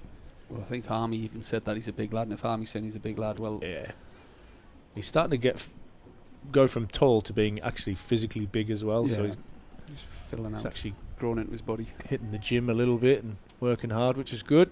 Just needs to take that next step now where he can start to look to hopefully dominate these kind of fixtures and force his way into the red ball team. As Jack White is going to start the 4th over from the Lumley end. This is driven off a thick inside edge, and it goes out to mid-on for no run. He looks like the sort of ball who's hard to line up, his arms and legs everywhere. And again, just a little inside edge might suggest that the ball's not coming on quite as well as Jones would like. I think these guys, I know Coughlin and Delada are not express by any stretch, but they can get it through on a good day. But these guys look like they're 3 or 4 miles an hour slower than them too also. That's something that Durham are going to have to work out. And Jones drives nicely through cover point. It takes a bit of a bobble there off a wicket end, which has slowed it up. And he probably deserved 4, but he's only going to collect the 3 there, as that definitely hit a foot mark and slowed up a little bit. So that was nice for Jones, just eased into that one. And he'll pick up 3 and move Durham into double figures on 10 without loss. Yeah, nice shot again. Not perfectly timed, was it? But his feet moved well there. Another decentish area from the Northants bowler. It wasn't there the shots with the new ball that you want the batters to be playing, don't you? You want them on the front foot. You want them driving. 2 slips in place. 2 slips and the old ring pretty much in place. And McKinney defends off the back foot for no run.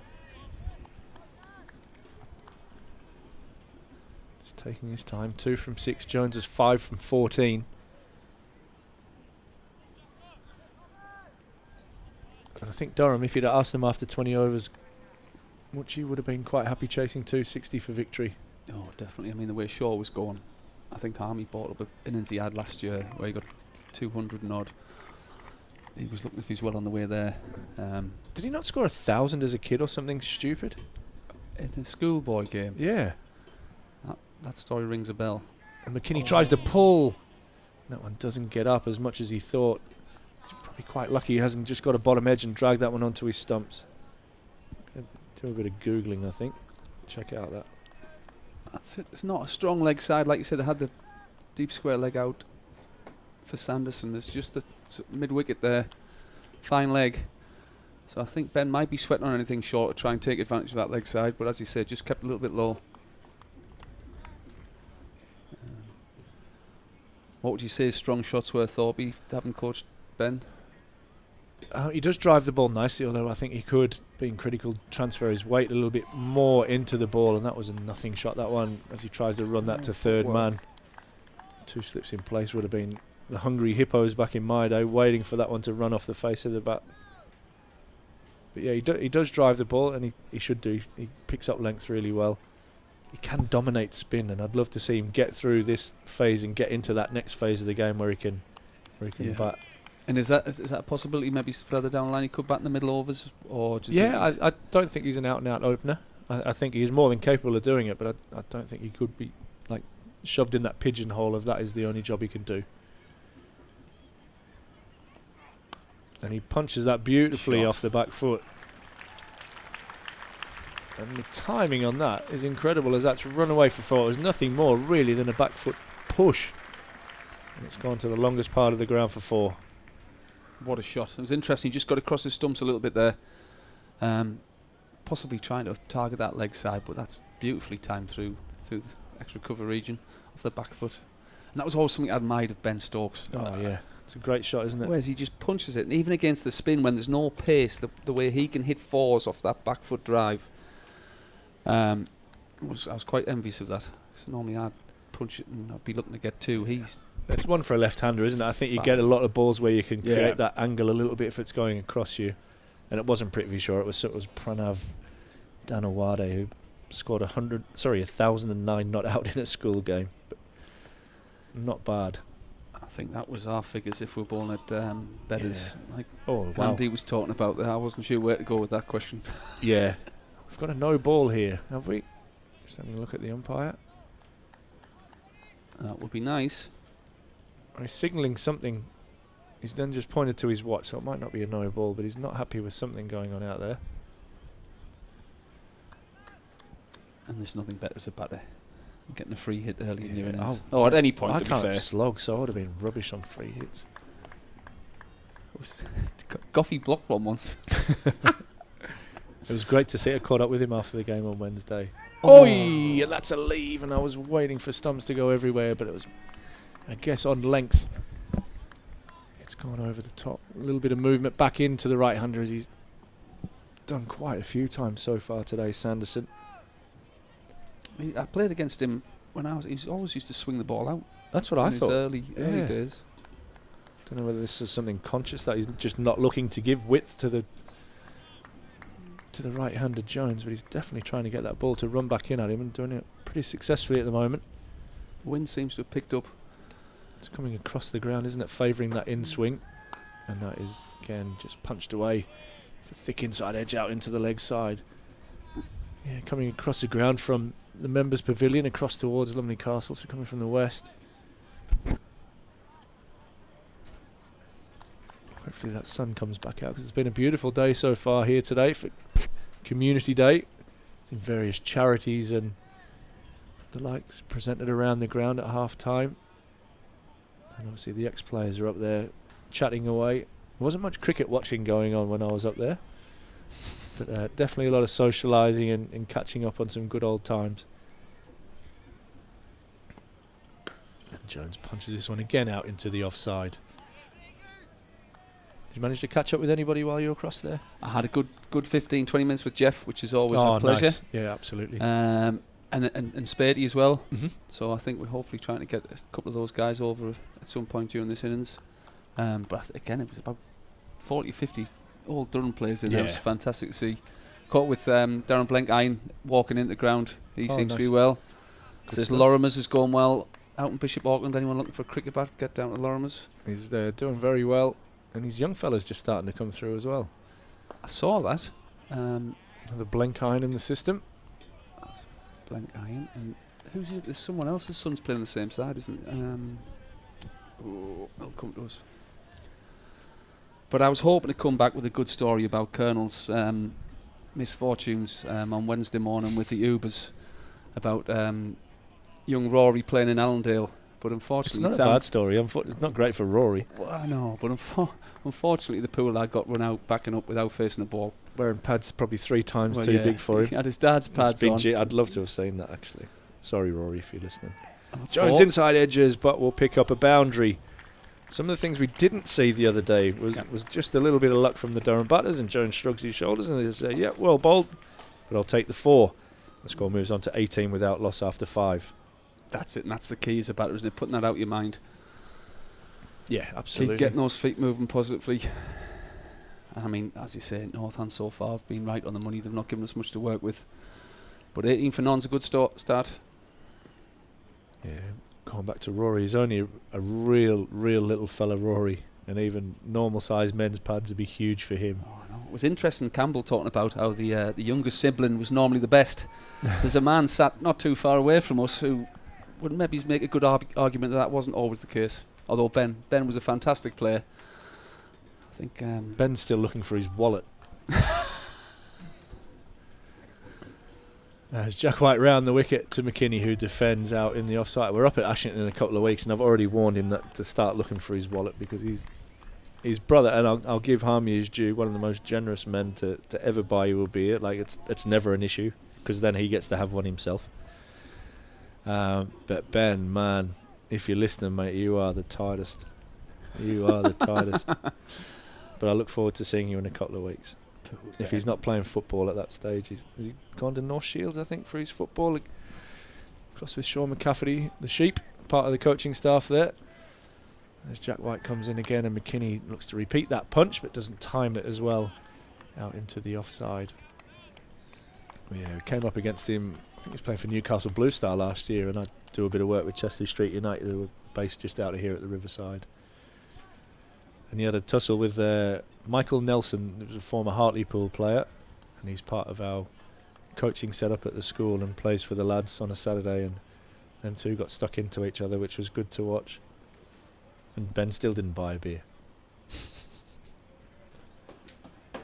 brother knows that is absolutely true as well. As White comes into bowl, and McKinney looks to force that one away. A punch/pull, and that muscled is the word I'm going to use there. No timing, just all force, and he'll pick up another boundary. He stands very still at the crease, and he doesn't.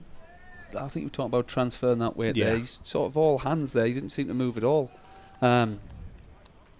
He's tried to get that back hip through the ball there, hasn't he, in a pull shot. One that also like to just get that back foot across a little bit more to open up that angle. Must be something to work on.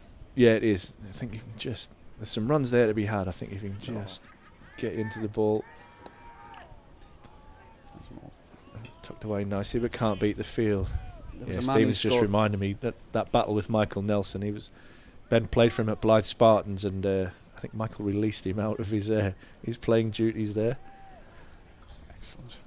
I tell you what, Ben, what a player he was in the pre-match warm-ups. Oh, he loved it.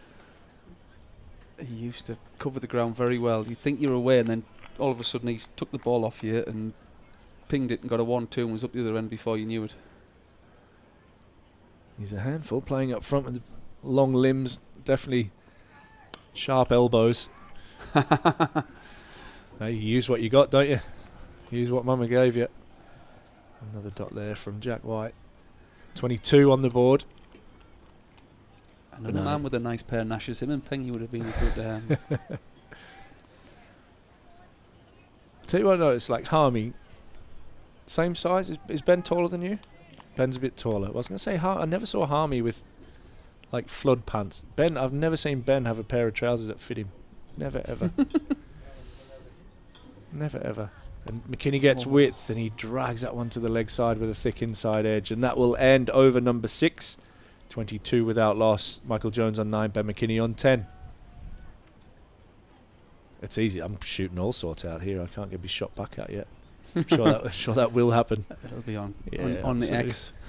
Yeah. You and Ben normally have a bit of a battle on X. I quite enjoy watching you go to and fro actually about these things. But he's a beauty. Speaking of Harmy, they're Ashton in with a chance of winning the Premier League this year. Second in the table. Mate, they're flying. They've done really well, and I feel for them a little bit. They've got an overseas player who was part of the West Indies squad, who's then got injured while he met up with the West Indies squad, so he's missing. And to be fair, the Ashington lads, most of them are local to the club, and they've done a bloody good job there, hanging in there. Burnmore, they're just creeping closer and closer to Burnmore. Yeah. We're just a little bit off them. I mean, if I'm honest, I don't see us really challenging for that title. We've got a couple of big games coming up in the next few weeks against Ashington and Burnmore, so that could be an interesting conclusion to the season. But yeah, Ashington have done really well since coming into the Premier League. Jones defends this one from Sanderson. More than natural, probably more of what I've seen of Sanderson in his career is trying to shape that one away from Michael Jones. How's the Mighty Brandon going, mate? Mighty Brandon, we were flying, and then you took our star player to Benidorm, and we got unstuck against Tudor in a rain-affected fair, and then we kindly, as Colonel would say, the good human beings we are, let Rybe Cricket Club have a beer festival, so we didn't play that Saturday, and our rearranged match got washed out. So we had well, bigger fool you. We had a double weekend washed out, so we went from 30 points clear to 5 points behind in a couple of weeks. And who is top there? Is it Durham City? So we're equal with Durham City now. So as I say, it's all to play for. We play our best cricket. We still should get promoted, hopefully, into that first division, which is hotting up quite nicely. You know, local cricket round the grounds. I was saying to Harmy before, my young lads just decide he wants to play a bit more cricket, so I've been travelling around with Brandon a little bit. Yep. And just seeing the amount of kids that are out there enjoying the cricket is absolutely brilliant. Quality, isn't it? We were at Hetton Lions the other day, and there must have been 100 different little group of kids and women playing on the outfield while they were playing this game. Just got a nice set of new outdoor nets there. Yep. Always a club. I mean, produced a lot of cricketers for Durham over the years. Hetton Lions. I think if you went man for man, they'd probably be the best club around for producing Durham cricketers. They invest in their juniors. They're probably one of the clubs that a lot of other clubs have modelled themselves on in the last few years, especially around this area. I know Ashington and other clubs in the Northumberland area will do similar things, but yeah, the Lions have like an army of kids out there. There's just green everywhere, which is brilliant. I mean, I was speaking to Sean Burbeck, and his lad was playing. He's a handy cricketer. Little Sam or Alex? Under 13s it was. Sam. Yeah. And he was saying how they've got a women's team. They've just got this softball women's team, and the club's going from strength to strength. They were looking at building on the pavilion and other sorts of things, which is great to see that local cricket is thriving. Yeah, they're a great social club as well, and I think what you'll find is that the really good social clubs then kind of investing that back into their own kids and their own communities and making that the heartbeat. And it's sad to see some clubs really struggling, but then you look at clubs like that, and where Hetton is, it's not a very affluent area either, but it is the centre of the community. Sanderson comes in, and that one keeps a little bit low, and Jones does well to jam down on that one and keep it out.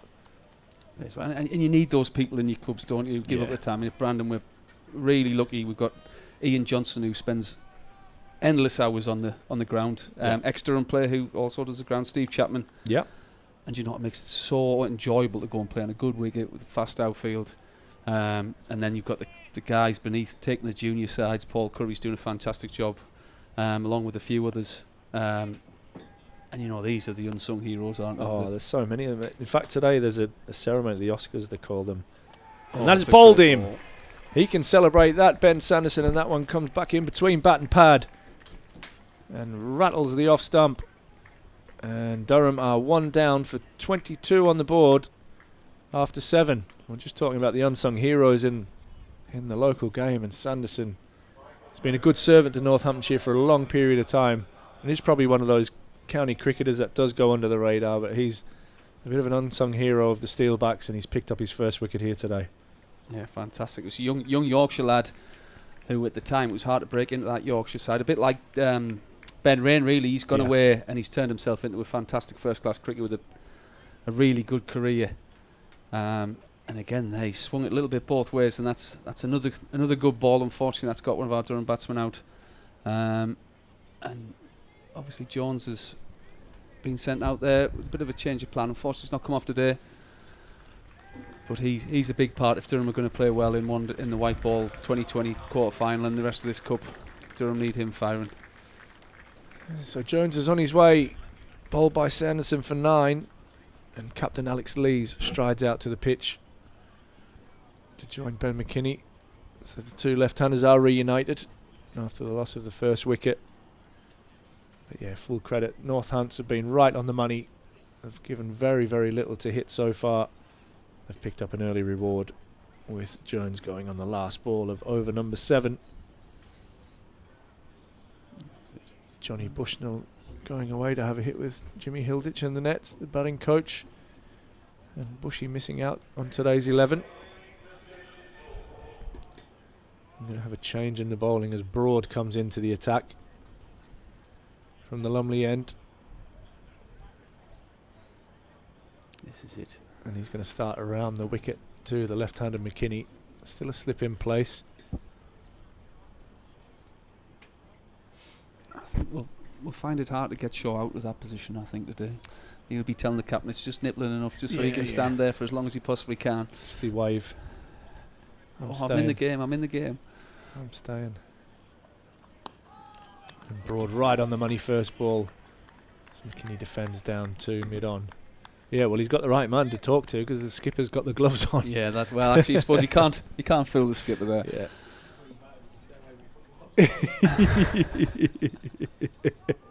Hamish just said if you didn't pick that up, the way you batted it can stand wherever he wants, and it was an outstanding knock. Classy player. And McKinney drives and edges, but it goes safely down to third man. It was there to drive. McKinney picks up another single, moves on to 11. Brings Captain Alex Lees on strike. It's Johnny Bushfield doing the right thing and signing an autograph and taking a picture or two with a couple of young fans out in the ground. It's good to see. Lees on strike, first ball from Broad round the wicket, and this is defended solidly from the skipper. Right in behind that, and that bat looked really wide as that came down. He looked in good touch before he was out on Wednesday. He's that sort of character, you know. He's obviously said what he said, But he'll be wanting to put it right. He'll be wanting to be the man who's out there putting in that match-winning performance. Stubborn Yorkshireman. Yeah, he definitely speaks his mind. And he's now off the mark as he's going to pick up one. Possibly He's two. going to look for two as he turns Get and in. goes, and he runs really, really well. The big man gets home comfortably. Much to Gordon Mutchell's approval, who loves sneaking a second. That's it. As I say, on these sort of wickets, that's where You win the game. you just stay in the game. If you 25 now for the loss of 1 wicket. A couple of balls remaining in the 8th over.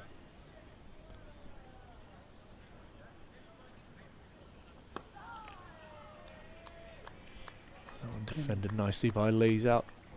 Straight down the pitch. Yeah, pretty sure just say, yeah, skip. I think we just need to just stay in there for one more. But yeah, Alex Lees. Not sure if I heard your thoughts on the comments that he made, Muchie, around the surface from Wednesday. Yeah, look, I think like Harmy said, just after the match, he's obviously a fierce competitor and things didn't quite go our way on Wednesday. Pushes that one out into the offside. That ends the over. 25 for 1 after 8. But he's entitled to his opinion. Absolutely. And like you say, I'm sitting here averaging 30 in all formats. It was pretty bog standard. And you can talk a good game here, but it's those guys out there that are they've got to go and win the games and do these things. So it's good. I mean, I've been really impressed with the way he's kept his cool in the 2020s and things when things haven't been quite going well. And obviously, as at times in the season, he has put his hand up and scored some match winning. That 100 at Sedbergh. I think after a slow start in the 2020, he got 80 or 70 in one of the games to get us going in that.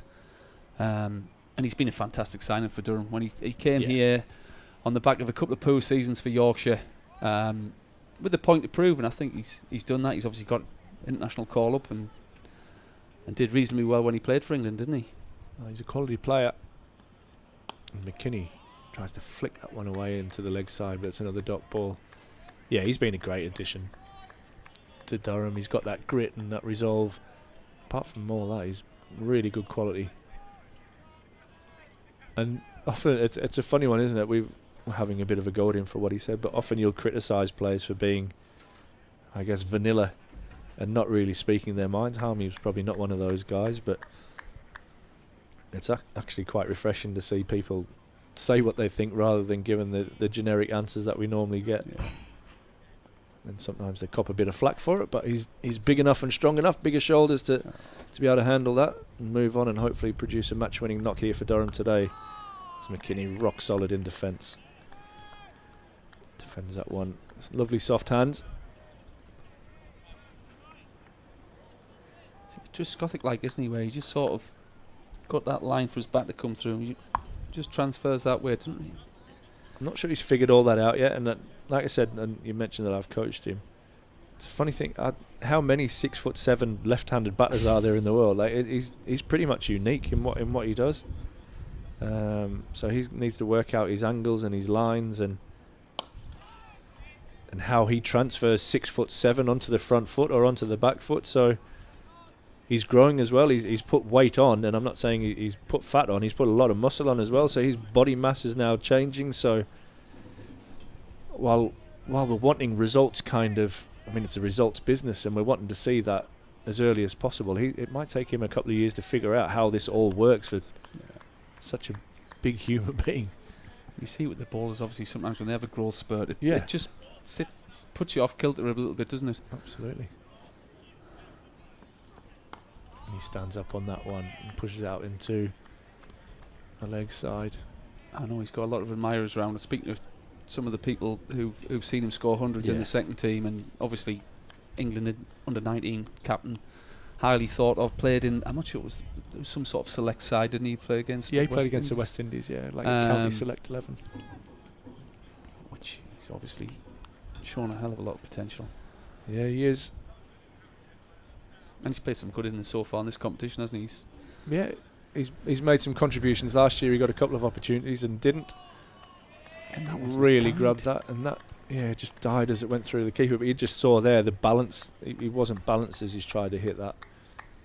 I think once he figures out how to move that body into it from that, you want to go from that set position to a set position, don't you? You want to be balanced. You want to be that head to be as still as possible. And unfortunately, for me, being 5'11", that was easy for me to figure out. I'm so close to the ground compared to him. But it will take a bit of time. But once he figures it out, I promise you're going to see something pretty special.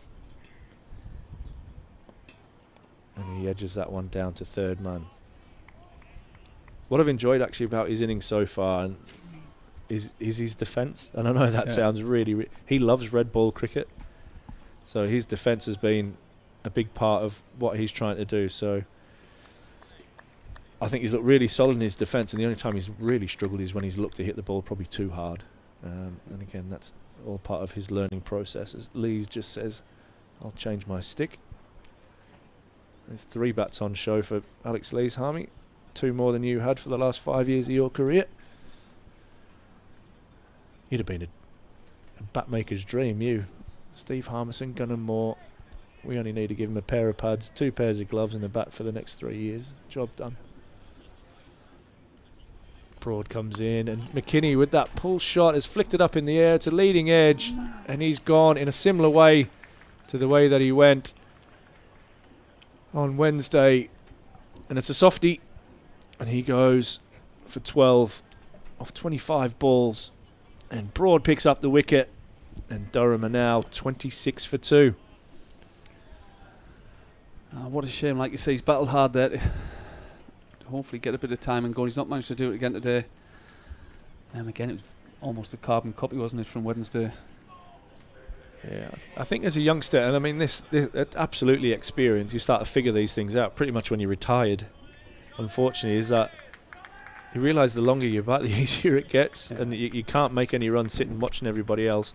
But his body language, he looks disappointed, and he's done a lot of the hard work there. But like I mentioned earlier, the only time he's looked like he's really struggled is when he's tried to hit the ball. His defence looked solid, it looked organised, but unfortunately it's not his day today, and he goes caught by Ben Sanderson off the bowling of Broad for 12, and Durham in a little bit of trouble here. 26 for 2 at the start of the 9th over. Sorry, the start of the 10th over. There's a man you want to come in a little bit of trouble. It's this man here, Colin Ackerman. What a signing he's been. Looked a little bit disappointed with his decision the other day. But I think he hit it. You think he hit it? Yeah, I think he hit it. Yeah. I'm not sure there was many had complaint. Lazy might have been the only one to have a little bit of a complaint. He showed me. I'm not sure if Lazy's one of those that is never out or what, but he showed me his bruise and everything on his thigh where he got hit. He was like, nah, that's just like nah. And I was like, oh. After the mood he was in, after he just did that little press thing with me, I was like, yeah, mate, shocker. But yeah, he wasn't very impressed. He was batting out of his crease and it hit him on the thigh, and he said, nah, that's not out. Umpire must have given from the commentary box. Yeah, dodgy umpiring, mate. And Ackerman punches nicely off the back foot. Good bit of fielding. Excellent bit of fielding there in the covers. Able to prevent the single and Ackerman getting off the mark. There's a man catching at mid-wicket. Slip in place. Justin Broad. Loving life at the moment. There's 1 for 3. Just into his 2nd over. That one hits Ackerman on the thigh pad. And we'll run away for a leg bye. 27 now for 2. I was reading the pre-match report that was on about how obviously Northampton not won a game yet, but we're the bookies' pre-match favourites, or pre-tournament favourites to go through from the group, with only losing 2 players to the 100. As I say, there's a long way to go in this game yet. Yeah, sun just coming back out here at Seat Unique Riverside, and Lees drives beautifully down the ground. That change a punchy on drive, and got 4, deserved 4. And that's what you want. Just feel that ball on the middle of the bat. And just look at the way that McKinney was maybe trying to force a few of that shots. That was just a nice punch down the ground for 4. 31 now for 2. Trademark Lees, that nice check drive down the ground. He's a punchy hitter, isn't he? Yeah.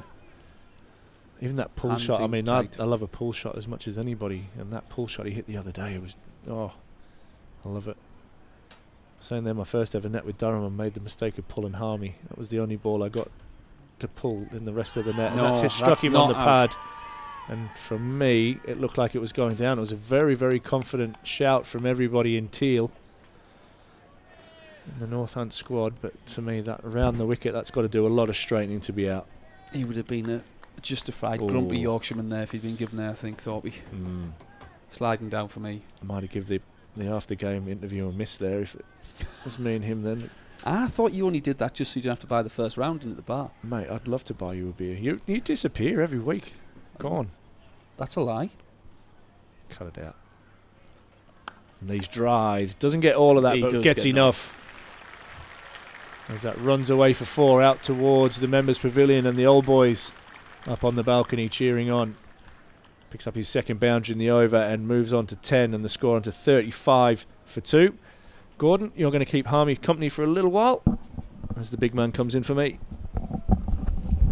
Well done. 2 fantastic shots there from the captain. He's certainly got his feet going here. 2 positive strides towards that ball, and that change of bat seems to have worked so far. It has, Gordon Mutchell. It definitely has. Durham 35 for 2 after 10 overs. Alex Lees moves on to 10. Ackerman hasn't registered a run yet. The 2 balls he's faced. Sanderson 1 for 8 off his 5. Broad 1 for 11 off his 2 overs. I think the difference in left-handers we've seen so far much is one's been balanced and in a position to access the ball, and unfortunately for Ben McKinney, didn't quite get the pace of the surface, the bounce, coming onto him, and because of not the inexperience of he did really well to hang in there, but because his balance wasn't a short ball from Sanderson, his balance and his movements weren't quite in sync. He couldn't quite time the ball when he looked to try and hit the more positive shot. Yeah, I think you've hit the nail on the head there, Harmy. Obviously stands really nice and still. Looks solid in defence, but just getting into that ball when it was a little bit fuller he just didn't quite have that time today. Yeah, and difference between Alex Lees, who's a very, very experienced campaigner. I think, as well as that, the bowler has to then come to the batter, and I think Ben Sanderson's bowled very, very well so far on this surface. He's bowled straight, he's hit a good area. Again, he's on a good area, and delighted to be joined by Durham coach Ryan Campbell. Cambo, nice to see you. In shorts as well. Shorts, mate. I forgot what my legs look like. I said that the other day. It's been cracking the flag, so to speak, up here. I said to you about on the feet, I've struggled to see my feet for quite a while, but that's got something to do with the belly and getting retired. I mentioned that to Scott Borthwick, so when he dived on a ball and hit his backside and he started, give him a little bit of a dead leg, he got no sympathy from me up here, but it's been a difficult start on a pitch which I think if you bowl straight on, it's a little bit more difficult to play the big shot as Ackerman gets a thick outside edge. Yeah, look, I think a lot's been said about the pitch, but to me, again, Shaw showed that you can hit 4s. If you bowl poorly, you get hit, but if you bowl in a good length, good areas, then bowlers can get a little bit of assistance, either with spin or with pates off and things like that. You have to be clever, but look, I think a lot gets said about pitches.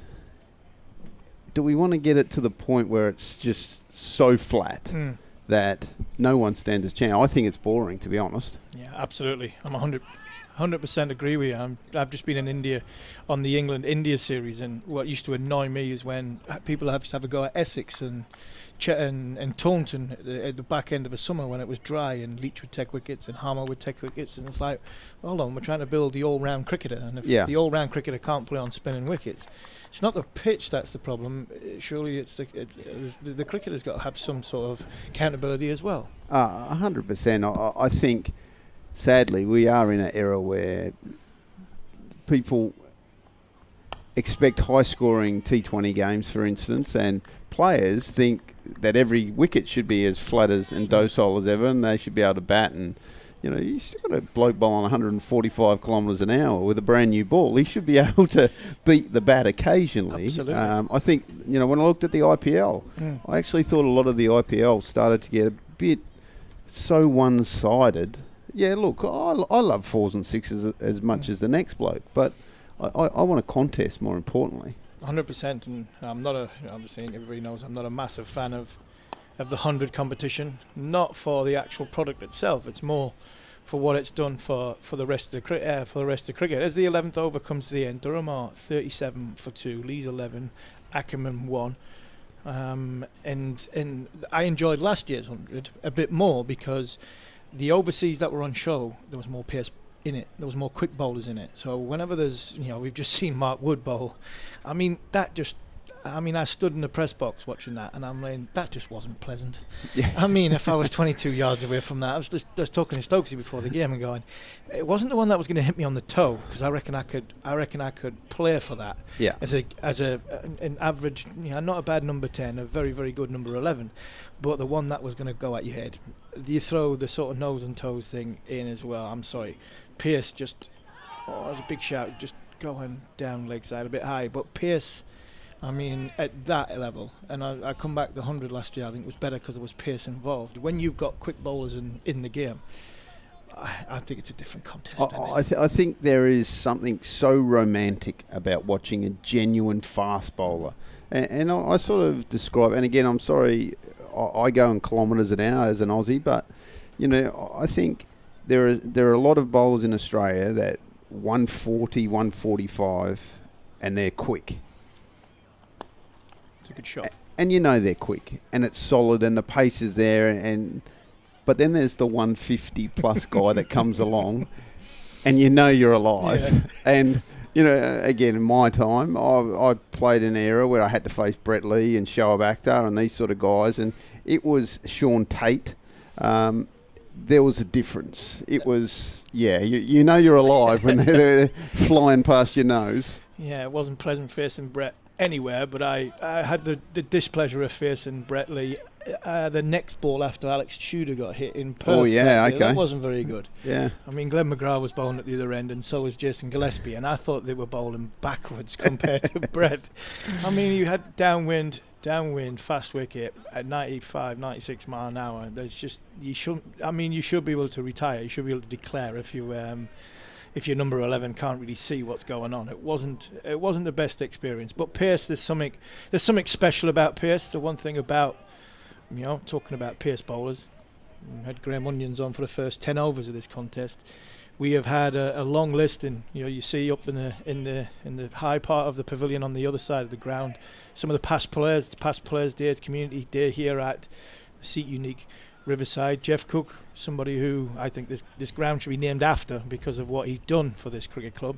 But we have always been able to produce fast bowlers. Yeah, we've got one or two more, haven't we? Mate, it's amazing. I say to Steamy Windows every now and again, John Windows, the academy coach, like, mate, any chance of a batter or a leg spinner or something at some point? And he sort of laughs at me. But mate, the facts are that there is a proud history of producing fast bowlers in the northeast, and like I say, I look at what we have in our current squad, and then you look at young Robinson has missed most of the year unfortunately with a knee problem, but bowls fast. Then you got a 16-year-old James Minto who runs in and I watched him as an 11-year-old. I reckon he bowled 75. I said I reckon he bowled 75 mile an hour as an 11-year-old. He's going to get faster. You know that as his body grows and he gets stronger, and we'll look after him. But fast bowling's tough, and he's going to break. Daniel Hogg has had his fair share of injuries already as well at just 18 years of age, and there's a number of them in the academy that we look at. Brazil, who I think people forget about. He played for Namibia at the World Cup and did a good job. Well, I think he was clocked at 138 or something at the World Cup, which, it's not express, but it's fast for an 18-year-old. Yeah, and they'll only get faster with... Yeah. I think that's the thing that people... I think when we look at... And I sometimes get frustrated when it comes to you've got to look after them 1 minute, but you've also got to let them bowl with the other hand. You've got to make sure that because... You've got to try and look after the volume that they bowl, but if they don't bowl volume, then the actions will not get... bowling's repetitive, and the more repetitive you can get it, and I think that's the sort of best action Or as White comes on to bowl. Big shout, LBW, going for the throw to the non-striker's end. Hit the stumps. Alex Lees is looking for an overthrow, but didn't get it. Steve O'Shaughnessy's not interested in the LBW at all. But I think from a bowling point of view, the more repetitive you can get in action, and I think the only way you can do that is by bowling. So there's a fine balance between bowling too much, but also by bowling enough to make sure that your speeds will get more and more because your action will get more consistent. Yeah, and let's be honest, it's one of those things that I say this quite often. Maybe javelin throwing is probably something that you could align it with. But the facts are, it's such a unique thing that we do, or you guys do as fast bowlers, you know, to from 20 metres, run as fast as you can, hit something that's so hard on your feet and your legs and try and bowl this ball down the other end for another 22 yards. It's not natural. But like you say, I think I've always been one that understands that, yes, someone's going to break here. They're going to break. Now, unfortunately, that's part of it. But I think we go from one way then to the other, to the point where they don't bowl enough. And, you know, I'm standing in the nets and I hear a kid tell me that he's only allowed to bowl 24 balls. It's like, okay, but when did the 24 balls start? Because you haven't bowled one at full pace yet. Yeah, and no, they start now. It's like, you're not going to get better though. No. And that's one of those things where they do have to, you know, get there. And hopefully, if their actions are right, if they've got, you know, there's so many cameras and all that we can use now that we think is right. But even then, they still break. You know, some bowlers, some of the great West Indians had mixed actions that theoretically they should have broke. Yeah. But they didn't. You know, they never had injuries. They never had back trouble. Some did, you know. The best in the modern game for me is Pat Cummins, and it took him 5 years to put 3 games in a row. Well, that's the thing. I remember watching him in the Sheffield Shield final at 17 years of age. He bowled 53 overs in the first innings. That's going to get your action repeatable. And snapped it. And he didn't bowl again for 2 years. But that was, you know, that was probably the extreme. But, you know, everyone knew what a unbelievable talent he was. And big shot down the ground from Ackerman. Comes at the ball. This wicket's been difficult to time, so he's coming at the ball and he's hit Jack White flush in the shin. I'm not sure what happened to Jack White in game 2. He had 3 for 6 off 6 overs and then didn't finish the contest. And now it looks like he might be going down the same road. He's bowled 3.4 overs here, and that was a hard hit back into the shin. So right on the shin, that can't be pretty. No flesh. There's no real protection in and around. I got to say too, like Colin Ackerman, I'm getting old, Harmy. The old throwing as a coach. When it comes to white ball, it's kind of starting to scare me a little bit. Colin Ackerman's one refuse. I'd never go into his net or Ben Stokes' net. I watched him do it before the last game. It might be in the Northampton game when it was raining here, and Wack had a helmet on. He had the dog stick in hand, and he was behind like the L frame. Cage, L frame. So I mean, Wack's timing was unreal because he managed to get it sort of out of his wrist, flicked, and get behind the frame before Ackerman hit it. And I mean, Ollie Robinson made a comment from behind it. You're not finished yet. You're about 180 not out. He was timing it everywhere. He looked as though he was in good order, and he's been a good acquisition for the club. I think, you know, obviously looking after him as the Dutch coach, I just knew what he brought to the table, what the character, which is what we, more importantly, for me, you know, I'm very mindful before we get 1,000 messages on social media about me signing players from outside the Northeast, but I'm very much, we will always be loyal to the Northeast. But the facts are sometimes you've got to fill some holes. But the big thing for me is if we're going to do that, the character of the person has to come first. And Marcus North and I have long conversations about that, and he's 100% behind us in that as well. And, you know, we talk about the character of the person and then their skill set, not the other way around. And he, for one, like I just said to Marcus, this bloke is one of the greats. Like, he will add to our dressing room. He'll keep a balance. He'll talk cricket if he needs to. We'll have a laugh if you want to as well. We've been good with that. And yes, we have produced and talked about producing fast bowlers, and we have produced some fantastic young players. But they can't all play together. And I can go through my time of being successful at this club. I came here with a lot of the old boys that are up here. 1996 was my first game. Up until 2002, I mean, we were a poor side. We were a side that teams didn't even book in for 4 nights. I mean, we because we were young, we're in the infancy of professional cricket. And from, we signed Dale Benkenstein, we signed Otis Gibson at 40 years old, we signed Michael DiVinito, 3 players there, 3 characters there, 3 of the greatest characters that's probably ever played for this club. And the young players learned a hell of a lot more. That's a great shot through mid-wicket. Short of length from White, still smarting from bowling a full one. Didn't want to get hit back at him again, and Aaman timed it. Probably the first one in the second innings that's been timed that well. Off, coming, off the sort of back of a length, and he's pulled it straight through mid-wicket. So White's just having a check to see if he's fit here. But them characters, if we didn't have them characters, the younger characters didn't thrive. The Punkets didn't come through. The Onions didn't come through. Mustards didn't come through. Probably Harmison and Collingwood had already gone through. But some of the others that made the name, Ben Stokes playing with, that's a great shot from Colin Ackerman again. Coming more towards the ball, all his weight coming towards. I don't think he left the crease. I don't think he came out of his crease, but you could see by his body shape, his transfer of weight coming through the ball, straight back down the ground, and an excellent shot for 4. Well, we should enjoy every moment we have of Colin Ackerman, because I'm not sure we're going to get him for much longer, because he has twins coming. Has he? And, right. And one of the great scenarios of we only want 2 kids. I've got one. I'm just going to have one more and we're finished. So no matter what, he'll be back playing, but it won't be Colin anymore. It'll be a guy that hasn't slept for about 3 years. And so some of them characters I talked about didn't sleep for very long. They had nothing to do with twins. We tended no camera phones and everything that went with that. I mean, but that's a huge part of building a team. And it's how you create a team and a culture and a club. Yeah. You guys were creating a club. David Boone was the first one with real character come to this club. Yeah. He taught this club of a club that were very young, very, I would say, very informative in their years. But he came across from Tasmania with his attitude, and he made us believe. Simon Brown said was nailed it when he was in here doing the T20s. We had somebody who was in charge of us that made us believe we could be a force in cricket. Yeah. And that was the first time I think anybody believed. By 99 when he left, it was the first time we really believed that we could win something as a cricket club. We had a little bit of a lull, got some younger players.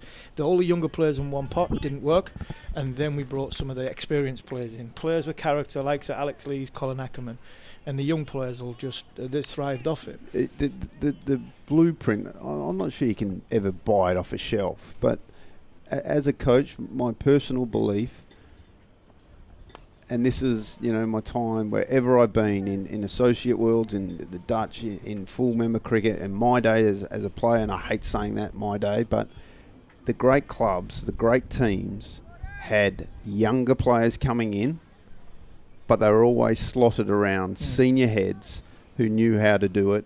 And that's not only did it guarantee you success, it guaranteed you success for a longer term, because you knew that by the end, some of the older guys, you had to pick a time. Big swing and a miss. You knew it was coming, but at the same time, you had already blooded a youngster that he was going to take his place, and that middle tier player was going to step up into the senior role. And that's why Western Australia's were great for so long, and New South Wales and things like that. It's probably why when you look at Surrey now, their list is so deep. It's going to be over and over, and we know that this game takes a lot out of you, and you need a big squad. A little bit more guide there from Ackerman. Good fielding from Zayeb. You need a big squad to get through the year. We've gone from 7 championship matches straight into T20, where we play against teams where God knows how much money they spend on players who only play one format, but that's what they do, and good on them. That's their style of play. We up here at Durham, red ball is a big part of our club. We know that, but obviously I've spoken a lot about trying to make us a better white ball club as well.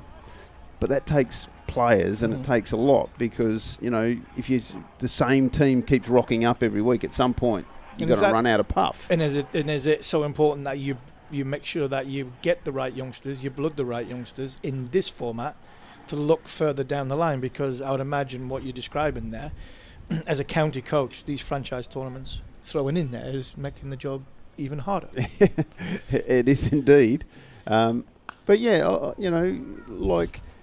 do I see Daniel Hogg, for instance, being an unbelievable white ball player for Durham? Not really, not at this point in time. But what I see him as is an unbelievable red ball bowler. Now, to get him to the stage of being that unbelievable red ball bowler, letting him bowl 10 overs in a white ball game against the best batters in the land and things like that, where he's going to learn on the job, and find out things about himself and his body and the routine of, we're playing here, and then 2 days later we've got to drive down to Middlesex, and then we've got to come back here and play up here, and then we've got to go down back to 10. He has to understand what that's going to do to him as a human and as a guy who has to bowl continually. So, that's the beauty of these things. Bushnell, Colleen today, we need to find out about them. Play under pressure. It is a tough schedule, a first-class schedule, and that is a good. It was a well-directed short ball. Didn't quite get it high enough. And Colin Ackerman has pulled it into the stands for 6. It's the shortest side of this ground, but I think on the other side that would have gone for 6 as well. 50 up for Durham. 14.1 overs has gone so far. Ackerman has moved on to 18. Lees is on 13. Durham are going nicely. They just rebuilt from what was a difficult start. It was a tricky start. I thought Northampton bowled very, very well. Michael Jones and Ben McKinney, the two batsmen who are out so far, and just probably, I think, struggled to get the pace of the wicket, and whether defence or attack, I think that was that came to their downfall there. I wouldn't say muddled thinking. I just think they transform from being defensive into an attacking shot. I think on this surface was very, very difficult early on, especially when the ball was moving a bit. They've just. I think you just got to be clear in your mind of how you're going to play this game, and the thing that we spoke about at length from the other day, which obviously didn't go so well, but my big thing is, I've always said, if you're going to make a mistake, make it a massive mistake. Yeah. I don't care. Yeah. But are we learning from it? Okay. And so today, the process is 260. Okay, we're going to need some partnerships here. But one thing's for sure.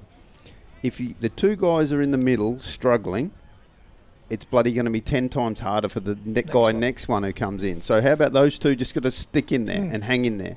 Because if we can then stretch the opposition's bowling, which when you look down the page, no disrespect to any of the teams we're playing, but the bowling starts to run out. Yeah. And that's part of this 100 competition. A lot of the bowlers have gone.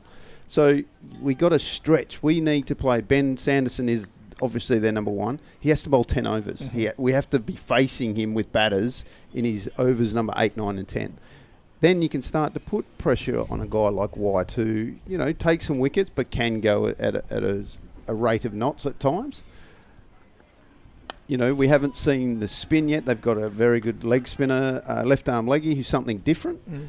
But again, gives you scoring opportunities. Options, So, we just have to keep stretching it out. When you feel like the little man is starting to knock on your shoulder and start to tap really loud, just hold him back for maybe another 2 or 3 overs and say, okay, let's just try and get that little bit further. And then, look, if he's still knocking by then, it could be time that, one of the 2 set batters might have to have a crack. But the other thing we can't do is lose wickets in clumps, which has unfortunately been a bit of a trait so far. But again, everyone sort of says to me, oh, geez, you're always too positive and this, that and the other. But to me, I see 2 games, like not even 2 games, like it's a couple of losses, okay? But what I often say to the guys, if we're in the middle and it's getting frantic, if I was lucky enough to just grab you by the scruff of the neck, pluck you off and put you on top of the castle and let you watch the game, what would you be thinking? How would you be seeing it? Because you know, obviously as a coach, I don't get to play, so I'm always watching.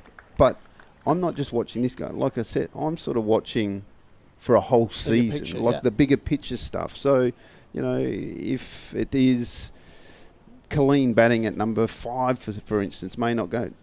But there's a reason why we're trying to do that for a bigger picture. But don't get me wrong, I want to win now. Yeah. Like, we all want to win today. But that's, I guess, the thing that I try and say to our guys a lot more often is, so often, as two blokes against the rest, you're caught up in the motion, you're moving a million miles an hour. It's like, okay, stop. Yeah. Take a breath. Count to 10.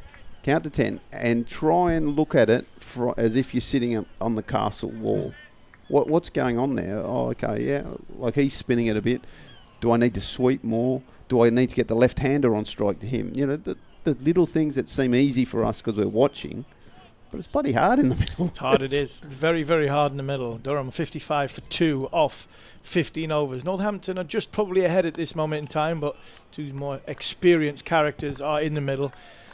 Durham captain Alex Lees, 13 off his 14 deliveries. Ackerman's got 16 off his 26. A beautiful 6 in that last over off Jack White. He's got 0 for 27. Broad's starting his 5th over, 1 for 17. Durham require a run rate of just under 6 runs per over. Durham's coach Ryan Campbell has sat alongside me.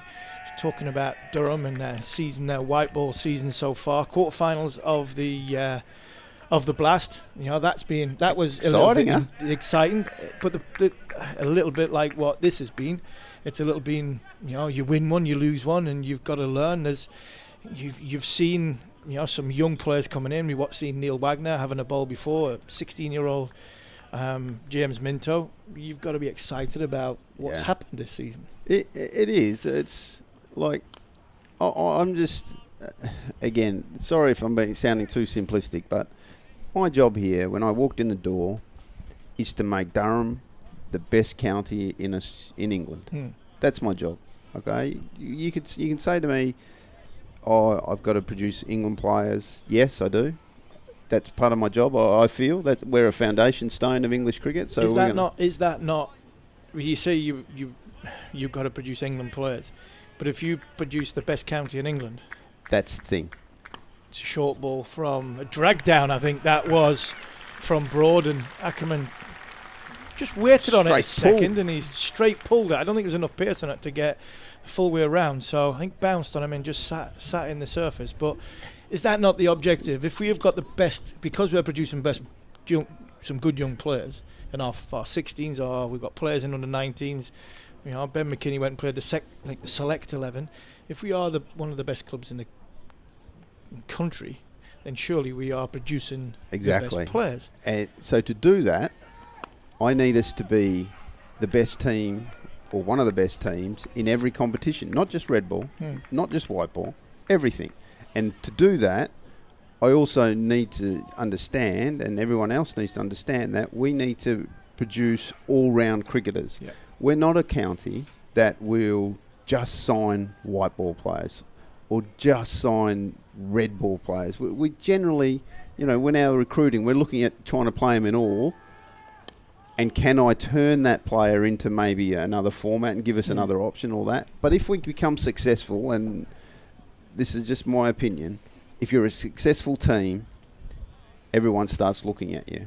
And it's funny how many times England come a-calling or Australia come a-calling with a strong WA team or whatever it is. So, you know, my job is to make us an all-round, one of the great counties.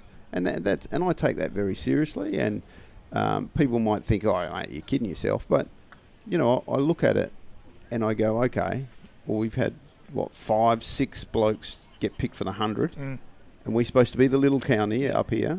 Mate, that's a big chunk of players." Then you go, "Okay," but then you throw in, well, we've got 2 test players who are full-time test players. Let's be honest, one's the captain. Then you throw in, well, what's Potts going to do? Bryden Cast could be there. Ollie Robson was spoken about for a lot of the time, and don't get me wrong, Smith has been outstanding, but we'll always think that Ollie should be close as well. We had 5 players in the England Lions outfit.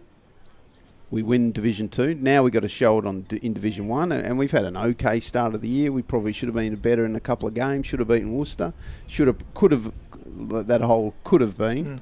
You know, it's probably second or third on the table, but those things haven't happened, so we're going to have to finish the season well. But then at the end of the year, we're going to have to go, okay, will we be happy? Are we good? I'm never going to be happy. You know that we're always going to strive for more and more. And do we need more youngsters? Do we need more senior players? Is it a leg spinner or is it whatever? We have to work for it, and we don't have. There's no magic wishing thing that I can just sort of, we don't pay our way out of everything up here. So we're going to have to work at it. And that is a club. What I love that's about what the club's been about. Everyone works and everyone understands it. And they all do the same thing. And it's, to be honest, it's bloody brilliant to watch. The academy teams going about their stuff. Will Gidman with the second team, how hard he works to try and make those guys better. I love my job. There you go, Harmy. That's the honest truth. That's a lovely shot. That is a lovely shot. Save Zayeb has come on to bowl. Left arm around the wicket, and he's just dragged one just a bit too short from this media stand end, and it's just sat up perfectly for Colin Ackerman. Pulled it through mid-wicket. Zayeb, he's bowled in a few games so far. He picked up 3 for 60 in the game against Hampshire on a wicket now, which should be taking spin. Lacquer's effect taken off the ball. Remember, 2 brand new balls, one from either end. So they've got the left arm in Hilditch, a wrist spinner as well to utilise what hopefully as the game goes on for the Northampton Steelbacks will be a little bit more turn. But Durham's experienced players in Ackerman and Lees are now just building a nice partnership up, and how pleasing is that to see? You've got young guys. At the end of the 17th over, Durham have moved on to 67 for 2. Lee's on 16, Ackerman on 25. You've got Borthwick. Scotty sat up here for quite a bit and seen from a different angle what the game's all about. Well, Scotty's been, in these last couple of games has shown that, he's got in and got stuck in and got going. The thing that I had to say to Scotty is like, mate, when we get going, it's hard enough if you might get knocked over in your first 10 balls. That happens in cricket.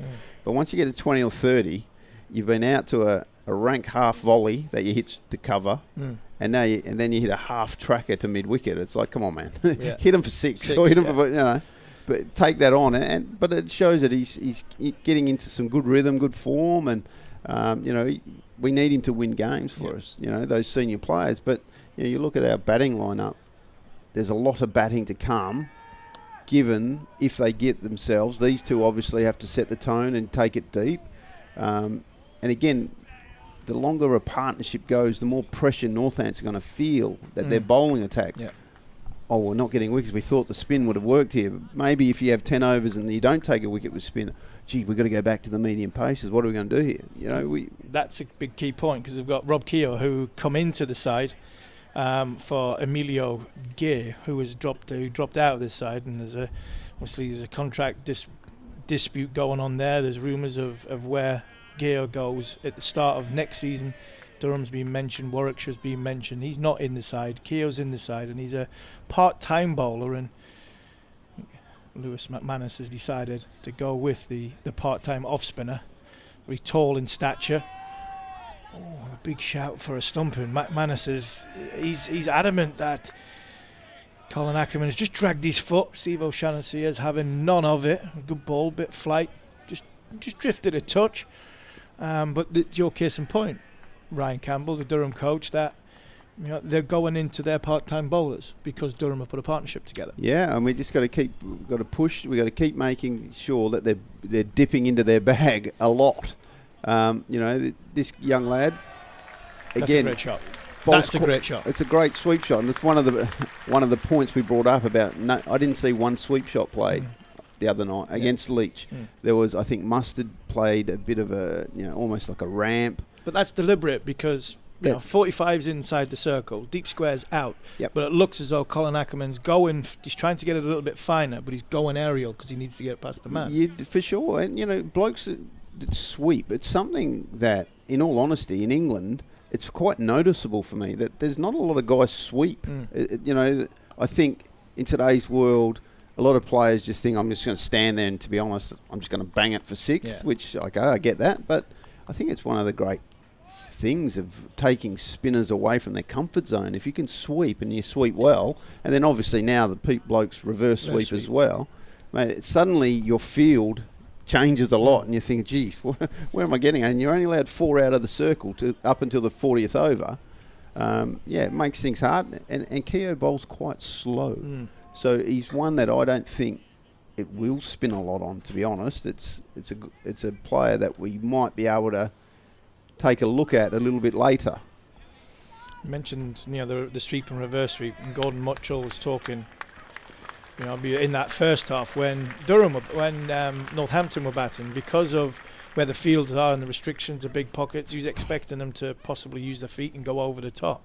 But it is now the modern way to go in the reverse sweep. We've only got a couple of overs left of Durham coach Ryan Campbell. So, first, to finish off, how are you enjoying your time here as a Durham coach? You came over from the Netherlands. You've gone, you're eventually getting here, Hong Kong, Netherlands, into Durham. I'm not sure how far you can go from here when it comes to the geographical coaching path. Someone told me that my next place will be Iceland, because I seem to be going colder and colder. But look, I've absolutely loved it. I know, and again, this is going to sound weird coming from an Aussie, but we as Australians and as an ex-player, mate, we've loved the county game from afar. I've loved the county game from afar for years and years. So when Marcus rang me and said, would you be keen or interested in coming, the thought of being involved in the county game was just so enticing. And then throw in, when I did my all my due diligence and stuff, everyone raved about this place. The people, now that I met you, I'm not thinking I haven't met you, but they talk so, and they're right. It's a friendly place. It's a hard-working place. Everyone that is about the club, it's so exciting when they talk about the vision. You can see them that it's a part of their family. And then you throw in that we've got a tier 1 ladies side. Mate, brilliant, the excitement that it's going to come. So, I've got a 6-year-old little girl. If she wants to, although all she wants to do is be a gymnast and dancer, but when she plays cricket, if she wants to become a professional cricketer, I know that she can stay here and do that. I've got a 5-year-old granddaughter that shows my age as well. My son is 9, and he, every day is hounding me to come to the nets and do this, that, and the other, because he sees how great a place this is. So, from a personal and a family side of things, loved every minute of Durham. I found myself a couple of nice little bars in Durham, that the old Elm Tree and things, places like that. I can not as expensive as further down south as well. I've been saving my pennies because we got some games in London coming up, and I'm too scared to buy a beer down there. It's going to be horrendous. I know one. I tell you what, you've got Graham Onions. He definitely won't buy me a beer down there. We did say that. We did say that earlier. Both me and Muchie were asking Bunny if he still had his dinner money from school, because he literally hasn't spent a penny in all his life. Well, we could go on a bit more about Graham Onions' is non-spending. That's chipped in the air from Alex Lees. Durham went past that 50. Lees and Ackerman went through the 50-run partnership about 5 runs ago, and as the 19th over has finished, Durham at 81 for 2. Run rate is manageable at 5.8 runs and over. That's what's required, and going along nicely at 4.3 with Lees on 23, Ackerman on 32. It's been, as from a Steelbacks point of view, we'll hope will have the same effect as what had it in the first half, because when Durham brought on Scott Borthwick and they went to their spin bowlers and George Drizzle and Colin Ackerman, there was a massive shift and a massive change in momentum in the game, largely down to the fact that Prithvik Shaw was dismissed on 97, who got to get a move on here from Alex Lees, and he's gone through very nicely. But we've got Durham's coach Ryan Campbell for one more over. The rest of the season It's exciting times, this Yeah. competition. Hopefully you get a win in this competition. Today you go to your quarter-final, potentially finals there. An exciting part of the season to come in the red ball cricket. Get Bryden Cast back. You might see, will we see Ben Stokes play? Probably not, but we're good to see him out training a little bit earlier. Where do you see the road path of the rest of the season going? So much to look forward to. Obviously, like everything, it can go either way, but I think the excitement that quarter final will bring of going down to Surrey and playing in front of that's a big hit down the ground. I don't think he's getting all of it. I think Ben Sanderson is very interested in there, and he's just pulled it up. But that's a good intent from Alex Lee. He's making sure that he gets it over the top of Sanderson. He didn't have to get it over the boundary; he just had to get it over the fielder and just put the bowler on the back foot that little bit more. Yeah, so getting down there, playing in front of a packed house will be fantastic for the club, and I've no doubt we'll put in a strong performance down there. I've heard so much cool stuff about finals day. At Warwickshire, that would be an awesome result for the squad. But again, if that is not the case, it's again another, and I'm trying not to sound like a coach here, but it is another building block on how we're going to keep improving as a white ball team. It's something that I hope that we do it this year. It's going to be something we're going to do more and more of because, if you never played in a final, it's a bit daunting, the whole final situation, which, again, something Australians are brought up on. We play finals for everything, whereas here is generally if you finish on top, you win. But, so that's going to be exciting. And then... It also gives the young players some great experience as well to play in big games. And we'll try we'll try and take a big squad down there so everyone can enjoy it. Yeah. But then get back to red ball. Like I say, we've got so much to play for in the red ball game. 5 massive matches. I'm looking forward to seeing how the guys are going to go about it. We've got some exciting young players coming through. We know we'll try and give them opportunities, but the facts are we're here to win games of cricket, and we'll see how we go. And we wish you all the very best for Thanks, that. Ryan Harvey. Campbell, Durham coach. It's been an absolute pleasure to have you on air. I'm going to leave you in the capable hands of Gordon Mutchell, Martin Spate, former Durham wicketkeeper batter, as well as Ashley Thorpe. Cheers, Campbell. Brilliant listening to those two. Head coach Ryan Campbell and Stephen Harmison took us through that 10-over period. Alex Lee's on 28 not out, Colin Ackerman on 34. Safe save's going to continue from Finkel end. And it's a warm welcome to not only Gordon Mutchell, it's an even warmer welcome to Martin Spate. How you going? I'm really good, mate. How are you? Yeah, good. It's Lee's sweeps.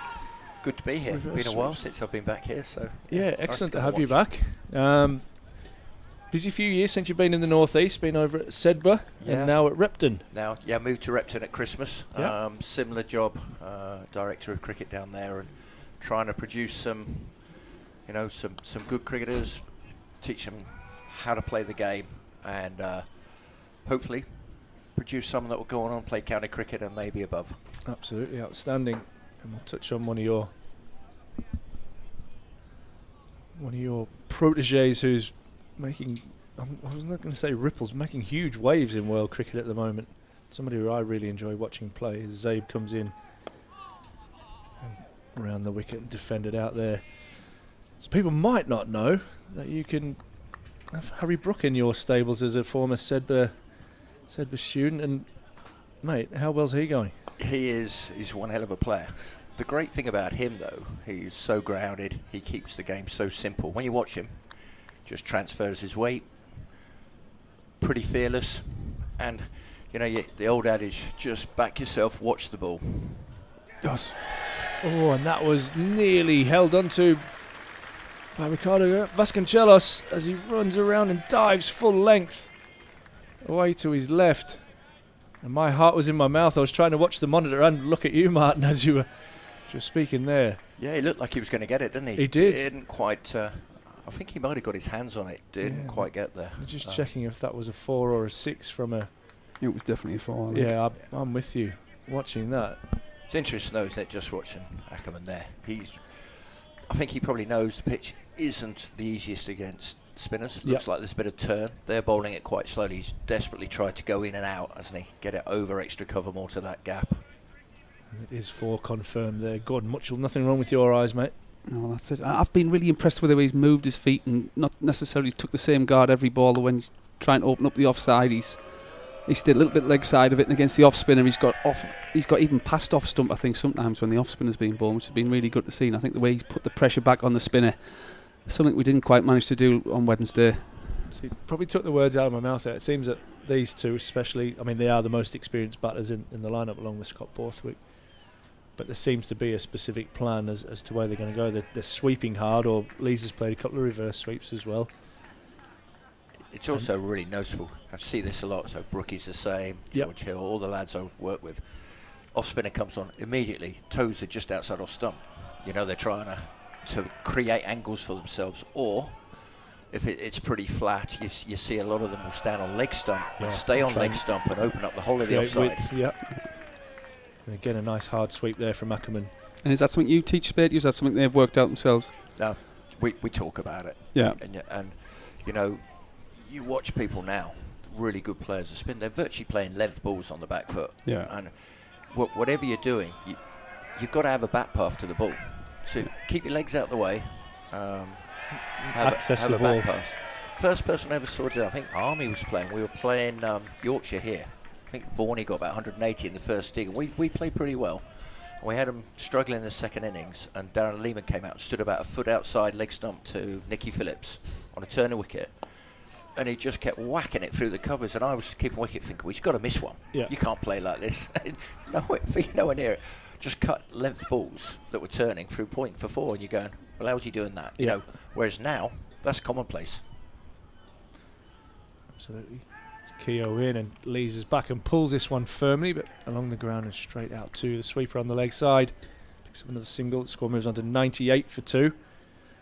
And I mean, you didn't just like sweeping spinners, did you, back in the day? You'd love to sweep the seamers. Wasn't great to do that on this, though. Not back then. Well, I was a hockey and a squash player. So, you know, I was very, top hand, get you somewhere near. Get everything like today. They look at your bottom hand, create the power. As opposed to back then, everyone was all about your top hand. Yep. But you look at it now, I mean, it's just such a different game. The whole thought process on getting out, it sort of doesn't really come into it. Aaman uses his bottom hand to perfection as he slaps that away with bat speed through the covers for 4. There's your perfect example. He's been batting almost outside of stump. Bowler is sweeping him from outside. Bowler drags it down, and he's gone the other way, created an angle, and he's accessed both sides. And that's very hard as a captain to defend when the batters are going both ways. And that brings up Durham's 100 as it ends over number 22. Durham 102 now for 2. Aaman has moved on to 44, and Alex Lees on 32. I was actually up at Sedbergh last After week the Lancs ago, game, and they scored 350. Yeah. And the boys played really positively up there. Yeah. I mean, it was good wicket, but they didn't let anyone settle. Yeah. I think that's where they'll be disappointed in their last 2 games. But I'm not sure if you've seen much of it, but when you lose 3 wickets in the first over, it's always going to be tough chasing any score. However, the way that I thought they were just very, I'm not sure, negative, passive is probably the word I'm looking for in the last game. Very unlike modern players. Yes. They either somewhere along the line, someone will get going. Yeah. And put the opposition under pressure. Have some left arm wrist spin as Lees punches that nicely off the back foot out into the offside, and we'll just pick up a single as Heldrick comes on this left arm wrist spin. That was a nice start from Lees, transferring his weight nicely onto the back foot and punching that out into the offside. It looks like he's starting to time the ball nicely. They rate this lad, don't they? What? No offence. There's a lot to like, isn't there? He's tall, his left arm wrist spin. There's always that bit of mystery with wrist spinners. There is a bit of talk around about him as Ackerman's on strike, and this is looped up and it's slapped away. But I think he's going to get away with that. He'd probably go for 2 there as Ackerman comes back and moves on to 46. Maybe I should talk him up a bit more. He's just bowled an absolute pie. From Durham's point of view. Done, Spady. Keep up the good work, mate. And I think with him, he's a big, tall lad. It's just going to be a bounce for them to work with as well, these batters as well. If he drops short, they might be a bit more confident playing some of those crossbar shots. Do you think as well, the rarity of left arm wrist spin, just it gives you something extra. It's like left arm instant seamers. mystery, isn't it? Yeah. Instant mystery. Is it going to spin? Is he bowling leg spin, wrong ends? What is it? Yeah, what's happening? He's bowling a little bit full there as Aaman drives that away nicely. And a turn back for two, and Alex Lees has to hustle. I'm not sure. Commando roll. That was a great bit of running, but the throw was pretty weak in the end, and he managed to get home. So in your time here, Spatey, you played under David Boone. David Boone, first 3 years. I remember young Harmy coming in as 17, Warwickshire. Boone, he had to get you some spikes, I seem to remember. Didn't have any spikes, the young opening bowler. Quality stuff. I think that was my second championship game, and we were playing Lara. We played Notts at Hartlepool, previous game. Yep. And it was a couple of years after he got 501, and Scotty had dropped him, and the press wanted me, because I was keeping wicket, to hold a bar of butter. No thanks. I went, no, that wasn't me, and I'm not doing that. No thanks. He got 0-1 in the game. Did you catch them both times, Billy? I did. Oh, nice. What a story. I think Scotty's made a few pound out of that drop, though, hasn't he? He's been in on Australia. a few talk shows. What's it called? The club cricket. I watched the episode. I think you're talking about. Yeah. But he's been over to Australia. He was just sharing a story up there about he was in a taxi with Brian Lara, and him and Usain Bolt were trying to link up to go to a nightclub, and Scotty's kind of in the back seat with his mate, having travelled all the way across to Sydney to kind of sort the job out. So yeah, David Boone, what was he like to play under? He was a great guy. He didn't say a lot, funnily enough. I think the first thing he did was to put a fridge in the change room, stock it with some beers and soft drinks, and said every day after the game we're going to sit in here and talk about it. There was 2 or 3 senior players, and then there was a lot of young players. We were a very young squad back then, and I think the 3 years he tried to set a culture up. And I think at the end of it, we got into Division 1 of the Championship, and it was a tough place to play back then. It was, a little bit uneven, and obviously new ground, probably played on a bit early. I'm going to have Bartlett into the attack, and that's a repeat of the last ball, of the last over from that end, as Aaman gets back, slaps that through extra cover. Sorry, Spatey, to interrupt you, and brings up his 50. Aaman moves on to 53 from 52 balls, having hit 8 fours. And while myself and Gordon Mutchell were up on the roof, hit a beautiful flat 6 over square leg. It's a really important knock. Force the off spinner to come around the wicket. All of a sudden, if he's bowling at pace and it doesn't turn so much, you open both sides of the pitch up. Now, yeah, it could be really good if you get it right. If you get it wrong, you can't set a field to it. Absolutely right. And tough, as I say, as a captain, where do you go here? Prithvi Shaw still at slip, Harmy. I ain't moving. As Bartlett comes in, and Lees punches this one back to him, and it's a misfield, and allows Lees to get off strike and allow Aaman to keep having a go at the right arm off spinner. I think as a coach of a school side, or good, decent kids, good players, that's one of the most annoying things. One bloke's going real well. Yeah. The other guy is probably not. And you let him back on strike. And you misfield, and you get him back on strike. Yep. Here he comes around the wicket, and that's full, and it's tucked away out. Timed again, really nicely by Colin Aaman. And you say that, Spade, and I think Leesy's gone about his business really well here. He obviously came in number 3, and I think we looked at the scoreboard, we were on the roof there, and he'd only faced 15 balls, and Aaman had faced 28. Yeah. I think he's done really well at getting off the strike, a bit like that, and not limiting the dot balls. He hasn't hit the 4s perhaps, but he's it's been a brilliant little partnership this for Durham. And this is where we've kind of talked all day, and Spatey, back this up, where you want your senior players to take that responsibility and get right into a position where Durham can win the game, take it deep. It's also very interesting that sometimes forget partnerships. Some bloke gets 20 off 25, the other bloke gets 70 and smacks it everyone. It's actually the bloke at the other end that's managed to keep getting you back on strike. It doesn't dot up. Yeah. And as well, right hand, left hand, right, nightmare for bowlers. Absolutely. You're constantly changing your line, your length. And they both play very, very differently anyway, don't they? We're just saying how Aaman looks to hit really strong shot square of the wicket, and Lees has been more in the V. So Aaman, at the end of the 24th over, is on 55, Lees on 35.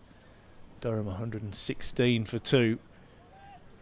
And you'd have to say, and we keep talking about this whole touch wood thing, commentator's curse, that Durham will be really happy with the position that they're in at the moment.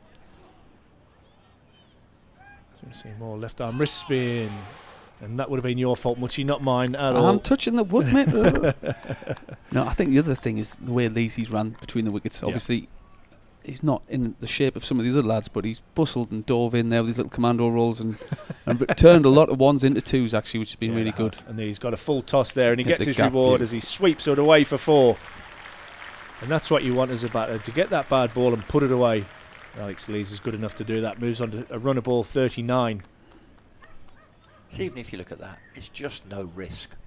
You hit the gap, it's 4. You don't, it's 1 or 2. Yep. Like almost clinically old school.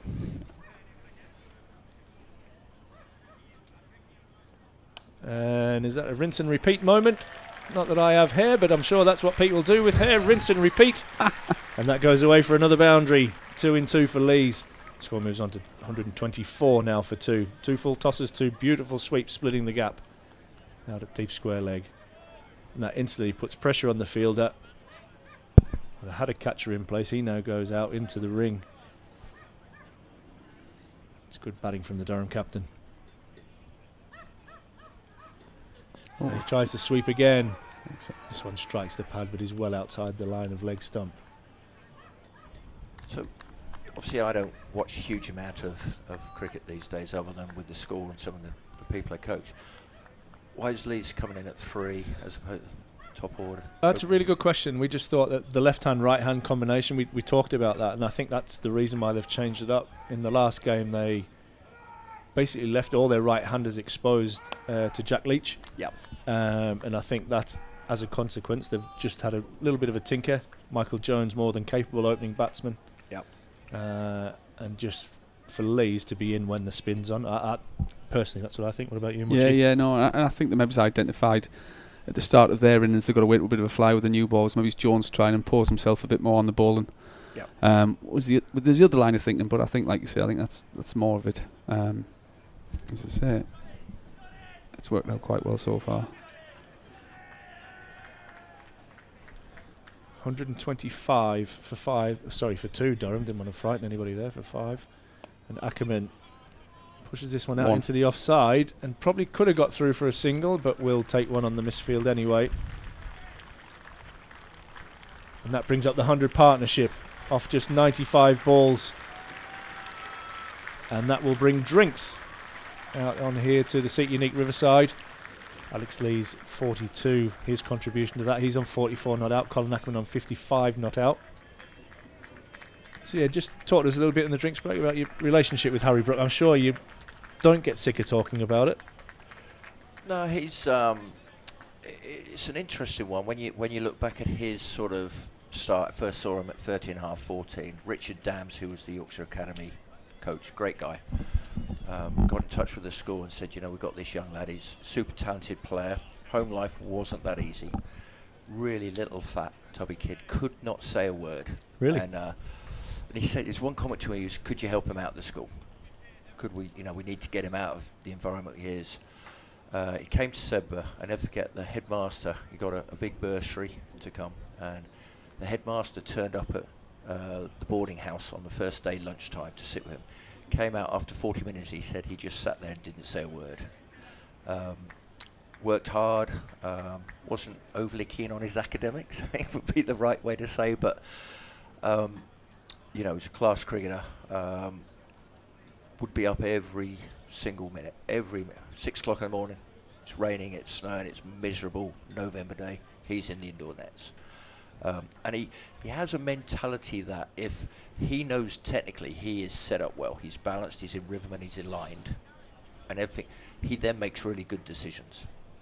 And he's one of those sort of players that once that starts happening, he just doesn't build up baggage about dismissals and things. You know, I went to watch him at Edgbaston last week, and he got out cheaply. I think he was still batting at Trent Bridge. And I sent him a message, said, tough lines. He went, no, absolutely garbage shot. But don't matter. I got another go in the second innings. Most of us guys will be going, I've got to get runs at this. Yeah. He doesn't even think like that. It's a different thought process. His game's very simple. And I hear this word all the time.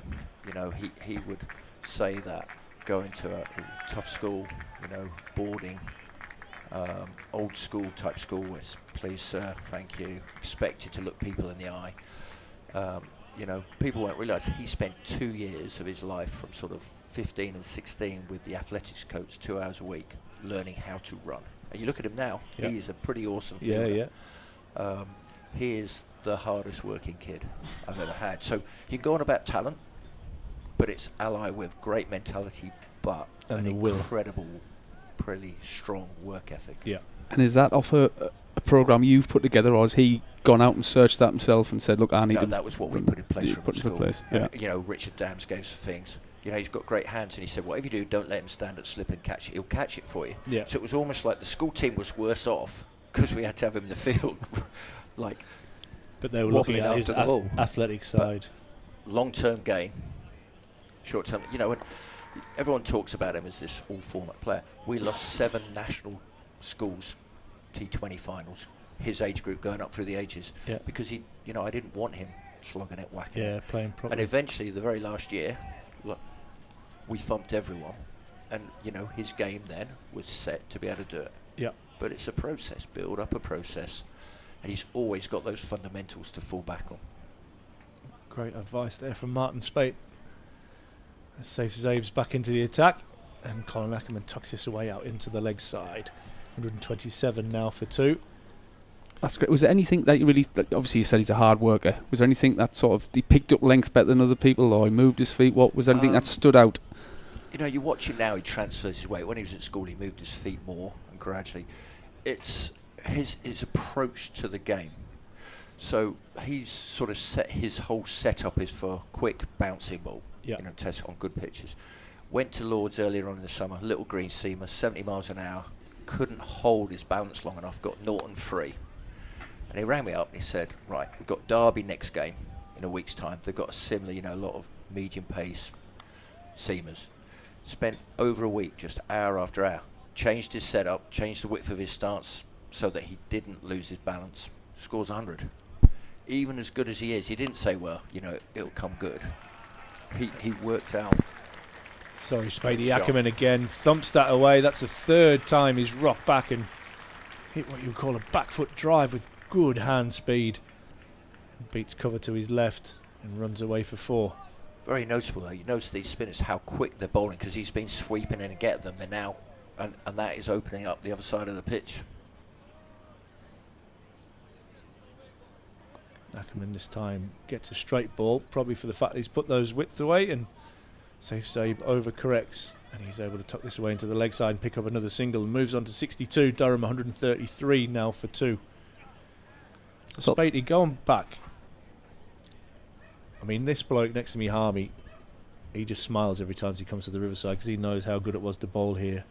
What was it like to keep here when the wicket was doing all sorts? It was good fun. It was, you know, you're always in the game. Yep. You were a long way back because it was quick back then as well. To be fair, we didn't stay out there that long. You didn't spend many days, all days. I think there was probably only once Warwickshire once back the day here. But, you know, it obviously had Harmy, had Betsy, Killer, Chubby around, you know. We seam attack. And we were quick. We had a lot of pace. That's driven nicely again by Ackerman. We also had people, you know, you had Colley at first slip, Booney at second slip. We had people that catch the ball in the slips as well, you know. And Ackerman picks up 3 with some more nice play through the offside. You know, and it was fairly, well, it was early on here, wasn't it? And we were very young. I think probably the hardest thing for me, and I think Booney, you were talking about roles. Booney said, I'm batting 5, you're going to bat 7, so we can teach Collie in the middle. Johnny Morris batted 3, and he wanted certain players and sometimes it was the detriment of your game, your own personal game, but it was about trying to bring young players on. And he was brilliant. He was selfless sort of guy who had a sort of an idea of what he wanted, and would try his best to do that. Sounds by all accounts, especially from what I hear from those in Australia, as a man that you would lead, who would lead, and anybody behind him would follow. Yeah, we especially to the bar, Harmy. That man there, he could tell you a story at Northants one year in 1999. We'd left the ground on the third night. It was a quick wicket as well. We'd left the ground and it rained around. This place, when we turned up the next morning, was a lake. Umpires come in, won't be playing today. We're all a little bit tired, so we're having a little bit of that. All of a sudden, about 3 o'clock, it's like someone pulled a plug out and this thing dried up. Booney goes to him, he says, you better bowl him out, Harmy. Very, very first ball, he comes charging in, bowls an absolute rocket, fizzes past the batter's nose. We must have been almost on the rings. We were miles back, weren't we? I've gone to catch it here, and the ball's just turned and wobble, and I've got it on the end of my finger. Drop the ball. I get the usual Teflon from Collie and Booney, non-stick. Thanks, lads. I thought, that hurt. Caught the next ball. Took my glove off, and that finger was 180 degrees in the wrong direction. Oh, it's a lovely late cut from Aaman. And on this quick outfield here at the Seat Unique Riverside, that runs away for 4. And Aaman in full flow here. Moves on to 70. Beautiful touch that, wasn't it? He's shown power. And then, so my finger's 180 degrees at that joint. Nice. And we haven't got anyone 12th man. So Fisher comes back on. Collie's run off at slip, being sick. Pulled it back. Was that to do with your finger or previous night's activities? Probably a bit of both. Put a load of stereo strips, cut my gloves, take my fingers. Oh, you have to carry on. Oh. Next day, they go to Hove. I come back here, see the specialist. That's your season done, end of May. He rings me up Monday morning. No, we're going to Holland. You're playing. And you played for him. You wouldn't not play. Yeah. He was, sort of guy you'd walk, you'd follow anywhere. Love that. And he'd back you. You ever have a bad game? Go, don't matter. Next year, I'm backing you, your character, not just a bit of form. So a couple of key things there for me is that you had pretty much role clarity in where you were, whether that suited you necessarily or not, but you adapted and made that role yours. Zabe comes in and leaves, attempts a sweep. And obviously you had his backing 100%. 100%. Brilliant stuff. And I think Harvey probably agree. When he left, we were a bit rudderless for a few years, and it affected everyone, I think. Lees tucks this away out into the leg side. I think people were more interested in their own performances. And for me, I used to sit in there and, I found that really hard because I was quite a bit of a badger, and I'd always be wanting to get and it was tough. You'd be told if you don't get runs this game, you're not playing the next. So it creates a bit of a selfish sort of environment. No. Yeah, I hear what you're saying. Colin Aaman 70 not out. Alex Lees 48 not out. Oh, and he tries to run that one down to third man also. Yeah, Harmy's just mentioning there that time was GIF kind of disappeared at the same time. GIF was a great guy. He disappeared, and obviously I'd finished, you were here. I think it probably wasn't until Hussey Mike, came? and Blanks, following that, yeah. And they then gave you that stability again, and a culture of the way they were going to play, what your job was. Good stuff. These two batting beautifully here. Alex Lee's just 2 away from a half century. As he rocks back and punches that one nicely off the back foot out into the deep. Moves on to 49. Colin Aaman on 71. Durham now 147 for 2. So I didn't watch it the other day, but I know Leach, talking to the likes of Harry, says, he does bowl at a fraction slow. Yeah. They haven't let their spinners settle, have they, at all today? It's funny you should say that, because I actually thought he bowled a bit quicker on this pitch the other day. Another nice single there from Aaman. And we've got Vic who's in the back of the box. And I've said this, and Harmy's even backed me up. I think Vic's probably taking a bit of unfair flack over that pitch. I just thought Leach bowled really well. He's a test operator, bowling on a pitch that it's spun, but a pitch is allowed to spin. And he just worked out our batters, and we're saying that all the wickets that he got were either a fine nick or just clipping the stumps. There weren't nothing spat and ragged or anything like that. They were pretty good, genuine dismissals. It's consistent spin, wasn't it? It wasn't as if it was doing it every so often. It spun. No. And sometimes you get a good spell, and I that always happens. thought there was a player. If you played on pitches that some skidded, then it was hard. If it was consistently spinning, once you got in, it was actually a lot easier because it gave you angles to work with. Agree, and I think what Durham will probably say they've learnt from that is they've... Sorry about that, I was just seeing as Miller comes into the attack. They've had more of a game plan today. There's been sweeps, there's been reverse sweeps, there's been strong shots down the ground. They've actually transferred their weight back into the crease. As you've seen, Aaman hit 3 or 4 beautiful shots through the offside. I think they've just found a way to play better, and no disrespect to anybody in this Northants lineup, none of them are Jack Leach. No. You know, and that, we'll just leave that one there for now, I think. 147 for 2. And Aaman gets it under edge and deserves maybe a bit of luck, and he'll come back for a second. And he'll pick up 2, bringing the score to 149 now for 2. So if you look at that, that hasn't done anything. No. I think he's just looking where he's hitting it over straight mid-wicket. He'd be probably disappointed he hasn't hit it there. Agree. Muchie, are you happy with the way things are going, or do you think this is maybe a dangerous period here for Durham, that it actually does look easy? We're in a better position than we were on Wednesday, that's for sure. Wow. No, I think... And we'll take that. The way Ackerman's just working the ball round the field here, like Spatey said before, he's just ran that one down, he's hit the leg side, opened up the offside. No, I'm very happy as a Durham supporter. And I do apologise to our Northants people watching, because we're probably the most biased commentary team in the history of cricket, as Durham's 150 comes up at 152 for 2. Although in our defence we were all drooling over Prithvi Shaw earlier this morning. He was in absolutely outstanding form.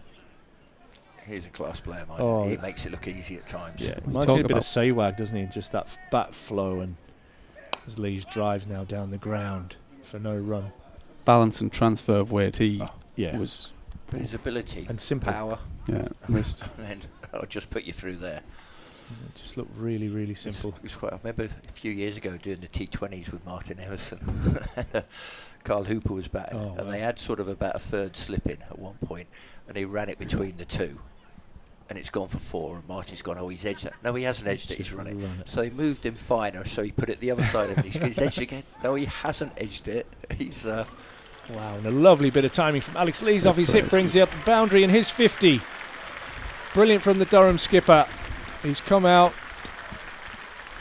batting at 3. He's probably moved himself for the betterment of the team, and he's picked up a half century with 5 4s off just 51 balls. Well played, Alex Lees. That's an outstanding knock. You can't really think of anything outrageous. No, but he's gone about his business. 100, just over a strike rate of 100. I think Muchie hit the nail on the head. Some of his running between the wickets has been outstanding in this innings. As he looks to play an expansive drive, probably just stands up on that one a little bit and unable to hit the gap. Thought, like you said, obviously we're in a great position here, and it's about the ownership of these two here. Absolutely right. They've got us in this position, and it's easy to sit there sometimes. You get 50, you relax a little bit. I'd love it for these two to see us home.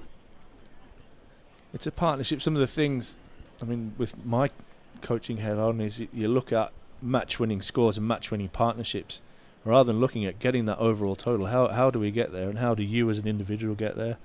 If one of us gets an 80, if we put on a partnership of 100, if another partnership of 50, there's 150, and you're eating into that. But that's got to be your top order. And this has been outstanding from these two so far. Durham's most experienced players, as we've said, alongside Scott Borthwick. Safe Zabe comes along, but particularly in white ball cricket, you wouldn't class Scott as a particularly experienced white ball player, because he doesn't play a lot of white ball cricket. No, he played a lot as a leg spinner to start off with, so he batted down the order. Absolutely. And I think the other thing with these two is, obviously we talk about the experience, is they know the games. Yeah. Like Spatey says, they're changing the stance a little bit, opening up little angles to, depending on which way the field's set, manoeuvring the field, and then when they move someone from somewhere else, they're hitting it there. It's been a real learning curve for anyone wanting to know how to play middle overs one-day innings, I think. And the reverse sweep comes out and he gets that fine. He doesn't time it particularly well. He get at least 2. And he will pick up 2. And I think it's a good... I mean, they came in under a bit of pressure. Durham, on the back of 2 losses, on the back of a couple of batting collapses, had lost 2 early wickets. They hadn't necessarily got ahead of the run rate. And these 2 didn't panic. They just went about their business. And without massive risks, Spatey, they've... Look at the momentum. You have to talk about... The momentum was with Steelbacks, wasn't it, at the start? You know, you're looking at going 260, we've got to bat well. You've got to bat well. Yep. It's always, you know, runs on board, lose a couple of wickets. The momentum's all one way. Now, if they get out now, that momentum could shift. It might not, but it could. And that's a big appeal from around the wicket. He's given him. Alex Lees is not a happy man as that's been given. Umpire Shafiyat, and Alex Lees wants to be a little bit careful there with his reaction. But that is a huge wicket, and we've just been bigging up this partnership. But the skipper Lees has to go LBW to safe Zabe for 55 at a runner ball, and he is absolutely fizzing with that decision, you'd have to say, the Durham skipper. He could be in a bit of trouble there. He's looked back again as well. It's interesting, isn't it? You know, wasn't a full ball. Yeah. Not particularly full. I think you maybe just got outside the line now. We don't have a replay on here. And Thorpe's computer, unfortunately, has bit the dust. The battery's gone. And, you know, there's a little bit of frustration out there. Obviously, he's been quite vocal at the start of the game. He wanted to win the game for Durham there. So I think he's just lost his composure a little bit there. But what a fine innings it was. It was a good knock from the Durham skipper, but he has to go. And that brings in red ball skipper Scott Borthwick. We've just been talking about the experienced players taking ownership, and I think this is a huge partnership in the game. What Durham can't afford to do is to lose a couple of wickets here in a cluster. This partnership, it doesn't need to go at any particular rate, it just needs to be a partnership. And looking at this, left hand, right hand again. Yeah, it's a smart move. Certain plan. It's a smart move. You can access both sides of the ground, but that way you've got the ball. They do have options of the ball. The Steelbacks have had off spin, they've had left arm wrist spin, they've got orthodox spinners. So it's just important that Durham need to find a way. Ryan Campbell's always talking about you need to problem solve, you need to find a way. And at this stage, Durham need just over 100 to win, and this partnership is absolutely crucial now. 100%. I think White's obviously gone off the field. I don't know if he's come back on. He was struggling, wasn't he, when we were watching there? So I think he might have been one of the death bowlers. So there maybe is a death bowler down, which can also come into your thinking as a batter, knowing that we have got a bit of time to rebuild here. They have used a few bowlers though, haven't they? So he will have options, but not necessarily his number one go-to man at the death. But you would have to feel that Northampton need to bowl out Durham to win this game. 159 for 3. And that was all Gordon Mutchell's fault there that Alex Lees was out. No, it wasn't at all. It wasn't at all. You're too nice a man, Gordon. Borthwick in and punches nicely off the back foot and gets his innings underway, which will be a boundary out towards the electronic scoreboard. And that will feel really good for Scott Borthwick. Feet were moving nicely. I actually thought he batted nicely on Wednesday before he dragged that one to mid-wicket, even though that was off the middle of the bat. Yeah. That's an important boundary for him. And like it's great to see his feet going so early. That was definitely a mark of his batting on Friday. I thought Wednesday. He played Jack Leach as well as anyone. Obviously a little bit easy with the ball spinning in. The way he got forward and right back was really good to see. He worked some good ones.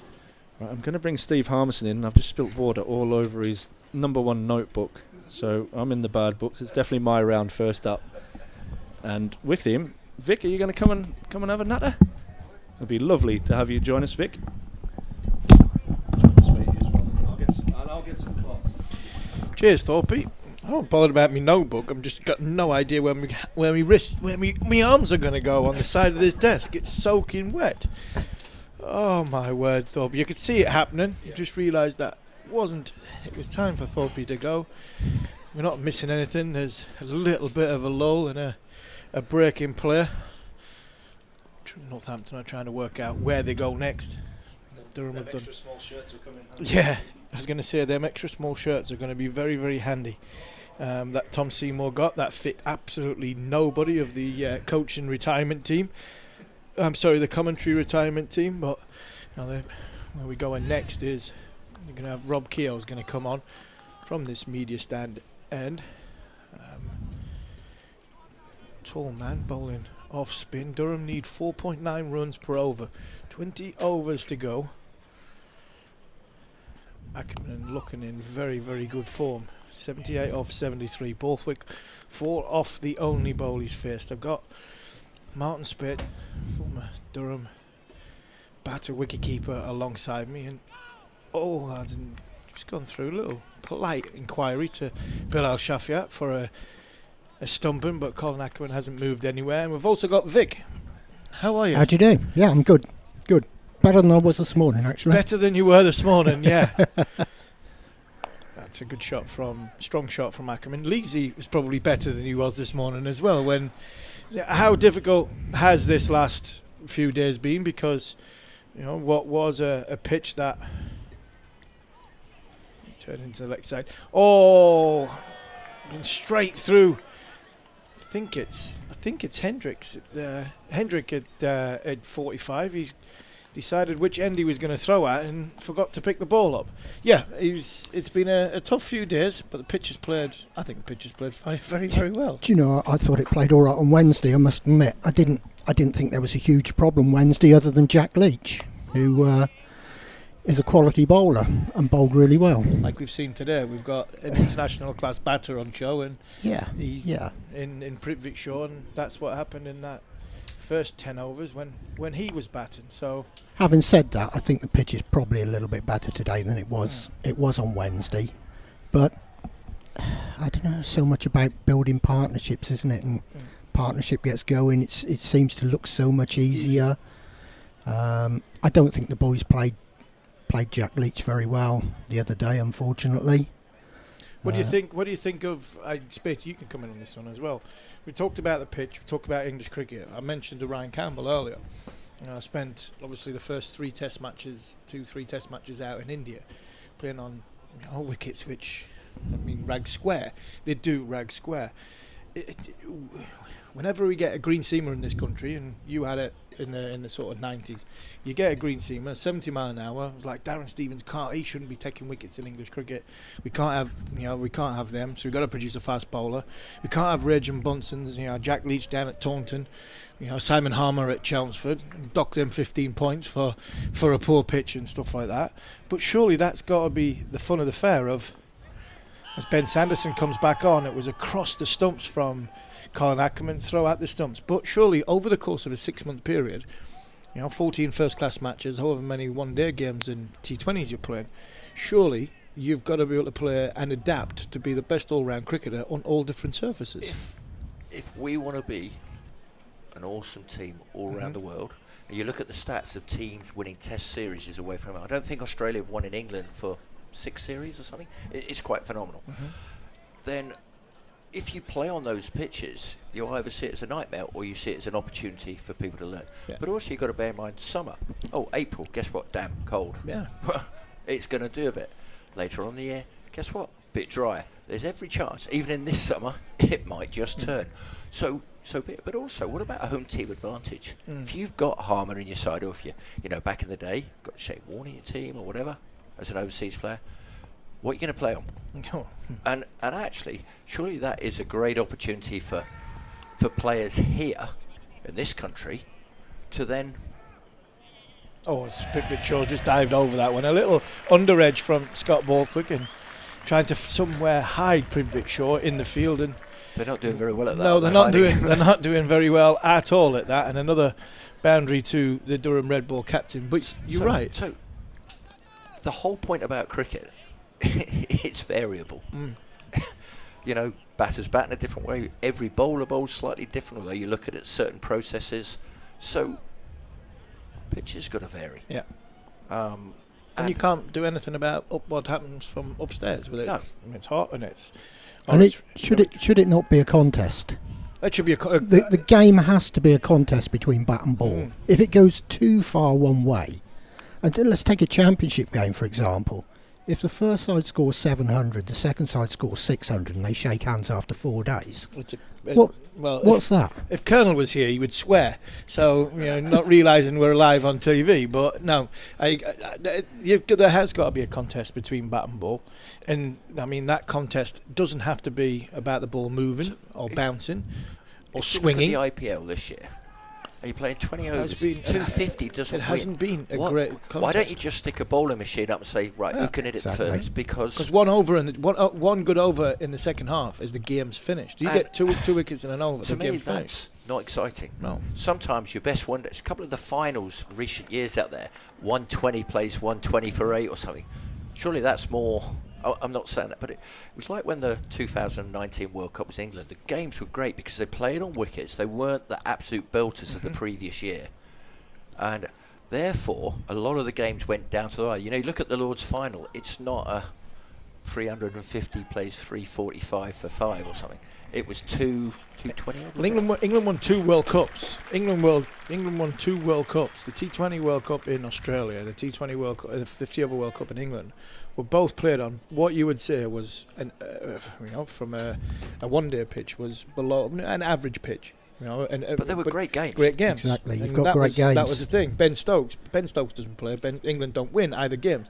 You need somebody in that game to identify how to win on that bat or bowl on that surface. So but that's a skill of the individual. So that's then in instead the game. of Joe Average winning games, short ball outside off stump, didn't quite get. I thought that was coming for force, Bertie. Sorry, I thought just clothed it there from.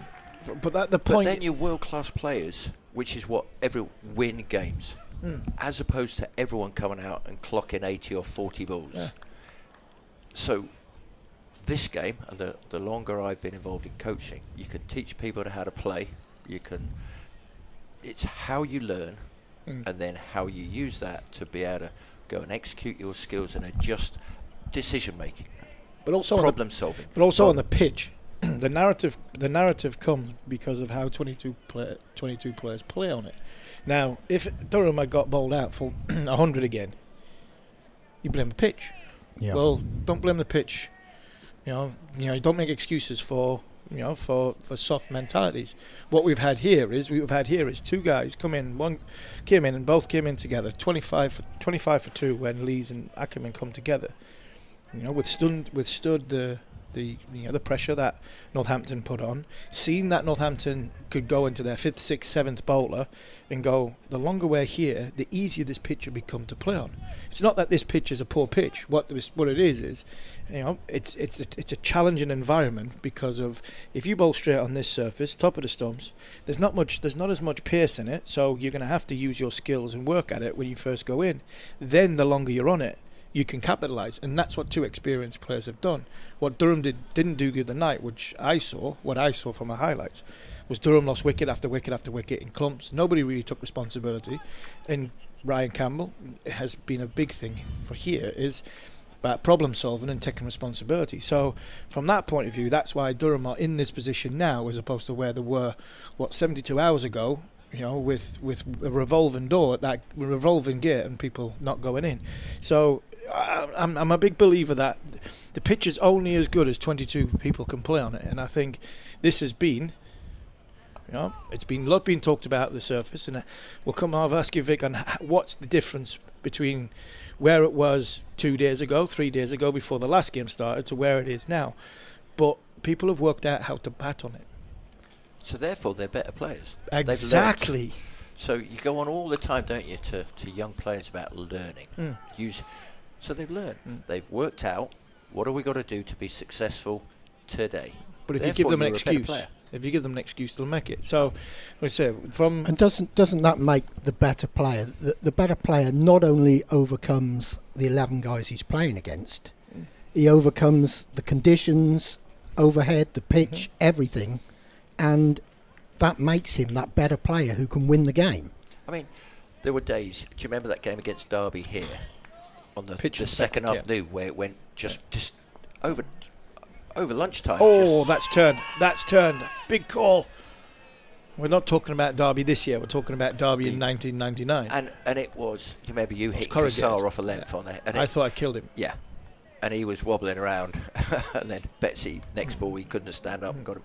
But it's not that, is it? No. It's just not a road. But that's the thing. If somebody can't stand there and belt it out of the ground, that's no. But is that the game? Should that be the game? Exactly. Vic, how many pitches have you got here on the square at the Unique Riverside? We've got 24 pitches, probably 15 of which we could use for first class cricket. Then we use the outside ones for practice. But this pitch, it was difficult on Wednesday because this was a brand new pitch. We didn't know how it was going to play.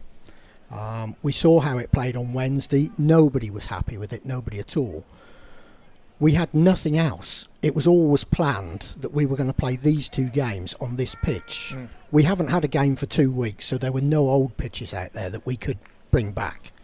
We haven't got another game here for another further 2 weeks, so there was nothing in preparation that we could go on to. So we always had to use this pitch. The first thing that was said to me on Wednesday evening, when it was identified that there was a problem with the pitch, is you can't do anything with it.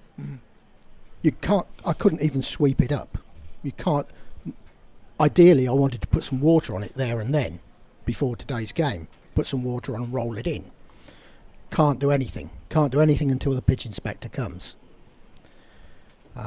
So the pitch inspector has to come from across the other side of the country, and it's not going to get here till 11 o'clock yesterday morning. Yeah, we're not exactly easy accessible, are we, in the northeast of England? We've got a little bit of a break in play because the ball from, I think, Bill Al-Shafayet's end is being complained and changed. Can't get through the circular contraption, so we have got a little bit of break. I'm sitting in the company of Vic, groundsman here at the Seat Unique Riverside, also Sperty, former Durham Wiggy batter, head coach at Repton School at this moment in time, doing a fine job with it. And Vic, you just going on and clarifying what happened with the surface on Wednesday evening. Yeah, so we couldn't do anything for say 12 hours after the game on Wednesday. And then when the pitch inspector's been, and he does a lot of testing, he then has to send a report to the cricket regulator, who will then look at everything and decide whether he needs to take action or not. When the pitch advisor was here, we spoke about it, we did the testing, we didn't see that anything was wrong with the pitch. There was plenty of moisture in there, the hardness was fine, you could see it was a new pitch, we hadn't tried to do anything untoward. So he then said, right, you can crack on and do what you want. So at that stage we're only 24 hours or so before the game's being played. So all we've done is we've cut it again, we've marked the lines out, and we've applied a layer of glue to it, which is something that isn't done so much now. It was done quite a lot a few years ago, particularly in New Zealand. Sanderson back into the attack, now got a ball change. And normally I wouldn't use glue on a pitch which is as fresh as this one is. Normally it's used when, say, you've got the 100 competition going on and whatever, and a T20 blast, and games are being played constantly on the same pitch. They get dry, they get friable. Yeah, they get cracked. Glue them and it holds the surface together. You can get a couple more games out of it, and hopefully it should. Beautiful shot from Colin Ackerman. That was just a little bit of width. It wasn't a bad length from Ben Sanderson, but a little bit of width on offer, a bit like Prithvi Shaw in the first half, and give the batter any sort of width to get their hands free. And Colin Ackerman just punched it through cover point with ease, really, to the short side, and 4 more to Durham. Durham 182 for 3, 2 balls into the 33rd over. Borthwick has 13 off 9, Ackerman 87 off 85. Sanderson 1 for 22 off his 7.2. Keogh's bowled really well at the other end. He's bowled 5 overs, 0 for 29. Bouncer from Sanderson this time. Ackerman just gets underneath it, and Steve O'Shaughnessy says no, that was a legal delivery. So a dot ball. Carry on, Vic. Yeah, so we glued it, and I think that's probably had a little bit of an effect on the pitch. I think it has played slightly better than it did on Wednesday. But as I say, there's no Jack Leach on show today, so that could have something to do with it. I also think Durham have batted a lot better as a team in this innings, and the experienced players have really stepped up. And I don't want to say anything silly, because if I do, then Colin's going to smack one down someone's throat. No, we've got Gordon Mutchell for that. I mean, he's very, very good at that. Thorpe's not bad, but Mutchie's an absolute beaut at doing that. And just finally, Vic, before we let you go, we'll talk about preparing surfaces for a season. I mean, there's always talk whenever England play badly, it's always the state of the pitches in first-class cricket. I mean, we're sick of hearing about that, and unfortunately, that's part and parcel of the job. It is. You can't please everybody. You're either going to upset the batsmen or the bowlers. the side that lose on the pitch are going to complain about it. The side that win are pretty happy. And the batters whinge a hell of a lot more than the bowlers. Trust me. And in the same in Australia, when Australia lose the Ashes, they blame the Kookaburra ball and they say they want to play with the Duke's ball. So it's a bit old hat. It's been coming for hundreds and hundreds of years. But there was, I think, last season it was brilliant. I'm not sure if it was somebody who was the guy from Derby or if it was. Oh, that's a short ball. Dragged down short ball. It wasn't an effort ball like it was a little bit of 2 balls ago, and that is pulled perfectly in front of square for 4 from Colin Ackerman. Ben Sanderson is livid with himself, absolutely livid with himself that he's dragged the ball down. It was a very, very good over up until that point. And Colin Ackerman moves into the 90s. 91 he's got of 89 balls. Durham 186 for 3 at the end of the 34th over. But there was I'm sure there was a whole load of tweets. You'll remember what it was, Vic. But it was somebody went into depth. I think it was one of the assistant ground staff to basically tell the world what it takes to produce pitches for a whole season, because you can't just produce a pitch and get it perfectly ready, because there's people playing on the ground. Yeah, that probably sounds like Gary Barwell at Edgbaston to me, without knowing it. He's quite good on the tweet, or whatever it is, whatever it's called, X, whatever. But yeah, I mean, you're absolutely right. That what people don't understand, they just come in and they watch the game on game day. They don't realise that sides have practiced the day before. If you get the 100, you've got double header games. You've then got 4 sides, and they practice for 2 days. So that's all morning and all afternoon. You've got practice going on. When does the groundsman get on there? Yeah. It's a dangerous place when they're practicing. You've also got to bear in mind that most people think you walk out there, you cut the grass, you roll it once, you stick some stumps and paints the line, there's your pitch. They forget how, 10 days preparation for a lot of pitches? There's a little bit more to it than that. And they don't realise the time you have to spend preparing one wicket. And I knew that at Sedbergh with Southie, and with the conditions over there, the rain, famine or feast. It's either chucking down with rain or good sweep shot from Scott Borthwick. Down leg side from Keogh. Not happy with that, and it was a good sweep shot. Didn't have to work hard. The line was there. He just had to help it round the corner and bring up another boundary for the Durham Red Ball captain. And the amount of times, and Martin South at Sedbergh, amazing groundsman. Lancashire played Durham there the other day. He's up at 6 o'clock in the morning, and his theory was to roll the dew into the pitch to get this shine on it. And it's a sort of pitch. It's very interesting when you look at it. It's that if you bang it into the pitch, it sits up a bit. But if you kiss it just on a left, just back, it absolutely goes through beautifully. But he knows his ground inside out. But the work, the hours that go into it all year round. Yeah. And it's not just the pitch, the one pitch. You've got the outfield, and you've got the practice surfaces, and you've got two or three different practice surfaces here. And it's not a job; it's a profession. Yeah, people do it for the love. They don't do it for the money. You've got to love your job, and part of that is you have to take a lot of abuse, but you've got to let that go over your head, because if you worry about it, and I know a few guys who do worry about it, they go missing every season. It drag you down. But it's when things go right, it's the best job in the world as well. Yeah.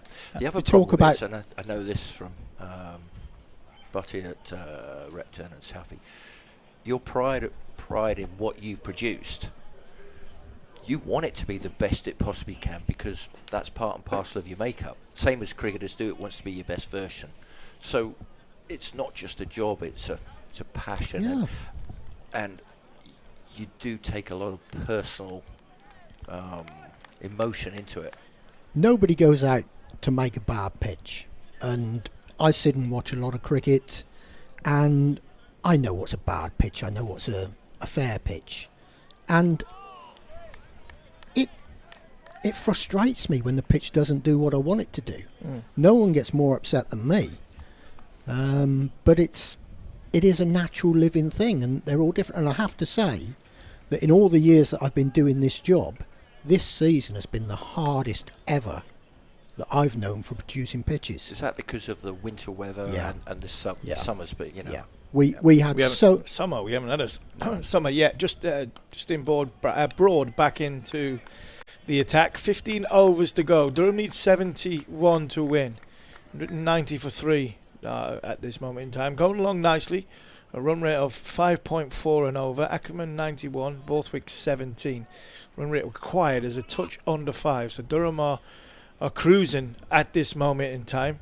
But the pitch, like the reason why we're talking to Vic here, the groundsman alongside me and Martin Spitt, is that there was a lot talked about, and that, for me, good pitch, bad pitch, indifferent pitch, absolute road.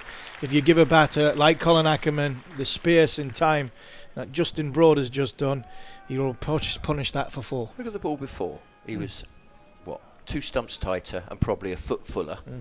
Gone between bat and the stumps. Played and missed. As soon as you're a fraction off, you go. And that's what's happened. That's been the story of today. To be honest, Bay, that's been the story of today. The Northampton Steelbacks, good single, good bit of fielding, excellent there, bit of fielding there by Ben Sanderson. Ackerman moves on to 96. But that's the story of the day so far, is that the minute the bowler's straight off line, it's about his discipline, not being able to hit his line or his length for a long period of time. I actually think that the seamers from Northampton have bowled a lot straighter in the business areas than what Durham's did. I thought Durham's seamers came back nicely. I thought Coghlan came back very, very well. But if you're offline, off length, that's beauty just outside off stump. Scott Borthwick on the move, didn't have a great base there. He lost his shape just a touch there, Scott Borthwick, and he was just a bit off balance and nearly hit the outside of off stump. But if you're you want to give a bowler something to hit outside, a batter outside off stump, a bit of width. I mean, it don't matter what you could play on the outfield and they'll still punish you for 4. Yeah. Broad in again. This time tighter to off stump. And the call is run, and if that hits, Colin Ackerman has run out for 96. I'm convinced that's Colin Ackerman gone for 96. A hesitation between Ackerman and Borthwick. Borthwick said yes. Ackerman wasn't sure. Had a little bit of a stutter in the middle of the wicket, but for Durham and his point of view, they're getting away with one there. End of the 36 over, 196 for 3. Said when a couple of wickets went, Mitchell clean, good catch, diving catch, athletic catch. And when things aren't going for you as a fielding team, you just want something to happen, something to change. Can you get a wicket off a run out or a brilliant catch, a good bit of fielding, just to give the momentum shift and the lift and the body language? And I think the Northampton Steelbacks desperately needed that there. It was like, I was sat up there, Mitchell clean. He's seen him go to reverse sweep. It's on 97. So he started going to his left. It's then gone that way. Changed really quickly. Great catch. It's a good... Another one. If that's... he's trying to run him out. Is Scott Borthwick trying to run him out? That's twice. Scott, you're not running with yourself here. Colin Ackerman is a little bit slower than Scott Borthwick between the wickets. I know he's trying to get him back on strike. Sit here, one possibly big hit away from a century here for Colin Ackerman, but that's twice there has been for a run out. And thanks, Vic, for Pulled it, and that's it. There it is. There it goes. A marvellous century from Colin Aaman. He just fainted to come down the wicket, held himself back in his crease, waited for the ball to be offline, and he's short arm pulled it into the leg side, past Prithvi Shaw for 400 off 94 balls, 14 fours and 1 6. It's been an excellent innings for Colin Aaman, who walked out to the crease at 26 for 2, nevertheless. And now Durham stand here at 201 for 3 off 36 overs. And these and Aaman has put them into a fantastic position, needing 60 runs to win off 13.4 overs. And Aaman has played an absolute gem of a list here innings. It's very interesting looking at him batting there. I can see leg stump. So he's batting outside of stump, behind his leg sheet, and he's going to the bowler where you want to bowl it straight, I'll still hit it. Off you go. So all of a sudden that ball there that's a foot outside of stump, he's hit with a straight back to long on. Just by the angle that just changing angles. Great lesson for a young player. And that was a big thing that Duncan Fletcher always talked about when obviously he was coach of England, and I probably didn't appreciate Duncan until he had gone. We had fallen out that many times. But that's another story again. But all he talked about was angles. Angles. There's the exact opposite, Scott Borthwick there. He's middle and leg, and he's gone back onto leg stump, clear back path, hit it to point, off stump. As opposed to feet in the way, and all you can do is block it down the pitch. Yeah. And,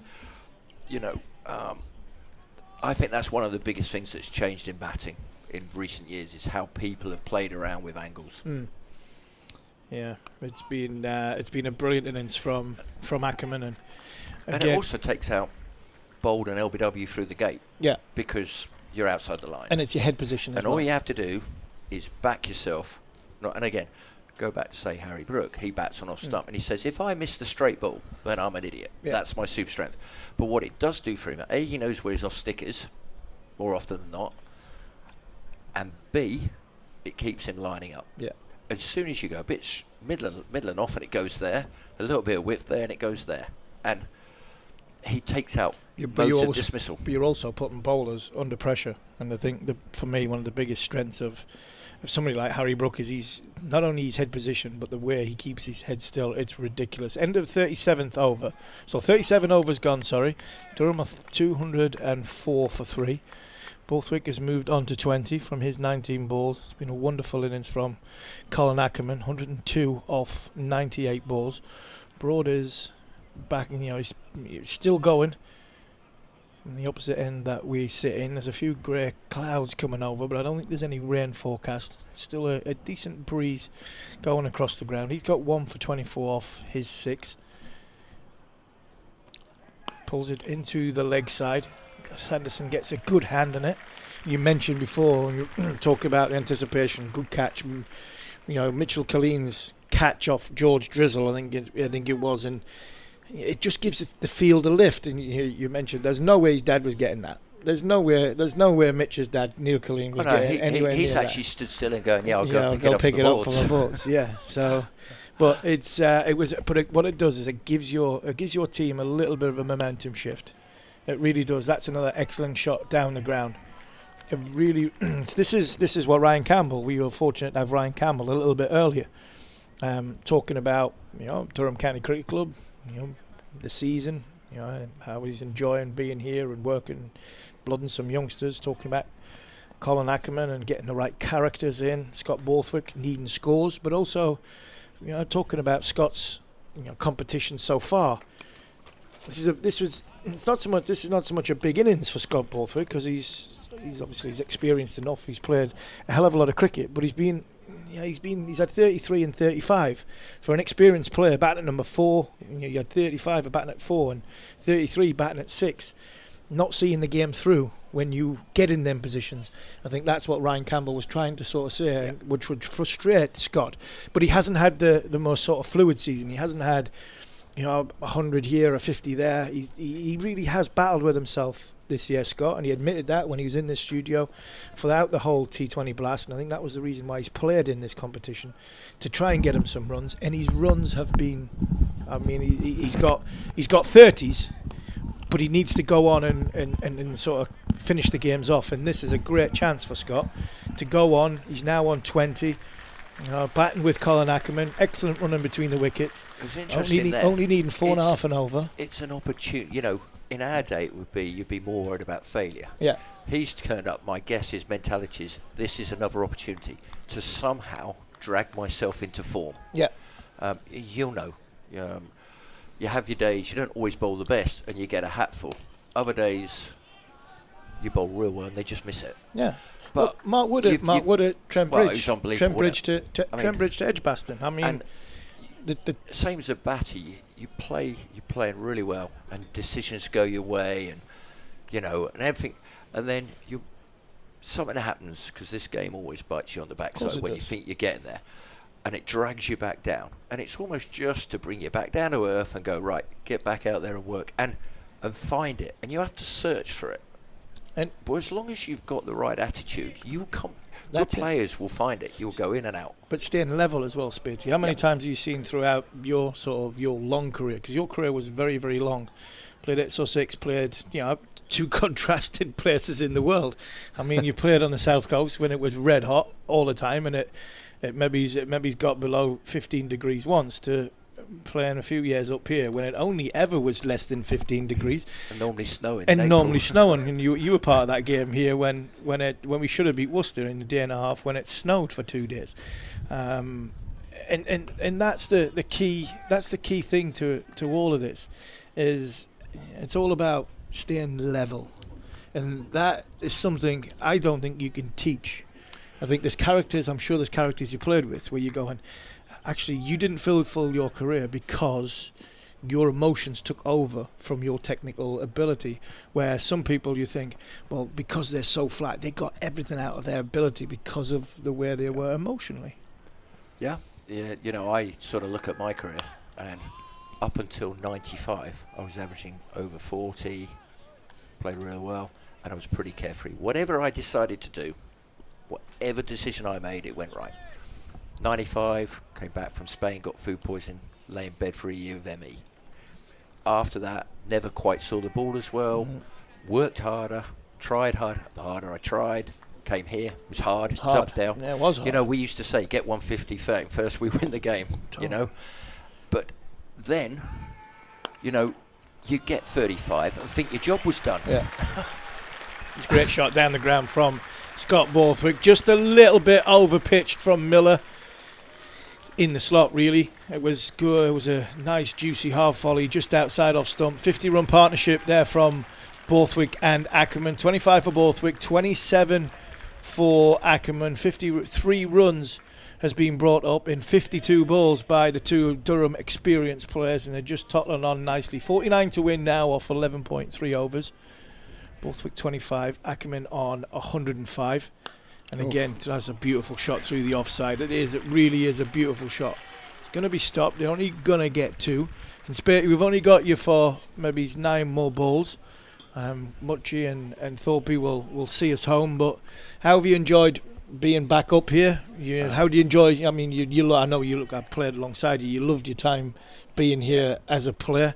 But lasting memories of a player, and sort of thoughts about when you walk out and you see the ground and the way it's transformed itself, and you see some of the players. That another excellent shot from. You know what I think when I think about here, and I did love my time. And you look at it, the academy here and Yorkshire the same, produce probably more top players than anyone else. They're the two counties that have been hammered more than anyone else. And I look at it and I go, there's something about up here about tough. We produce quick bowlers, don't we? Yeah, work hard. Yorkshire batters and bowlers, but I suppose sort of a sense of together from my time here. Yeah. We were in it together. It didn't always go right, but boy, did we look after each other. And you come back. I've come back today. I haven't been back for a year. Came up last year for this game. I played Northamptonshire last year. Yeah, you did. Yeah. And it's like you haven't seen each other for years, and it's like. We're straight back into the same old chit-chat, same stories, same banter, genuinely keen to meet up with each other again. And, we've got 1 over left. end of there's 39 overs have gone. Durham need 47 off 11 overs. I don't think this game is going to go that 11 overs. Northampton Steelbacks, if they want to win, I think they're going to have to bowl Durham out. So that's going to be an uphill task in itself. Borthwick on 27. He's gone for the pull shot, picked it up beautifully and hammered it into the leg side. It wasn't that short, I don't think, from Justin Broad, but unfortunately Scott Borthwick was onto it quickly in the quick hands. Pulled very, very, very quickly into that leg side. And what now for Martin Speight going forward? You enjoying the coaching at Repton School? Yeah, and new have you got another one? Is there another Harry Brook, Tom Aspinall, George Hill coming through? There's some good players. Who should we be looking out for? Couple of very good girls as well. Mm-hmm. Couple of lads. Harry Moore, I think, is one to watch. He's just finished his year 12, so he's got one more year at school. He's signed for Derbyshire. He's 6'6", bowls good pace, good bat, good field. He's certainly one to look for. Tom Frayne, Will Frayne's younger brother. Yeah. Left hand's been getting quite a lot of runs for Yorkshire 18s and Academy. But again, you wouldn't say when you watch him bat, there's nothing that you go, great shot. But mentally wise, he'll have a poor period, but he stays the same. And then comes back in, when he gets in, gets big runs. That's the beauty of this game, because it can gobble you up, and I'm sure Muchie and Thorpe can continue this conversation in a couple of minutes' time at the end of this over. Speight, I just want to thank you for coming over.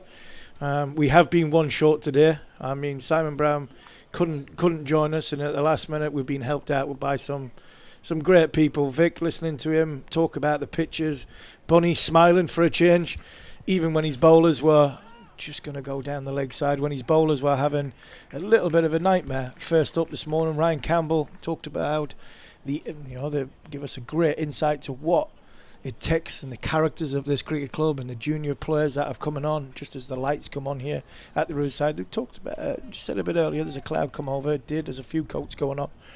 It's just dropped to a degree, but not something I think we need to worry about. And also, Simon Hughes came over a little bit earlier to join us. Andy Fothergill was with us the very first thing. How can you ever forget Fothers? We've been blessed with some contrasting wicketkeeper batters in our time. But Spearty, it's been great to see you. It really has. There's one ball left in this my final commentary stint. It's been a great afternoon. 224 are Durham for 3. One ball short of the 40th over. Colin Ackerman has really played brilliantly. 107 not out. Scott Borthwick is 34 not out. Durham need 37 to win off the last 10 overs. Thank you again to Martin Speight. And in comes Gordon Mutchell alongside Ashley Thorpe.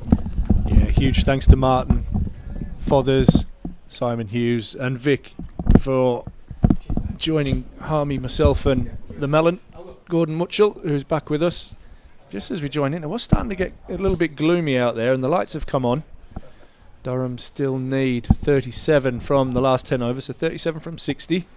As you can see there, the floodlights now on, and we've got a very overcast sky miles ahead of Duckworth Lewis, so that's not a concern for Durham.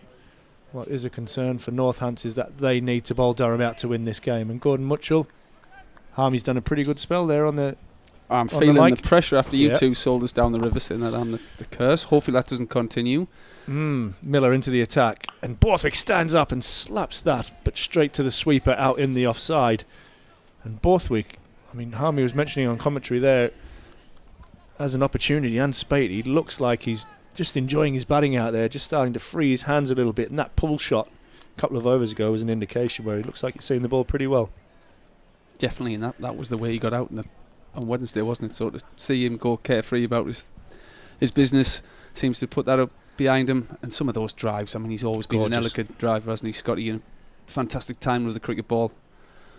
He's looking good sorts, and he's had a couple of 30s. He'll definitely want to get this job done and see the boys over the line.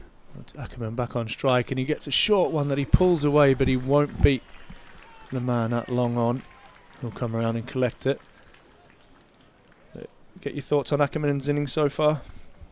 Oh, I think he's come in with some real intent. There was a couple of big drives early on where he was trying to put the pressure back on the bowler, and then after that he's looked in complete control.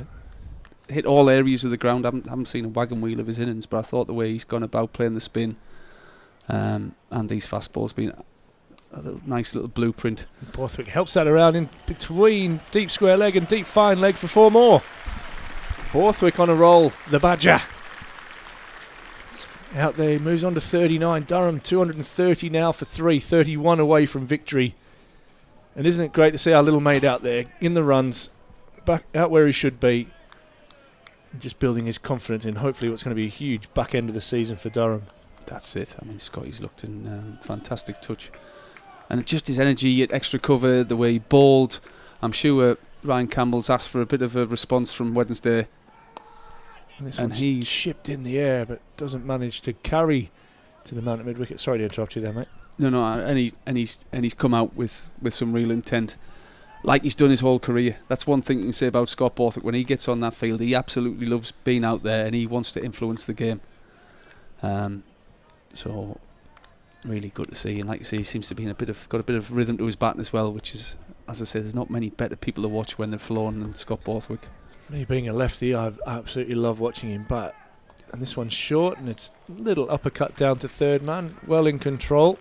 Not trying to overhit that one. He'll just pick up another single.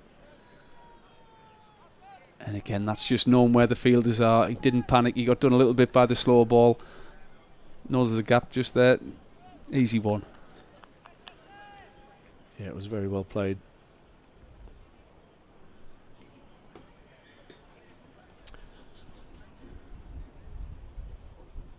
Miller in, and Ackerman a chip drive, and he chips it straight to cover off a bit of a leading edge. I am going to say, Muchie, you've done it again. No, I'm saying nothing. No, that ends a fantastic innings from Ackerman. And if he was going to get out, you want him to get out with Durham only needing a further 30 for victory. But that was an outstanding innings, and he's caught by Saif Zaib in the covers off the bowling of Gus Miller for 108. And that came off. Let's have a look. 106 deliveries with 14 fours and 1 6. And myself and Muchie, we were lucky. We were standing on the roof of the media centre, and he gets a huge round of applause from this appreciative crowd there as he raises his bat as he walks away. It's that for those kids. Watching someone playing innings like that and giving a little glove on the way past. Some big smiles from those children. It's good from Ackerman. Minto unmoved. No emotion from young Minto. No, I'm only joking. He's just sat there. He's watching him walk by. A little bit of a nod as Busteleda, his Dutch teammate, comes to the pitch. And again, we talked about how crucial that last wicket was. What Durham don't want to do here is just to lose another one and put a little bit of a scare into the lower order. 30 required. That's it. The spin back on. We've got 54 balls. Oh, you know what an innings that was. Just opened the door a little bit for Northants. For those Northants supporters watching, this is what you want to see here. A couple of wickets in a hurry. Looks like they're going to bring a catcher in somewhere. Yeah, they need to bowl Durham out, don't they, if they want to win this game. Durham only need 30 off 54 balls. Scott Borthwick now, more responsibility jumps on those shoulders. Bit of a slow ball, do you think, that one, Ash? Or I'm not sure, mate. I was just watching where he's trying to hit it down the ground, and he maybe just broke his wrist on it a bit early. Maybe a bit of credit to the bowler as Saif Zaib comes in, and Borthwick drives that nicely through the covers. You'll get at least 2 as Busteleda comes back for a second. And this is where Borthwick's experience could really come into play here. Busteleda, he has international experience, but he hasn't played a lot of cricket internationally or for Durham in this format, so he'll be feeling the pressure after a couple of low scores as well, no doubt. So Borthwick needs to take responsibility here. And he slog sweeps that one away. And he's caught. He's caught really nicely out in the deep. I think it was Heldrick out there who took the catch. But Borthwick slog sweeps that one, and that's exactly what Durham didn't want, to lose wickets in a cluster. And importantly, it's both in batsmen are out, and Borthwick goes for 42. And it was Heldrick out there taking a fine catch, diving forward off Saif Zaib. He goes for 42. Durham still require 28 for victory, and now 233 for 5. Well, we'll try and take some sort of positive out of this, because this is exactly what we didn't want. But this gives young Mustard a chance, I think. Yeah. Here he comes, bouncing down those steps to come and win a game for his county. Obviously, I think Scotty was trying to aim at that gap just in between the two men at deep square leg and deep mid-wicket, and he's just got it a little bit straight than he would have liked. But again, Northants, that's exactly what you want. Still plenty of time for these two just to get themselves in and knock these runs off. The good thing is that they only need probably, around just over 3 and over to win the game. So the pressure isn't on them from a run rate point of view. However, Durham are now 5 down. So Ken Mustard and Deleda build a new partnership, which pushes Durham to victory, or even to the brink of victory, without putting pressure on their bowling unit. Yeah, I mean, you look, we've got Coughlin, Drizzle, Minto and Colleen still in the sheds, all more than capable batters. But what you don't want to do, is just leave that responsibility to one of those guys. Yeah, that's it. And we saw with the Northamptons there, obviously there was a couple of good partnerships, and they struggled to get partnerships near the bottom. Hopefully, the good work those two have done has put us well past that stage, and these two can just have a little bit of a net, win a game for the county, and we move on to the next game. Do you know what they want to do? They want to turn these lights off. The lights have got toofer. It's the lights. Come on. Yeah, it's not you, Muchie. I'm taking it all off you. Harmy's blaming you, but I'm blaming the lights. Saif Zaib wants the lights to stay on. Hayden Mustard on strike. I'm surprised there's not a slip in place as Mustard gets back and punches that one calmly and casually out into the offside, and he gets off the mark. 27 now required for victory for Durham. 234 for 5. Again, lovely footwork start of the innings there from Mustard, just to punch that one off the back foot into the covers. Yeah, get them lights off. I don't know if that's Ross has got that, or it's nice blue sky in the background, wherever that angle is. Let's get that. Must be behind us. You know, it doesn't look too. Obviously, the lights are on, but yeah, I don't think they necessarily need to be on. It did get gloomy there for a while, didn't it? But then it seems to have broken up again a little bit. Saif Zaib. I'm surprised there's not a slip in place here. But Buster Leader on strike. And he's beaten outside the off stump. There might be now, I think, Thorpe. What do you think of them camouflage wicket-keeping gloves, Muchie? Would you rock them in the day? No. I think, well, I'm not known for my style. My shorts got some... Yeah. Mate, I'm with your shorts. I've backed you up today. You've come in with the shorts today, I'm pleased, Thorpe. Harmy missed the memo and delayed her again on the back foot. She's looking very smart today, Stephen. Yeah, he is. He's looking good. Looking good. And that ends a successful over from Saif Zaib, picking up the wicket of Borthwick. Borthwick was caught out in the deep by Heldrick for 42 off 36 balls. Saif Zaib through 7 overs has 2 for 40. So still plenty of options left for McManus, the captain, but I think you're going to have to bowl spin, aren't you? Sanderson is probably going to save for those last 2 overs, but do you want him to bowl? What you don't want to do is leave your best bowler with overs up his sleeve either. But what is more likely to take wickets here? Is it the medium pace of Sanderson, or is it spin? And I'm going with spin. Steve Harmison's even offering to bowl a few offies himself. But I think the hardest way for Durham to go will be against spin. Yeah, I think it's sometimes hard to start your innings against spin, isn't it? You want a bit of pace on the ball just to get going. Keogh's into the attack. 7 overs down for him, and this was outside the off stump. And Mustard drives that wristily to mid-off, much to the amusement of the Northants crew out there. That was wide. He got his lovely wrist to keep that ball down. And he decides a reverse sweep, and he does it successfully. He'll get at least 2 as that ball runs away from Sanderson down towards the boundary. He'll claw it in and delayed out. Excellent running. Will come back for 3, much to the delight of Gordon Mutchell, who loves running between the wickets. I'm loving the intent from young Mustard there as well. I know Colonel was speaking at the end of the game. I thought he spoke really well about players going away and identifying sort of where they went wrong, where they wanted to be better. And it'd be interesting to see whether they had a chat about maybe Hayden being a bit more positive. As I say, I was disappointed he didn't quite get through that spell. Deleda tucks this one away off his hip, so that will be good for him as he gets off the mark. Always a nice feeling to get off that donut.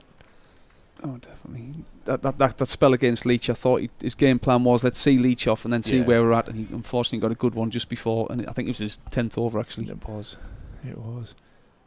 And that, again, really good wrist from Hayden Mustard as he drives that one down to long on. Fantastic, because the Northants know that this is their game here, and they've just squeezed those fielders at extra cover and mid-wicket, are just squeezing in a little bit extra just to narrow that angle down again, and Mustard's managed to beat that man at mid-wicket and get that single, get down the other end. 22 needed for victory for Durham as this one's flicked into the leg side by Deleda. For the first few balls of the over, would you think about maybe bringing mid-on up into the circle? Well, I mean, with only 20 odd to win, I know it's tight. That one's tossed up nicely by Keogh, and that ends the over. Durham still need 22 for victory. 42 balls. Mustard on 5, Deleda on 1. I think that's a good point, Ash. You could gamble, bring him up, say, look, do you want to hit me back over my head, start your innings, and like you say, you might get one caught mid-on, mid-off, or Closter, maybe he's that mid-wicket. You've got to be brave here, haven't you? Yeah. Northampton need 5 wickets to win this game. Mustard looks busy at his time at the crease. It might be him that takes the more proactive role in this partnership, but what they want to do is just bring that under 20, then bring it under 10. And I know it sounds simple, but when you're both teams in a bit of a losing habit at the moment, so this is a huge moment in Durham's white ball season. Safe save to continue round the wicket. Oh, what a ball that is. Beaten with a bit of spin, and Mustard just gives him a nod, shrugs his shoulders, moves on to the next ball. If he's anything like his dad, he'll have that goldfish memory. Which the next ball, he'll have forgotten all about the one before, and he'll just play it as he sees it. Zafe comes in, and it's a reverse sweep, and he's unable to beat the man behind point.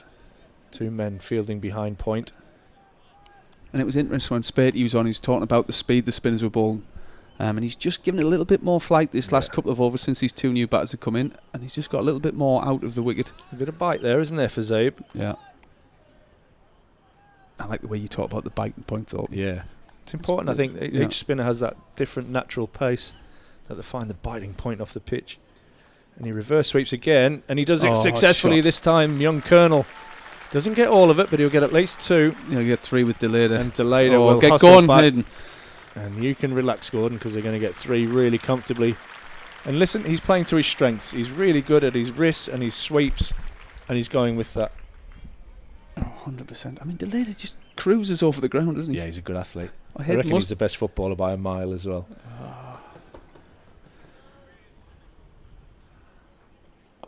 I'm more interested in, can he get a little 10 knot out here and get us home? But that running between the wickets might be a crucial part of that. Yeah, and they've got the field up you were talking about before. Thorpe's giving him that option down the ground if he wants to take it on. Oh, and he goes back and tries to pull, gets a bottom edge, and Mustard calls him through for an excellent single. Good awareness from the young keeper. And that ends an over that Durham will be quite happy with. But a few off it and needs 17 now for victory. Stuff, good alertness from Mustard there to get through. I'd like to see that shot again on the replay. It's 18 for victory. Yeah, his weight was a little bit back, wasn't it? He seemed to slip. He did well to hit it. He's done well. 36 balls remaining in the game. Durham need 18 for victory. And every run in this partnership will just be a little dagger in the heart of the Northants side. Deleda on strike. It'll be Keogh bowling off spin. Deleda set up outside off stump, and he sweeps well, but he'll just get the single, and that's a positive move. I think that from Deleda, who's been looking to defend quite a lot. He's got himself outside the line and swept hard. Shot close to your own heart, Gordon. Yeah, no, good shot again. He got himself outside the line of the stump, so it spun and hit him on the pad. He's in a good position. He looks, well, it's easier. I think I always preferred the ball to be spinning back into me rather than spinning away. So that might be why they've left the long on out for the off spinner and brought them up for the left arm spinner. Bit of a meeting going on here between the captain and the bowler.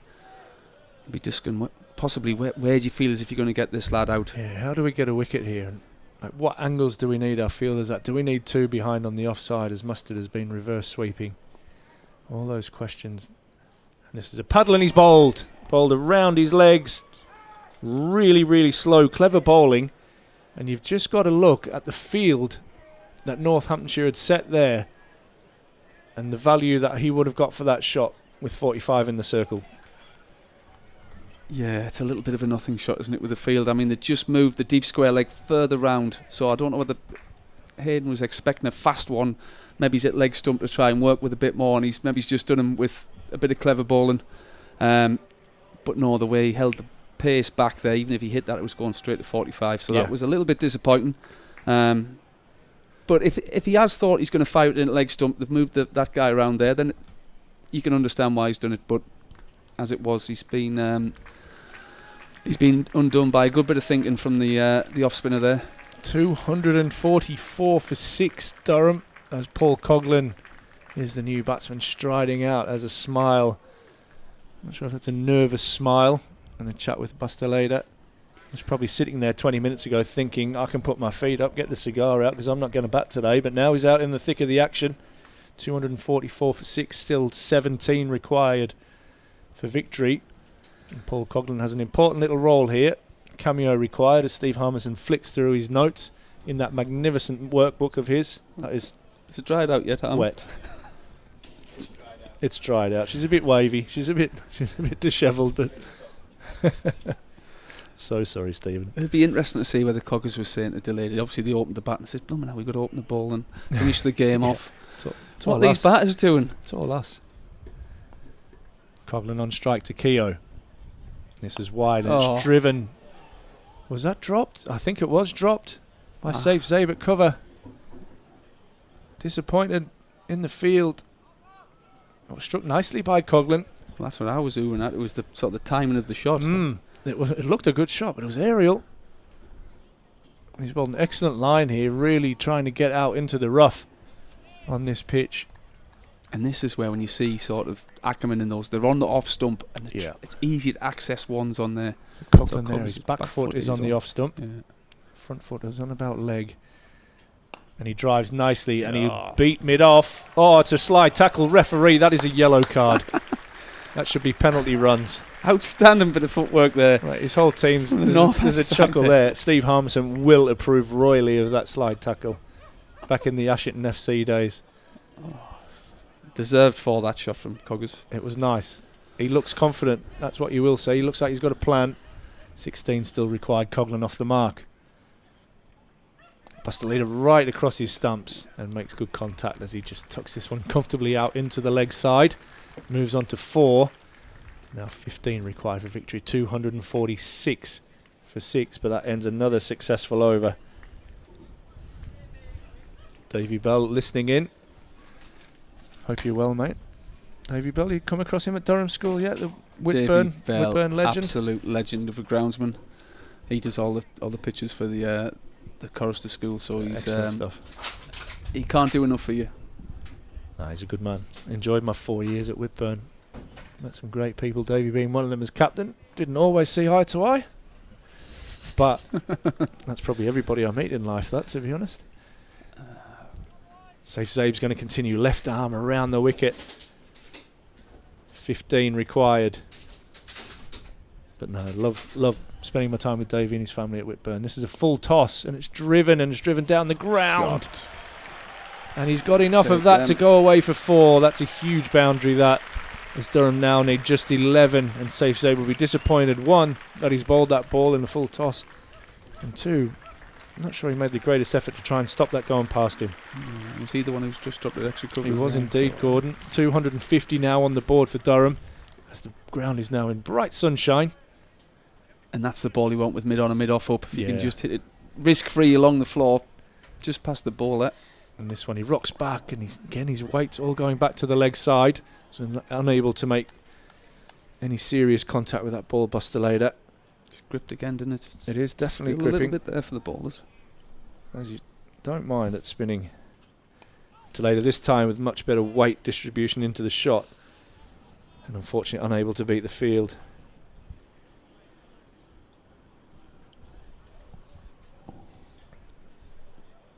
This one's tossed up and really nice hands from Bustelader, unable to beat mid-off, who's really wide now. Probably due to the fact that it is turning. And this is where they'll be really ruined that one, getting through early on in the over. And Bustelader again on strike. And this time he punches and he beats cover. The crowd will do the talking. Gordon Mutchell's clapping. There's a nod from Steve Harmison as that one races away to the boundary for 4. Bustelader moves into double figures. Durham needs 7 to win.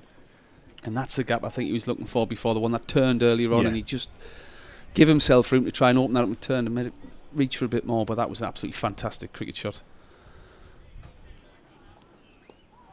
No, Paul Coughlin get back. If there's 2 that could have got one there, it's these 2, but I'm not sure in this that was a situation. run. I'm not sure that was a run or a needed risk at this stage. You would have took off much. Oh yeah, I'd have be walking back now probably. No, somebody else might have. You'd have made it. I'd have definitely not made that. 254 for 6, and an important over that with a couple of boundaries from Bustelader. Durham need just 7 for victory. Off 30, was it 24 balls? Sorry. Spin is going to stay on, and if I know Paul Coughlin, he'll be thinking, well, I can get get 6 of these in one ball. Where is he going? Is he going deep mid wicket? Do you I think he'll look cow. And it's a wide. Is it down the leg side? It is. Andy. That is useful. Every run useful for Durham, and it has turned, and you sometimes feel for the spinner when that is the case.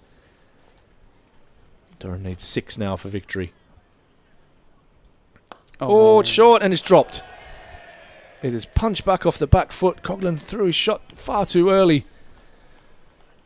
And he's been dropped for the 2nd time in his brief innings. Out there, he's on 1. And that might just make his mind up. Oh, as he inside edges that one through his legs. And he'll pick up an easy single. He meant that all along. That's where the gap was in the field. And he'll take one and get to the non-striker's end. It's hard to anticipate them ones in the field. Yeah. You know, Chinese cut through the legs. Not great from a fielding point of view. You're up, you're in, and then it trickles away for a single, especially when they only need 6. Now they only need 5 to win. Bustelader gets a leading edge, and Paul Coughlin absolutely races through. Go on, Coggers. And if Bustelader had to hustle through, couldn't stop in time. But they get a single, and importantly, just 4 now required for victory.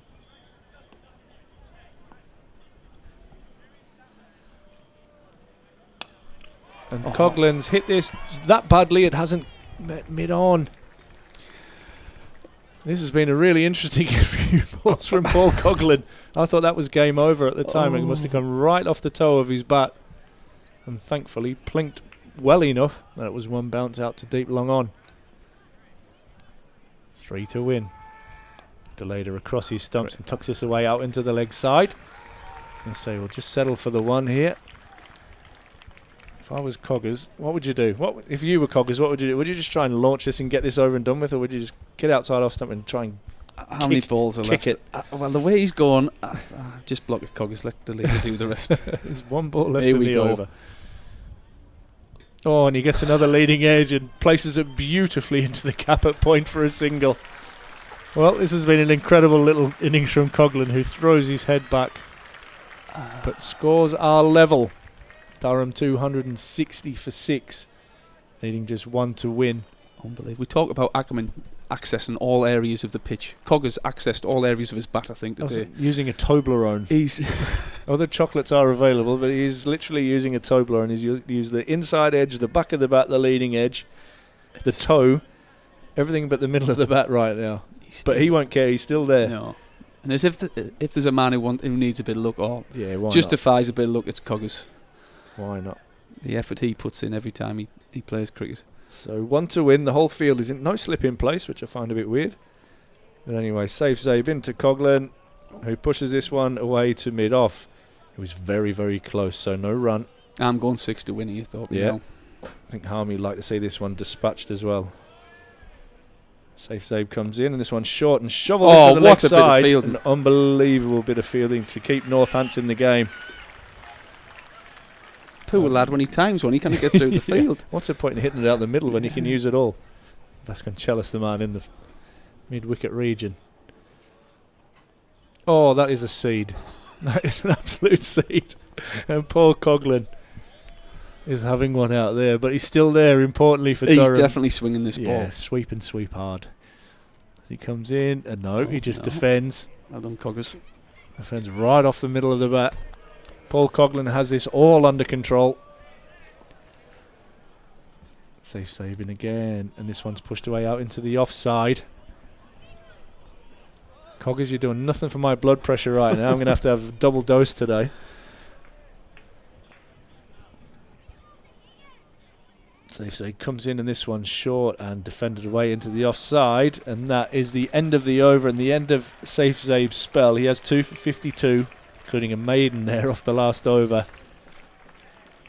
And Durham need 1 to win off 12 balls. Bustalida now on strike. Coggers, being the great team man that he is, says, I'll leave that to you to hit the winning runs. I'm going to have the left arm wrist spinner. And Coggers is still in the wrong area now, I think. Yeah. What's going on, Coggers? Where's he come from? Heldrich is going to come on to bowl. And we've still got a deep Yeah, wicket. Everyone else is in. Yeah, we've got a man, just in case he lost one out in the leg side. Not bad thinking. Oh, that's a drag down. And it's hit wide of mid-off. Oh. And Deleda comes through for the single and clings up the umpire in the process. But more importantly, there's an apology. And Durham win by 4 wickets. Absolutely cruised over victory. What a finish. When we do what we do at the Durham way, don't we? Nothing's ever easy. Oh, no. But it doesn't have to it's be a win. easy. A win is a win. And what you need is just to get that win and then to say, righto, we've done that. Ackers has got some runs. Leesy's got some runs. Badger's got some runs. Can we take those good performances on into the next game? Just give you a quick run through of the game while the boys prepare in the Daffa News studio. So Prithvi Shaw was the star man in the first innings, scoring 97. And he was out off the bowling of Borthwick, who was probably the star man for Durham. Lewis McManus and George Bartlett in the 30s. Scotty Borthwick picked up 2 for 42. Colin Ackerman just thrown his hat in the ring for a man of the match performance with 2 for 38 with the ball. Northants all out in 49.2 overs for 260. Then when it came the turn for Durham to bat, Durham changed the batting lineup and Michael Jones opened the batting with Ben McKinney. Both men fell relatively cheaply. Jones for 9, McKinney for 12, who was becoming a little bit frustrated out there.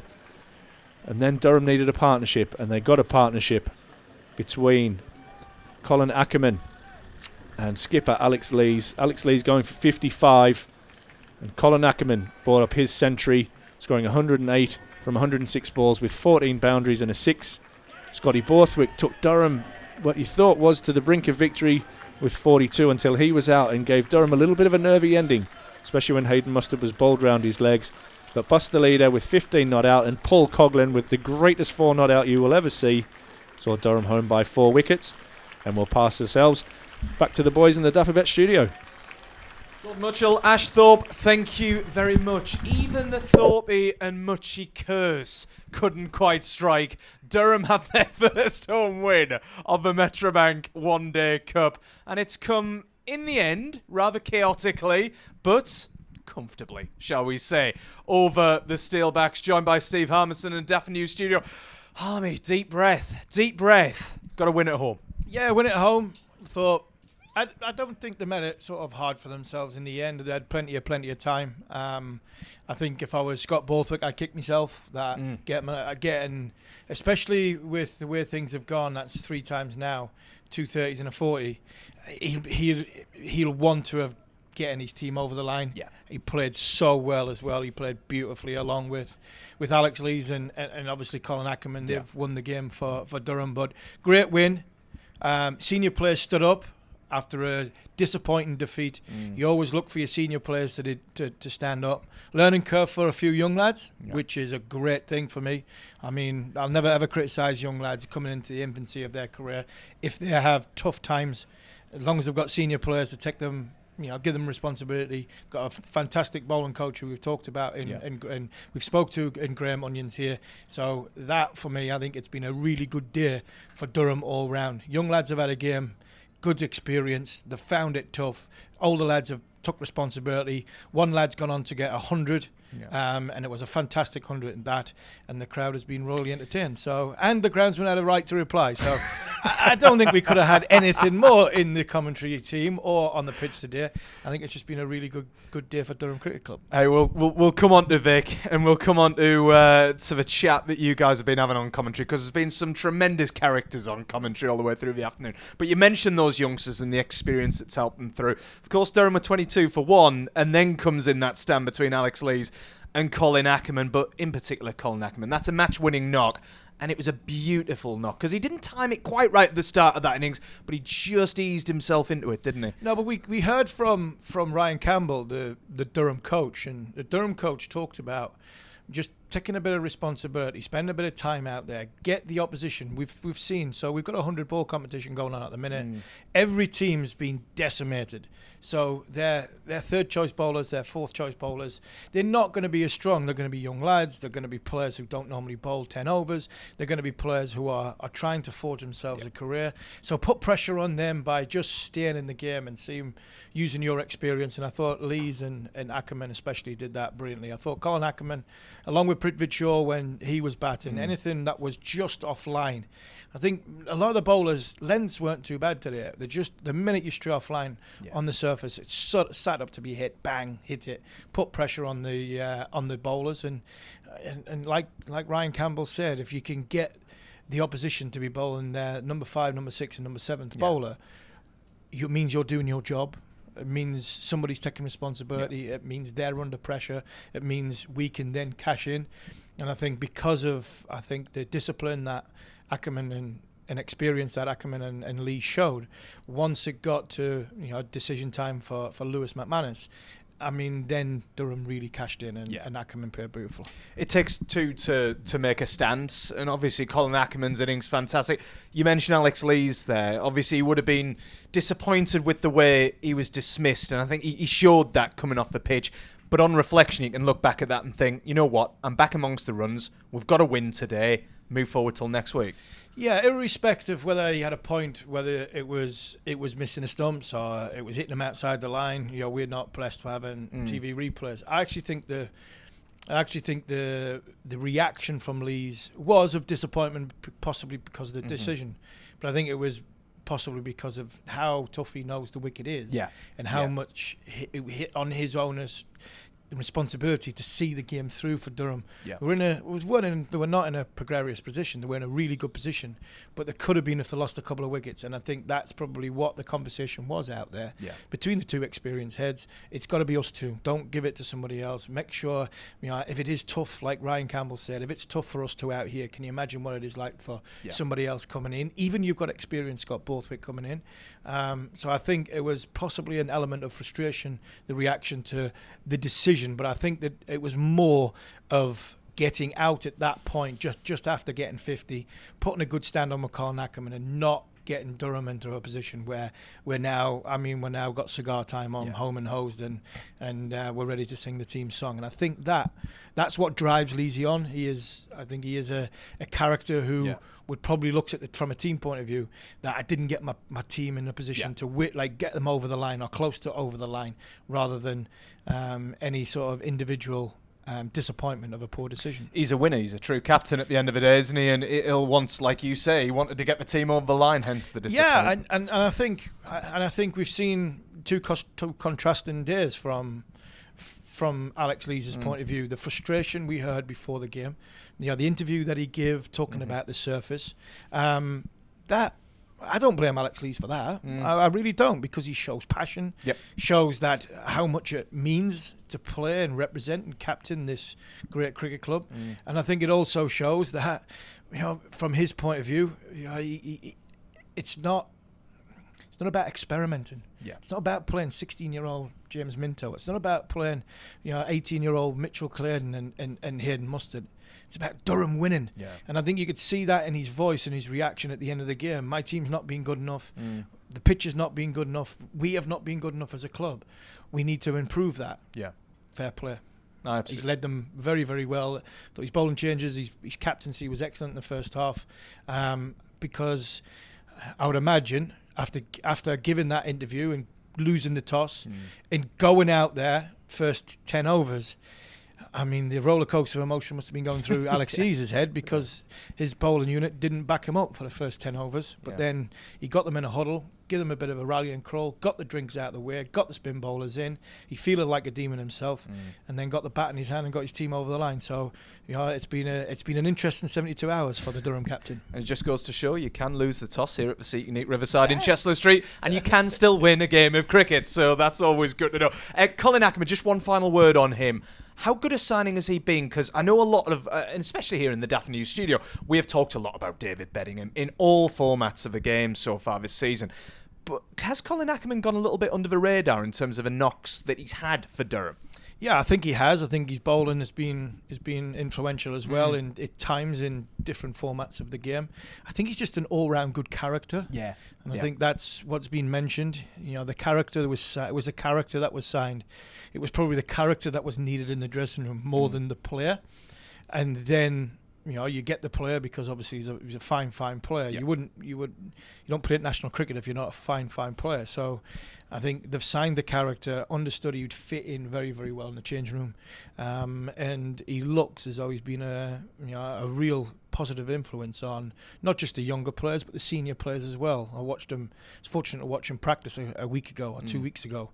And I mean, his practice is very good, and we've sort of rambled on a little bit throughout this 50 over game and telling stories of bygone years because we've had former players in, and the other big one was talking about Mike Hussey when Mike Hussey came to this club.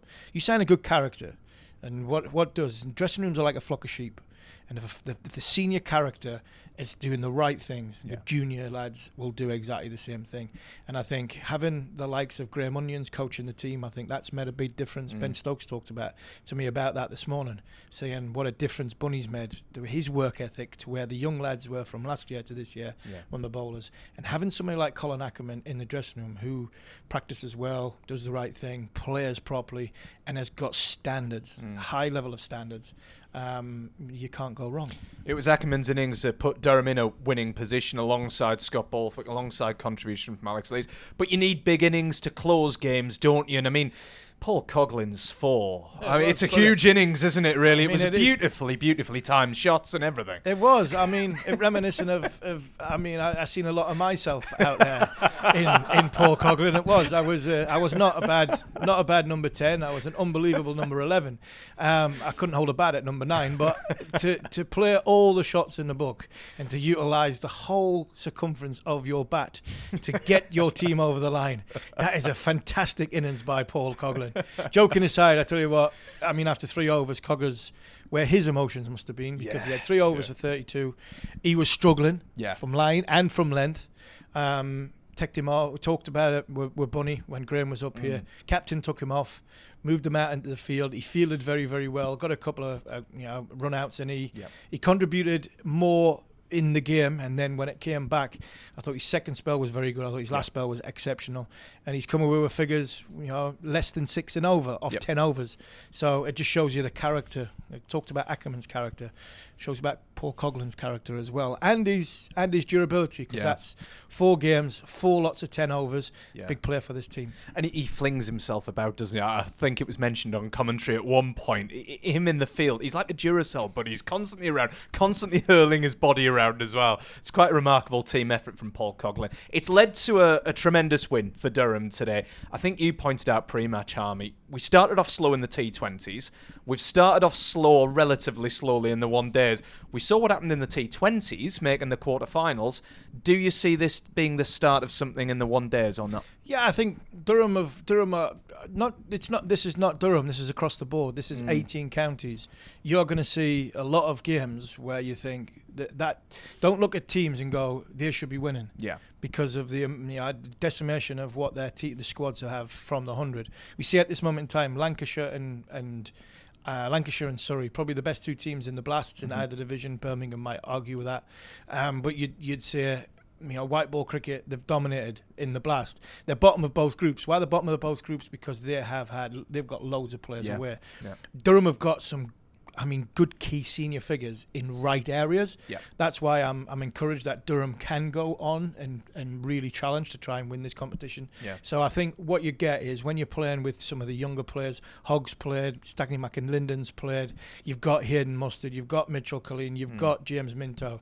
That there is brilliant. That's what we want to see. But it's up to the senior players to stand up. And what you're going to have with playing at teams like that, you're going to have a level of inconsistency. Yeah. I don't mind that, but I think when you get into winning positions and you can get your team in a winning position, the senior players have got to stand up and take responsibility. They did that today, and I can see that going forward. So I still see Durham being a force, and hopefully they'll get into the knockout stages of the Metrobank Cup. Yeah, I was going to say it is early stages, of course, but bearing in mind what you've seen from them so far, bearing in mind, like you mentioned, the great point about the 100 and the fact that Durham only missing 2 players to the 100, which is less than many other, if not every single other team in the competition.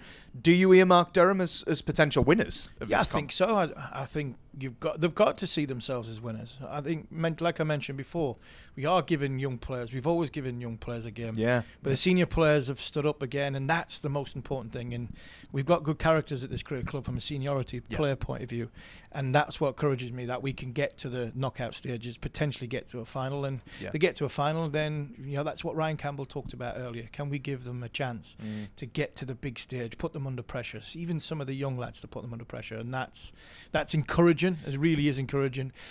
We've got to obviously look at, we've only got one more game here. We're going to play at South Northumberland, which is a little bit of, not a lottery, because it's not what these guys are used to playing here. It is a big ground, short straight, but it is a big ground. Depends, they've got a couple of hybrid pitches. Will the game be played on a hybrid pitch?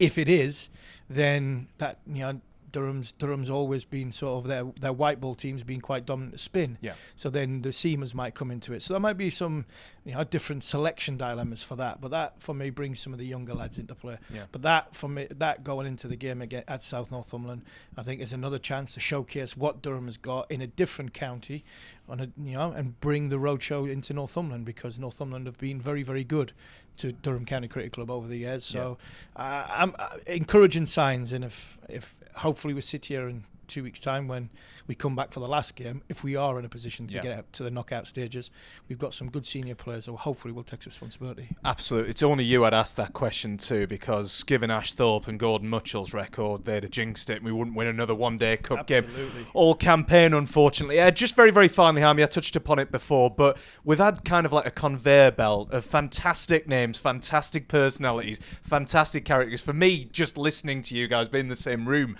as you guys has been an incredible amount of fun. Hopefully all of our viewers and all of our listeners at home or wherever you are in the world have enjoyed it too. What's it been like for you, having the names and the personalities into the commentary booth? It's been great. It's been great to see people again. Martin Spatey was a fantastic player for this club when he first came. I mean, Spatey was before his time. He really was. He used to open the bat and then try and slog sweep the seamers. That was in the mid-90s on a corrugated up and down wicket. I mean, David Boone nicknamed him the speed hump because Durham and there was a little bit of movement, but he wasn't the best at sort of catching them. He didn't stop them. He just slowed them down every now and again. He looked like Sideshow Bob as well because he had the dreadlocks in. He was a brilliant character, Spatey, a fantastic character. I didn't play with Yozza Hughes. Spent a lot of time with Andy Forregill, probably off the field because a big football man in the local region. Fathers used to do all our kit as well when at the start of the season kit day would come and it would be Fathers one that we'd shout at because nothing fit or sizes weren't right and the kit wasn't here. But to see the old boys come back and go upstairs and see them again, the likes of Roseby and Jeff Cook, Callum Thorpe, one or two others, Ian Conn, who I played at Ashington with when I was only 11 years old. He came from Bum. All these characters, what makes this great cricket club. 1992, like I said on commentary, it wasn't 1992 that the Premier League started in football. It wasn't 1992 that Durham County Cricket Club started.